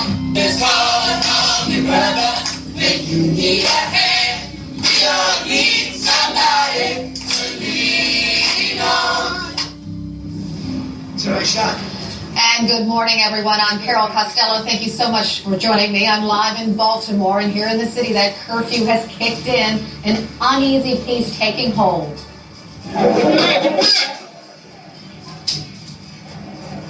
Nearly an hour after that 10 p.m. curfew, police fire smoke canisters and pepper bullets and chase away a mostly peaceful crowd. A mere 10 people placed under arrest. That's compared to more than 200 the night before. The Baltimore Sun calling the mood an unsettled peace. The unrest here inspires protests in other American communities from coast to coast. And in the middle, Ferguson, Missouri. Hundreds gathered under the watchful eye of police. It was here last summer that the killing of an unarmed teenager ignited nationwide anger and debate over the police treatment of African-American men. Now, the big difference between Monday night and last night here in Baltimore was self-policing. I was there at President and North Avenue. I was watching clergy and community members linking arms, creating this human barrier between police and the protesters. Take a look. This is a peaceful rally, and we want to keep it that way. What are you guys protecting? We realize there's a curfew at 10 o'clock. We want to keep some distance between the people and the police officers. We want to keep this rally peaceful. That's what we want. We don't want anything else. We've been doing a great job all day long.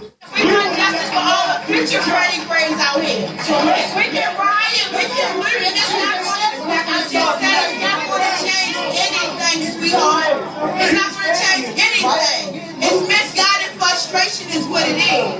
That's what it is. Until we get to the root of the problem, and now all eyes is on Baltimore City, now they watching us. I'm sorry it had to take a tragic, negative event to get all eyes on Baltimore City, but now they watching. Let's give them something good to look at. Let's disperse peacefully. We can do this. I know we can. I have faith in my Baltimore. I know my people are going to show them. We're going to show the world what kind of city we have.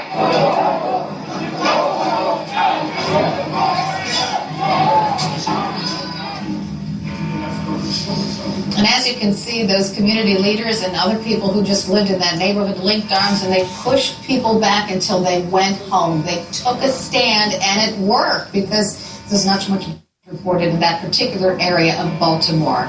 Also, in another part of town, people rolled up their sleeves to clean up the wreckage of the fires and the looting. CNN's Athena Jones is in another part of Baltimore with more on that. Good morning, Athena. Good morning, Carol. That's right. We're in Gilmore Homes. This is the housing project where Freddie Gray was arrested several weeks ago now. But just a short while ago, not too far from here, we were in that intersection where so much has gone down over the last couple of nights, and it looks dramatically different today than it did in the immediate aftermath of Monday's violence. The CVS that was looted and burned out has now finally been boarded up. That wasn't the case this time yesterday. Also, the debris that was littering the streets is almost all gone. We saw the cleanup efforts yesterday, dump trucks having to come several times to take away, to haul away trash bags filled with the debris there. So the community really stepping up to try to clean up the city. One woman telling us, we're embarrassed by what happened Monday night. We can do better than that. And we want to make sure that we do better than that. But things really are returning, at least looking like they're returning to normal at that same intersection, which was shut down this time yesterday. We saw school buses go by. Baltimore City public schools are now reopened. The kids are back in school. They're having, we're told, principals and teachers put together activities that will help the kids talk about and learn from, I should say, the events of the last couple of days, especially Monday. There are also counselors on hand. Athena, so things are beginning to get back to normal. All right. I'm sorry to interrupt you with a great part of that story from Baltimore. Hillary Clinton is talking about the violence that took place here earlier this week. Let's listen. In Cleveland, Ohio, unarmed and just 12 years old. Eric Garner choked to death after being stopped for selling cigarettes on the streets of our city. And now, Freddie Gray. His spine nearly severed while in police custody. Not only as a mother and a grandmother, but as a citizen, a human being, my heart breaks for these young men and their families. we have to come to terms with some hard truths about race and justice in America. There is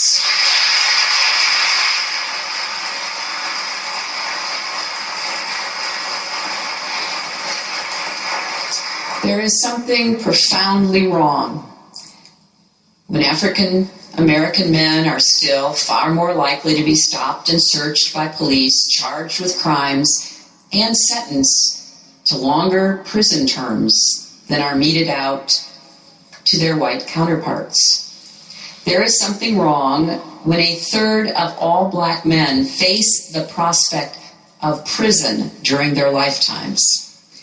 And an estimated 1.5 million black men are, quote, missing from their families and communities because of incarceration and premature death. There is something wrong when more than 1 out of every 3 young black men in Baltimore cannot find a job. There is something wrong when trust between law enforcement and the communities they serve breaks down as far as it has in many of our communities. We have allowed our criminal justice system to get out of balance. And these recent tragedies should galvanize us to come together as a nation to find our balance again. We should begin by heeding the pleas of Freddie Gray's family for peace and unity, echoing the families of Michael Brown, Trayvon Martin, and others in the past years. Those who are instigating further violence in Baltimore are disrespecting the Gray family and the entire community. They are compounding the tragedy of Freddie Gray's death and setting back the cause of justice. So the violence has to stop. But more broadly, let's remember that everyone in every community benefits when there is respect for the law and when everyone in every community is respected by the law.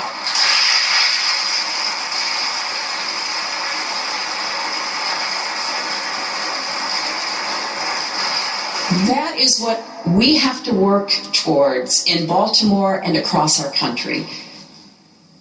We must urgently begin to rebuild the bonds of trust and respect among Americans. Between police and citizens, yes, but also across society. Restoring trust in our politics, our press, our markets.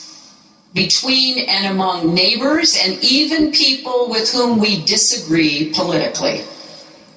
This is so fundamental to who we are as a nation and everything we want to achieve together. It truly is about how we treat each other and what we value, making it possible for every American to reach his or her God-given potential regardless of who you are, where you were born, or who you love.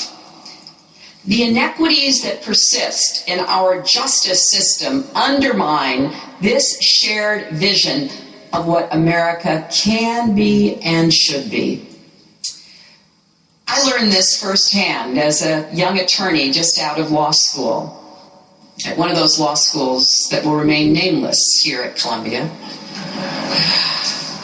One of my earliest jobs for the Children's Defense Fund, which David had mentioned, I was so fortunate to work with Marian Wright Edelman as a young lawyer and then serving on the board of the Children's Defense Fund, was studying the problem then of youth, teenagers, sometimes preteens, incarcerated in adult jails. Then as director of the University of Arkansas School of Law's Legal Aid Clinic, I advocated on behalf of prison inmates and poor families. I saw repeatedly how our legal system can be, and all too often is, stacked against those who have the least power, who are the most vulnerable. I saw how families could be and were torn apart by excessive incarceration. I saw the toll on children growing up in homes shattered by poverty and prison. So, unfortunately, I know these are not new challenges by any means. In fact, they have become even more complex and urgent over time, and today they demand fresh thinking and bold action from all of us. Today, there seems to be a growing bipartisan movement for common sense reforms in our criminal justice system. Senators as disparate on the political spectrum as Cory Booker and Rand Paul and Dick Durbin and Mike Lee are reaching across the aisle to find ways to work together. It is rare to see Democrats and Republicans agree on anything today, but we're beginning to agree on this. We need to restore balance to our criminal justice system. Now, of course,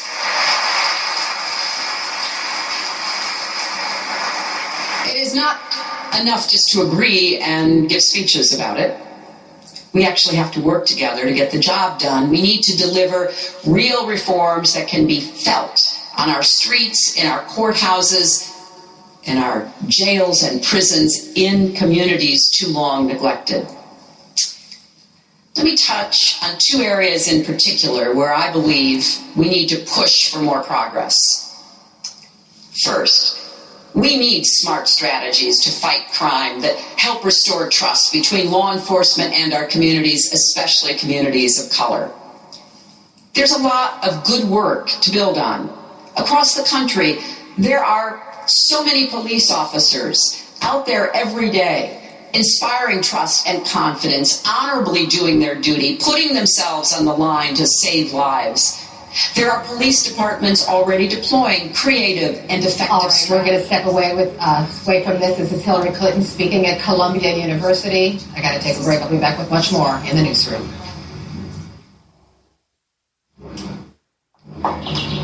If you're taking multiple medications, does your mouth often feel dry? A dry mouth can be a side effect of many medications, but it can also lead to tooth decay and bad breath. That's why there's Biotine. Available as an oral rinse, toothpaste, spray, or gel, Biotine can provide soothing relief, and it helps keep your mouth healthy too. Remember, while your medication is doing you good, a dry mouth isn't. Biotine, for people who suffer from a dry mouth. Hey, pal. You ready? Can you pick me up at 6:30? I'm here. Too late. I'll go for 5 minutes. Move it. Killing me. You know what, Dad? I'm good. It may be quite a while before he's ready, but our Subaru Legacy will be waiting for him. The longest-lasting midsize sedan in its class. The 2015 Subaru Legacy. It's not just a sedan, it's a Subaru. The switch to T-Mobile is on. Even Verizon customers are seeing the light. T-Mobile has America's fastest 4G LTE network. From the Bay Area to the Big Apple. And more data capacity per customer. Need one more reason? Get 2 lines of unlimited 4G LTE data for $100. Save without settling on America's fastest 4G LTE network.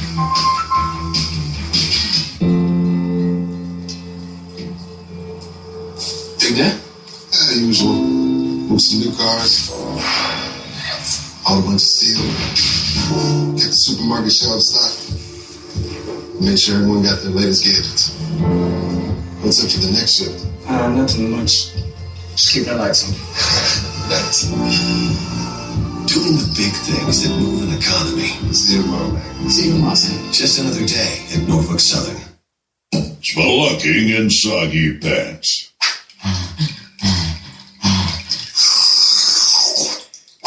Spelunking in Duluth Dry on the Fly pants.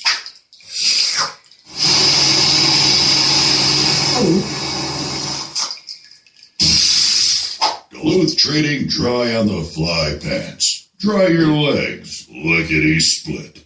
Get a pair. Only at DuluthTrading.com.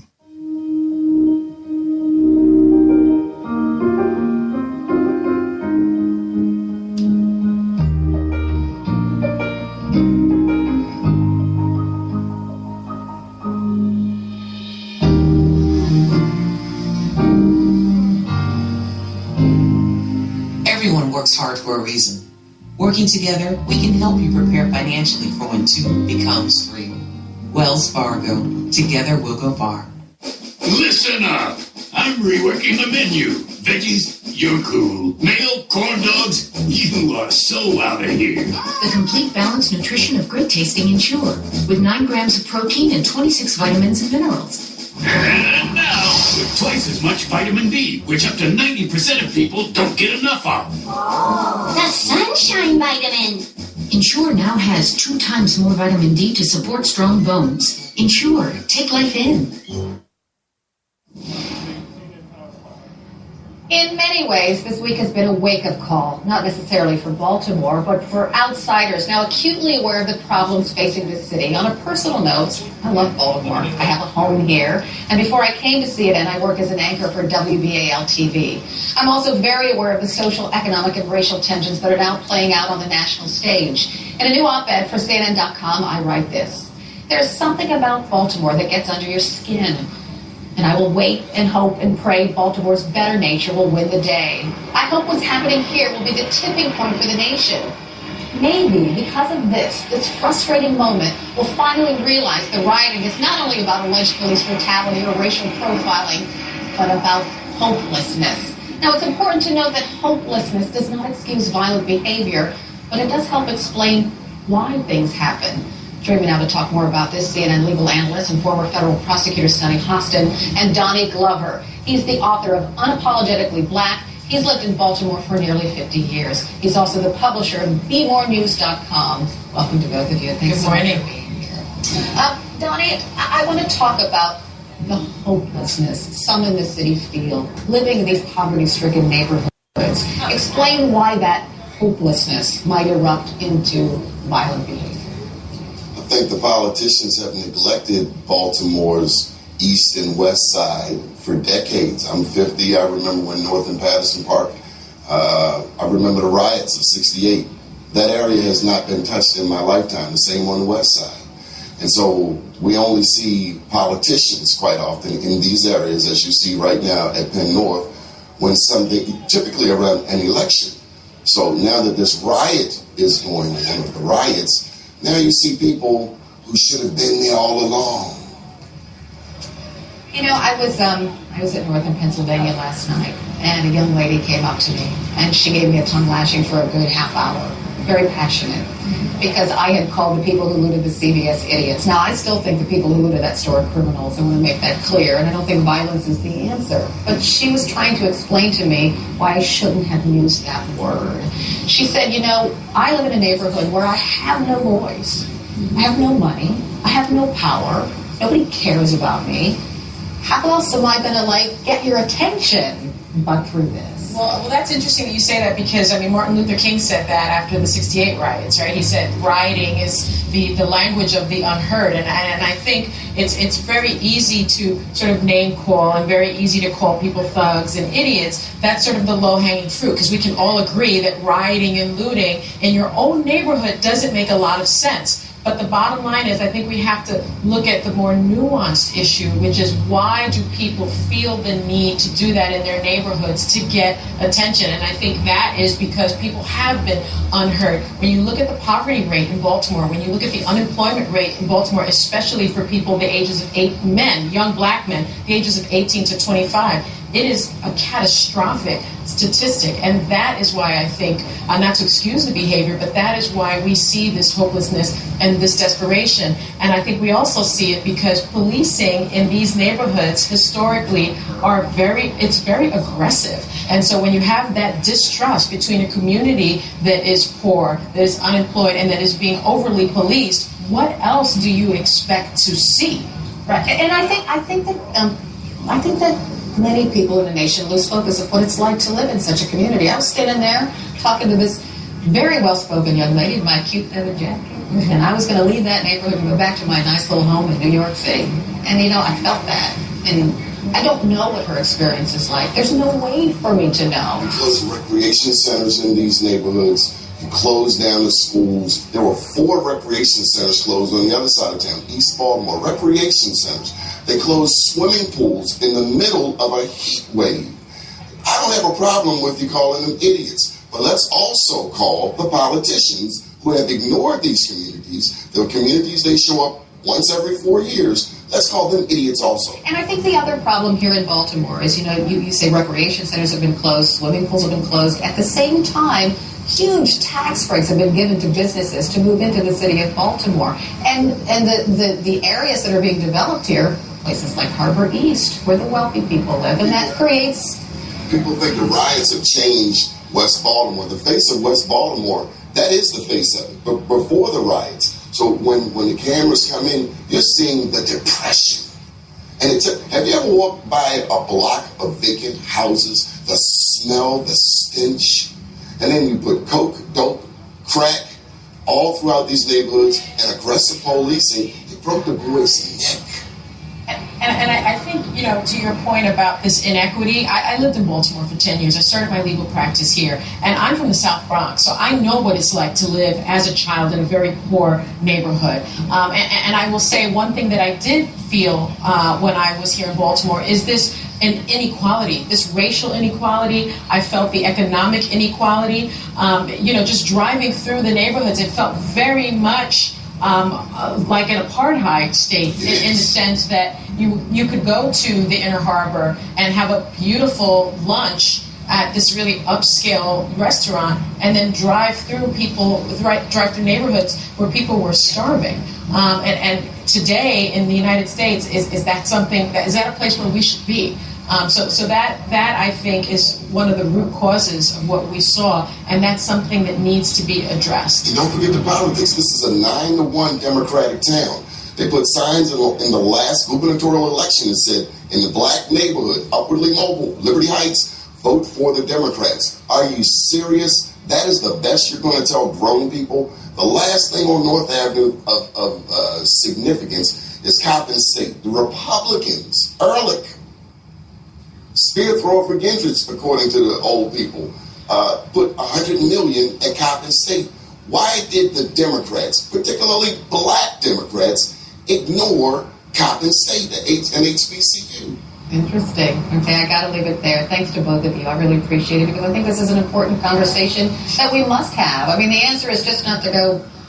Clearly, the answer is not to just go arrest everybody, right? Clearly, the answer is not that. So I think it's important that we discuss the underlying issues and talk about them honestly and look at ourselves. And I don't know, at least that's what I'm trying to do. Thanks to both of you. I appreciate it. Check out my op-ed at CNN.com/opinion.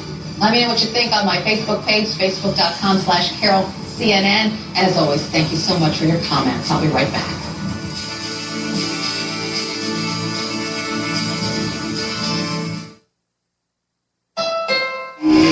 The only company ever to win both the Indy 500 and a Supercross Racing Championship. They were also the first to come up with this. Where you can get great deals on almost everything Honda makes, including the sporty Civic, named best value in its class. Get great deals on Civics right now. Hurry, the Honda Dream Garage sales event ends soon.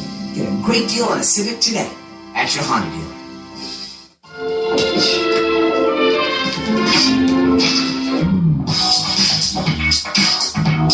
One coat coverage, one coat guaranteed, one happy couple. Marquis, Bear's most advanced paint and primer, only at the Home Depot. I'm Carrie D. I've had moderate to severe plaque psoriasis most of my life, but that hasn't stopped me from modeling. My doctor told me about Stellara. It helps keep my skin clearer. With only 4 doses a year after 2 starter doses, Stellara helps me be in season. Stellara may lower your ability to fight infections and increase your risk of infections. Some serious infections require hospitalization. Before starting Stellara, your doctor should test for tuberculosis. Stellara may increase your risk of cancer. Always tell your doctor if you have any sign of infection, have had cancer, or if you develop any new skin growths. Do not take Stellara if you are allergic to Stellara or any of its ingredients. Alert your doctor of new or worsening problems, including headaches, seizures, confusion, and vision problems. These may be signs of a rare, potentially fatal brain condition. Serious allergic reactions can occur. Tell your doctor if you or anyone in your house needs or has recently received a vaccine. In a medical study, most Stelara patients saw at least 75% clearer skin, and the majority were rated as cleared or minimal at 12 weeks. Stelara helps keep my skin clearer. Ask your doctor about Stelara. Here at Friskies, cats are in charge of approving every new recipe. Because it's cats who know best what cats like to eat. Up today, new Friskies 7. We're trying 7 cat favorite flavors, all in one dish. Now for the moment of truth. Yep. Looks like it's time to share what our cats love with your cats. New Frisky 7. For cats, by cats. Here's Buster's been busy. Yeah, Scott. I'm just about to use That's a bunch of ground-up paper, lad. Scott's Easy Seed uses a fine seed fertilizer and natural mulch that holds water so you can grow grass anywhere. Seed your lawn. Seed it. The great video connection is still going or slowing down. Liberation. So the way pushing down stock prices, click here. Economy was not these bold investments pages. An bold approach to value equity investing and That doesn't take investing.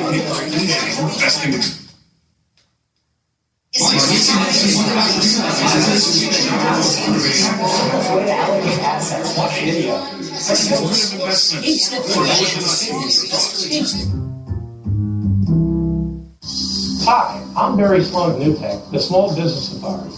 As a small business owner, you know how difficult getting a bank loan can be.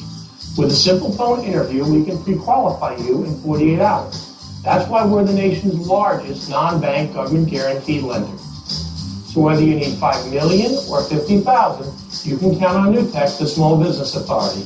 Call us at 8552-THE-SBA or visit us at thesba.com.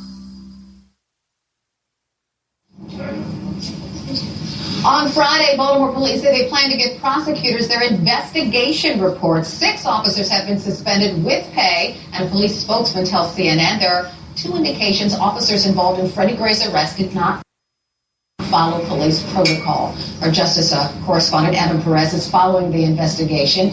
Do we know any more about what this report has in it? Well, we don't know exactly what's going to be in it. We know that the police say that the investigation isn't complete, Carol. We know that they say they're going to keep working on it. However, they are sticking to their deadline of Friday to turn over the evidence, what they have, what they've completed, to the prosecutor in the state attorney's office. The state attorney is going to be the one that makes a decision on whether there are any charges that are forthcoming, and that could be anything from obviously murder or any charges related to the death, or perhaps if there's some way they can find something to charge them with related to not rendering aid or the way they treated him after he was arrested. All of that is on the table. I'll tell you what though, today there's conference calls going on in City Hall, in the police department. They're trying to figure out how to prepare for Friday, because out on the streets, I was out there yesterday, a lot of people are expecting that, there's going to be charges announced, which is not going to happen. Not Friday, at least. And they also are trying to figure out how to bring down the expectations of the public, because this is not a clear-cut case, no matter what we think from the few seconds of video that we have. So why did they publicly say they're releasing this report then? I think they made a lot of early missteps. I think they wanted to try to give the public some idea that there was a timeline they were working on. They wanted to release a little bit of information, but they also wanted to try to preserve what they can for the prosecutors. And so that's the issue they're facing now, is they've created some kind of expectation that they're going to have to manage between now and Friday. Evan Perez, thank you so much. I appreciate it as always. Of course, the big question, we've just been talking about that, what will happen here in Baltimore when the investigations reports are released and we come to find out that there are no charges being filed? Shouldn't we know more? I want to bring in former TV judge attorney Glenda Hatchett. Hi, Judge Hatchett. Good morning, Carol. Thank you so much for being with me this morning. I appreciate it. Oh, Do you absolutely. think that... I'm so glad you're here. Do you think that police should release some of the information that's in that report to the public on Friday? I agree with Evan. It's a whole matter of managing expectations, Carol.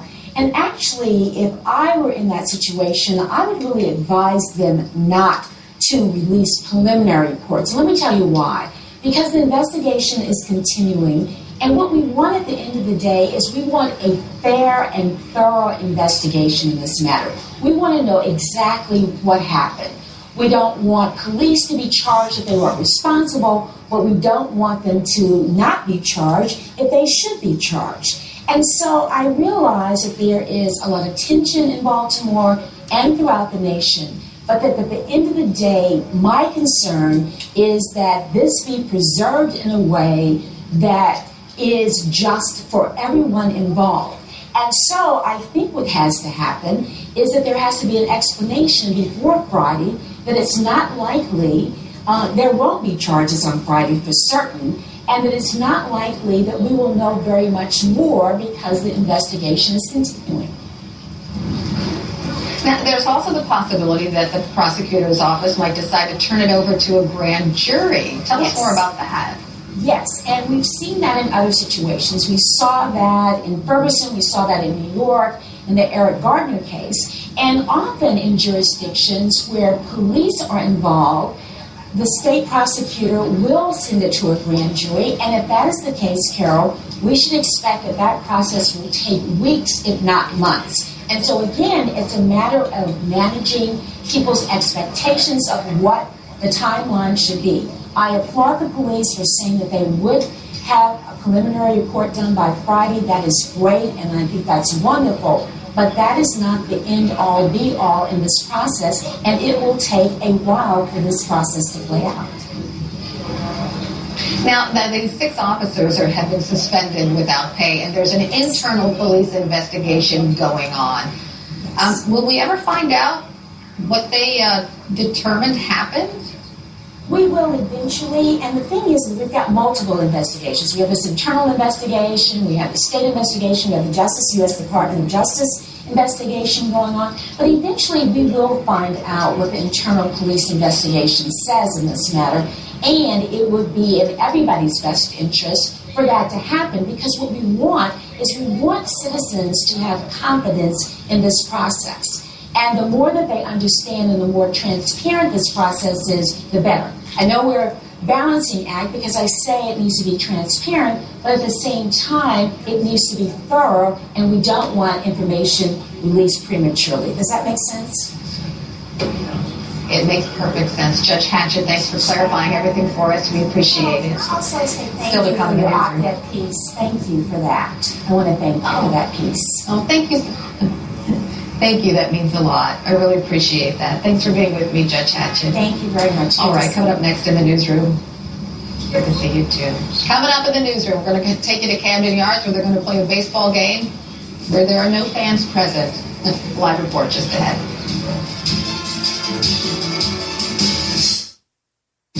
Joseph A. Bank presents Buy One, Get More. Shop our entire stock of finely crafted suits. Purchase one and receive 3 additional suits free. Sale ends Saturday. Joseph A. Bank, the new tradition since 1905.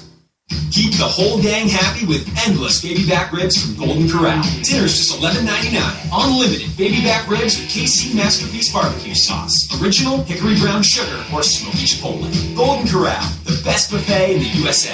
When cigarette cravings hit, all I can think about is getting relief. Nicorette Mini starts to relieve sudden cravings fast. Anytime, anywhere. I never know when I'll need relief. That's why I choose Nicorette Mini. I'm Carrie D. I've had moderate to severe plaque psoriasis most of my life. But that hasn't stopped me from modeling. My doctor told me about Stellara. It helps keep my skin clearer. With only 4 doses a year after 2 starter doses, Stellara helps me be in season. Stellara may lower your ability to fight infections and increase your risk of infections. Some serious infections require hospitalization. Before starting Stellara, your doctor should test for tuberculosis. Stellara may increase your risk of cancer. Always tell your doctor if you have any sign of infection, have had cancer, or if you develop any new skin growths. Do not take Stellara if you are allergic to Stellara or any of its ingredients. Alert your doctor of new or worsening problems, including headaches, seizures, confusion, and vision problems. These may be signs of a rare, potentially fatal brain condition. Serious allergic reactions can occur. Tell your doctor if you or anyone in your house needs or has recently received a vaccine.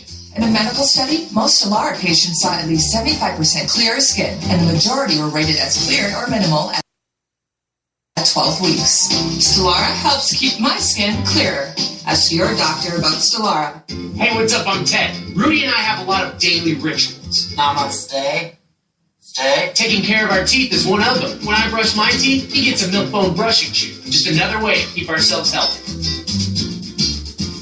I'll go change. If anybody is looking for home repair or home improvement, you need to go to Home Advisor. At Home Advisor, you'll find millions of reviews of pre-screened local home pros. Home Advisor took care of all of it, and they're there when I need them. And it's always free.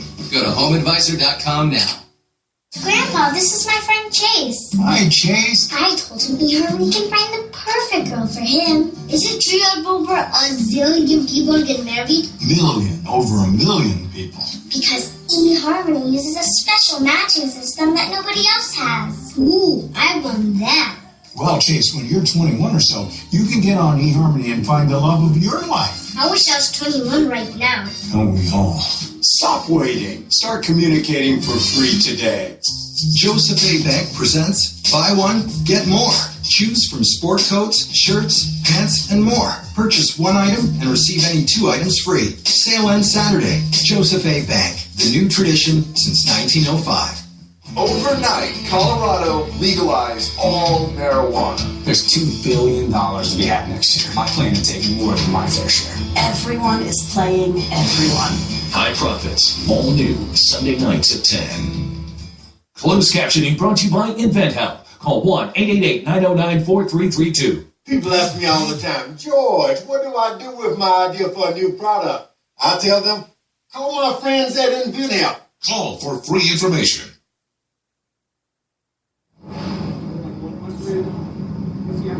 The Orioles and the White Sox play ball in just about 3.5 hours at Camden Yards, but there won't be any fans there to see it. For the first time in Major League Baseball history, a game has been closed to the public out of an abundance of caution. Here's what the commissioner said, quote, "We made a series of decisions based on safety concerns in Baltimore. I think the two clubs, both Baltimore and Chicago, were great, very cooperative in moving through a very difficult situation." CNN sports anchor Rachel Nichols is at the ballpark. Also joining us is Chief Business Correspondent Christine Romans on the financial hit the city is taking because of all this. But I want to start with you, Rachel, because this is just so bizarre. Yeah, absolutely. You can see behind me the gates are locked. And normally, at this point before a day game, you might see some fans start to mill around, vendors starting to set up. None of that is happening today. Major League Baseball has been around for nearly a century and a half. And the Baseball League offices tell us they have no record of any game with 0 fans. But already on the board in the Orioles clubhouse today, they normally wait to scroll the attendance in Carroll until they know how many people are here. There's a big 0 up there already. No paying fans today. You know, I still love to listen to ball games on the radio. So what would that sound like? Will they still have the music and there'll be no fans cheering? Nothing. Yeah, well, they are going to have a national anthem. They haven't said whether it will be live or recorded. They're still working out the details. Do they have a 7th-inning stretch? Who stretches if you have a 7th-inning stretch? What other kinds of traditions around the ballpark are they going to do or not do? It's going to be a very strange game. It will, though, be on television. It will be on the radio. So from where you guys are down there, you can just tune in, and you'll have as much of a this I know. as anyone else. Will the little man be singing the John Denver song? I hope so. That is one of the questions. You know it's a tradition here in Baltimore. Every ballpark around the country has some great little traditions that happen within the game. And we have asked, hey, are you going to do that today? They're still working out those details. They basically just want to get this game in. It's obviously been a very tumultuous week. And they are moving the rest of the homestand. They were supposed to play here and host Tampa. Instead, they're going to go down to St. Petersburg. They will be the home team down in St. Petersburg because the city just said, in cooperation with Major League Baseball, it wouldn't be safe to have large public gatherings here for the next few days. So they are the away home team. All right, so today they're the lockdown team. So Christine Romans, this is going to have a financial impact on the city because normally, as Rachel said, at this time, fans would be milling about. They'd be going to the bars near Camden Yards and spending money. There's all those vendors set up selling T-shirts and soft drinks and the like. So the city's losing a lot of money because of this, too.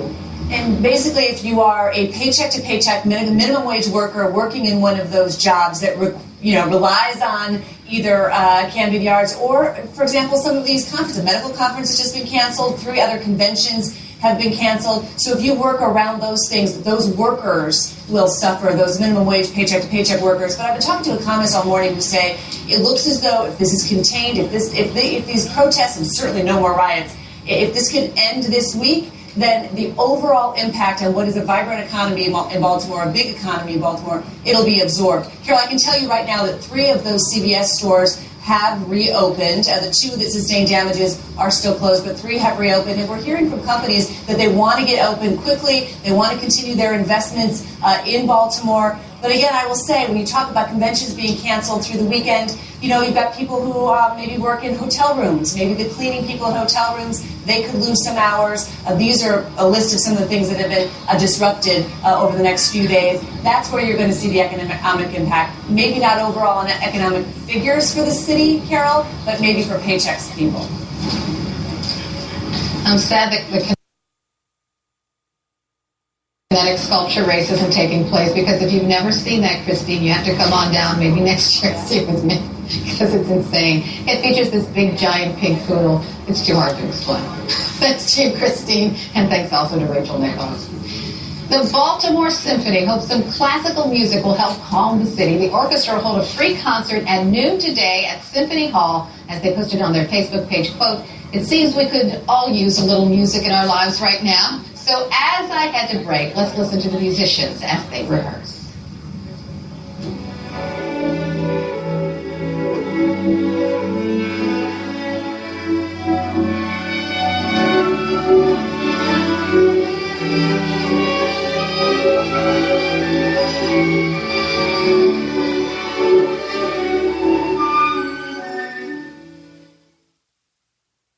Who's this? Hi, I'm Francis Mustard. She just jumps because you have better taste. Whatever. Hey, keep your chin up. For years, Heinz ketchup has been with the wrong mustard. Well, not anymore. Introducing Heinz new better tasting yellow mustard. Watching football together is great, but I think women would agree huddling with their man after the game is nice too. The thing is, about half of men over 40 have some degree of erectile dysfunction. Well, Viagra helps guys with ED get and keep an erection. And you only take it when you need it. Ask your doctor if your heart is healthy enough for sex. Do not take Viagra if you take nitrates for chest pain. It may cause an unsafe drop in blood pressure. Side effects include headache, flushing, upset stomach, and abnormal vision. To avoid long-term injury, seek immediate medical help for an erection lasting more than 4 hours. Stop taking Viagra and call your doctor right away if you experience a sudden decrease or loss in vision or hearing. Ask your doctor about Viagra. You totaled your brand new car. Nobody's hurt, but there will still be pain. It comes when your insurance company says,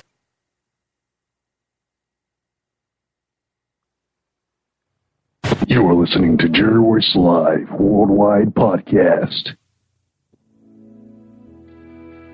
Hi, if you're struggling with your relationship or you just can't seem to find the right one, author GERALD has written an enlightening new book entitled How to Identify Your Spiritual Soulmate. You may order a copy today from Amazon.com or at BarnesandNoble.com. This book is sure to answer many of the questions you may have. Thank you and God bless you.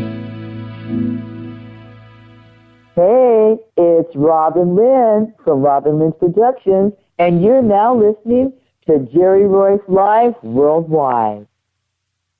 You are listening to PositivePower21.org with Jerry Royce.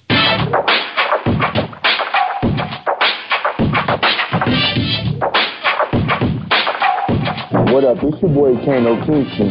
Hi, this is Angel Sessions. Hey, this is Pat. Hi, I'm Teresa Powell. Hi, Jerry. This is Ira Sandro Carter. Hi, this is Phil Powers. Hello, this is Teresa Bobby with Jerry Royce Live. Hi, I'm Philip Byrne. I'm live on the Jerry Royce Show. Hey, what it do? Boy, who's the same? Peace, this is Dahlia the poet, spoken word artist. Hello, this is Lamar Marquise with Jerry Royce Live. All right, everyone. You got Robin Lynn, and I'm keeping it live right now on Jerry Royce Live. Hey, what's going on, everybody? What's up? This is a award-winning podcast with the greatest podcast on earth. Thank you for stopping by. I'm your host, Jerry Voice Live Worldwide on Internet Radio, where you get your positive on. So when it's all positive, it's all power. That's positive power. This is a worldwide podcast for growth, wealth, and success. Thank you.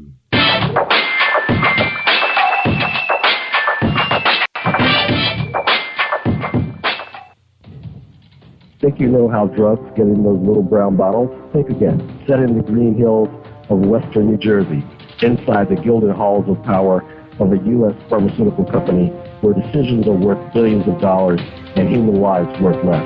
Nicholas Harding, a young executive at Marshall Pharmaceutical, finds his career, family, and life in jeopardy. The Farmhouse, a suspense thriller novel by Bill Powers, published by Donna Inc. Publications, available at Amazon.com or DonnaInc.org. Go to Bill's webpage at www.author.BillPowers.com. Are you looking for the next great read? A book filled with love, passion, betrayal, and intrigue. The award-winning novel, Season of Change, by Tamika Patrice Kane is sure to satisfy your literary sweet tooth. Check out this must-read book reviewers are calling uplifting and emotional. And exceptionally great read, deeply intense and thought-provoking. Order your copy today. Available in paperback and ebook on Amazon.com or at www.tamikapatrice.com.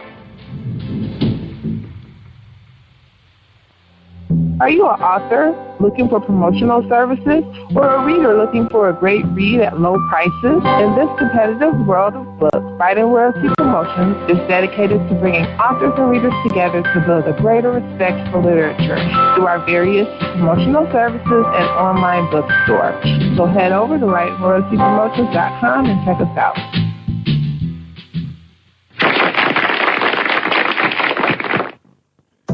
Thank you, everybody. Thank you for joining us and welcome to PositivePower21.org. I am Jerry Voice Live Worldwide and you're listening to episode 339.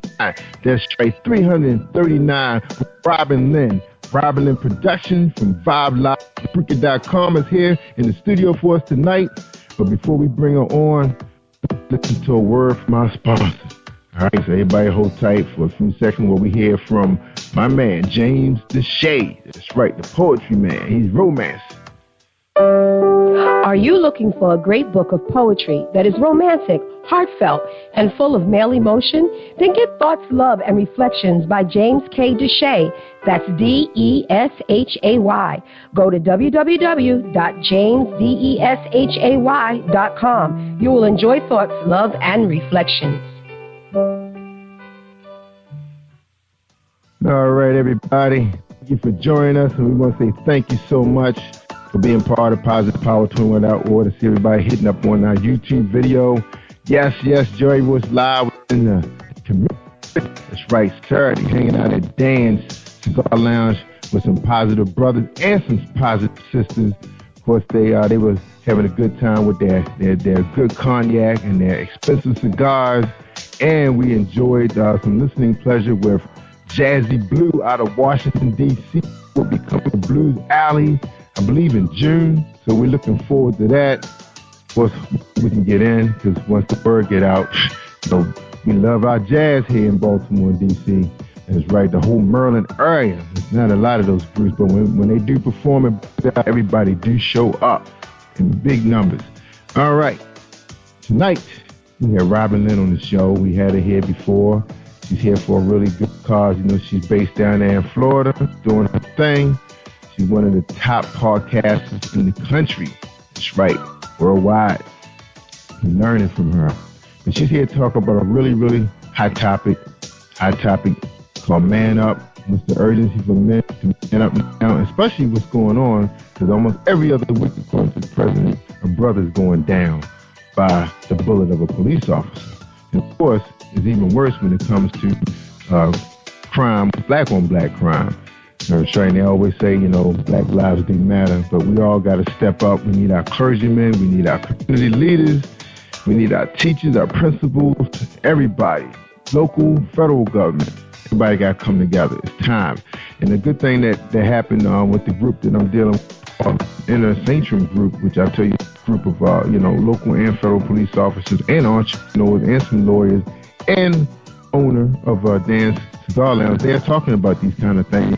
And we're going to be joining them in some of their meetings to find out what are some of the ideas they're coming up with to try to reach some of these young people. That's right, so they can have a future in this world. That's right, good futures, just like we have, the way we came up, and be positive. Now, she's going to have Judge Joseph Brown on her show tomorrow night. It's going to be Wednesday, April 29th, between 6. I'm not sure how long the show going to run, but she's going to give you all the information. You're going to need the calling number. It's going to be right here on the landing page on Spreaker. We'll try to get it out on our website for you also so you can join in tomorrow. They're going to be talking about this group called Family Distress. That's right. They serve men, women, and children in all areas of life. And they include mentoring, coaching, and development. It's their goal to provide the whole community spirit and bring resolution to violent situation, natural disaster, community organized response to emergencies, as well as working with educational entities and mentoring children and parents in the community. They invite you to support their vision of their foundation by purchasing a copy of some books that they are going to be releasing. They are 501c3 organizations, so everything is tax deductible. Their website is www.familyindistress.org. And they have a phone number for you. It's 305-316-3772. And again, that will be on the landing page if you have the app for Spreaker.com/Positive Power 21, or just come out to positivepower21.org and you will see it on our home page. Okay, no further ado. Lady Robin Lynn, what's going on? How you doing tonight? I am doing great, and so are you. You did such a good job, world's greatest podcaster. I don't even need to say that more. Thank you. Good night. Oh, I just love it, Robin. Just love it. Especially now. We got. It's like a. We need what we're doing. We found our purpose. Dealing with the community, putting the word out there, because people listening to us, all over the world. Internet travels, and you know more than anybody how it travels, because you do so well with it. So tell us a little bit about Robin. So who is Robin Lynn? Before you get into, talking about Distressed Family, we want to know again, who is Robin Lynn? Well, I'm a minister, first and foremost. I love God, and I love spreading the word of God, but I have a passion for helping people. And I've got this gift, just like a computer whiz, and especially on the internet. There's nothing I can't do on the internet. And so I just go around, I call myself an internet producer, and I just go around on the internet, just providing tech support and supporting others in their ministries and in their line of field. Anything that you can do, I can probably support it when it comes to on the internet. So if you need a website, if you need exposure, airplay, promotion, several radio stations, radio blogs, and all that. But as much as I'm out here co-hosting and blogging, I'm really more of a behind-the-scenes person, and I'm happiest in the support role. So, I call Robin Lynn Productions a cornucopia of entertainment, education, network, and support services. You something else. You are something else. I always tease you about I need that video, but I know you're working hard, making things happen down in Florida. And it's good that, you're down that way, up here. I'm meeting some people trying to do the same thing. A guy, he's networking through New York to West Virginia, trying to do some things with some people in that area. And I'm finding out there's a lot of people trying to do things that's on the internet, not just come on here and just be clowning all the time. It's like there's some people really doing some serious stuff. And I can see how God is really blessing us, too, giving us the what we need, the resources to even reach even further, bringing the right people to. Of course, when you get started, you're trying to entertain whoever you can to get started. But now he got us going upward. Now we got to do our thing. And you doing your thing, lady. That's why I call you Lady Robin Lynn. You ain't no just Robin in production. You Lady Robin Lynn. Oh. Right. Call you Madam. Shoot. I'm glad that you mentioned about the internet, because with the social networking and the social marketing, it just levels the playing field, and it gives everyone really a fair shot, and you don't even have to have a lot of money to do it. And the internet, everything is going to the internet and the mobile platform. Everyone is getting their entertainment and their content on demand. And so you need to be able to get to those mobile devices and on the internet and all of that. And again, podcasting, it's just the way to go. And so you've got an exchange of information and knowledge and technology, and it's just awesome. It's some of the greater exploits that God spoke of back in the Bible. Greater exploits. Yes. Absolutely. And it's funny. How you talk about technology, because I got to take my hat off to Spreaker. Of course, it was a little challenging for me in the beginning to really try to connect the platform we have to Spreaker, because I think, like you mentioned before, it's really designed for DJs, uploading their music, their MP3 files. But as long as we can find another platform to offer a strong audio, clear, sounding just like where we are now with, using the teleconference system or whatever, as long as you can get an MP3, FLAV, or MP4 file and upload it, they're going to give you super quality, so it has to happen on your end. And then with the equipment that you can purchase now, the laptops and the desktops are so reasonable now. You can have, I got monitors all over the place, so I don't have to hold on, let I pull that up. I can have everything up that I want. And where I'm going at is, when I was at that event on Saturday, my buddy, which he called, we like brothers. We grew up with each other since we were in grade school. He was going around telling everybody, we broadcasting in 15, 20 countries. We got Jerry Live right here, because I was putting it on my YouTube channel, but I was actually recording it, But then this one guy walked up on me. I guess he had a couple cognacs and some cigars. He was feeling like, he walks up on me and say, "Jerry was live." "You're not live. I'm on your website right now." I was like, uh-oh. I said, uh-oh. I told my boy, I said, man, I got to really go live, man. Luckily, I had my tablet with me, which I use as my camera. It's, it's like a little carry case, nice and pad. I can, do whatever I want with it, show it up like a TV. It does everything. I can hook it up to a tripod. So I ended up going to Spreaker, hit the live button,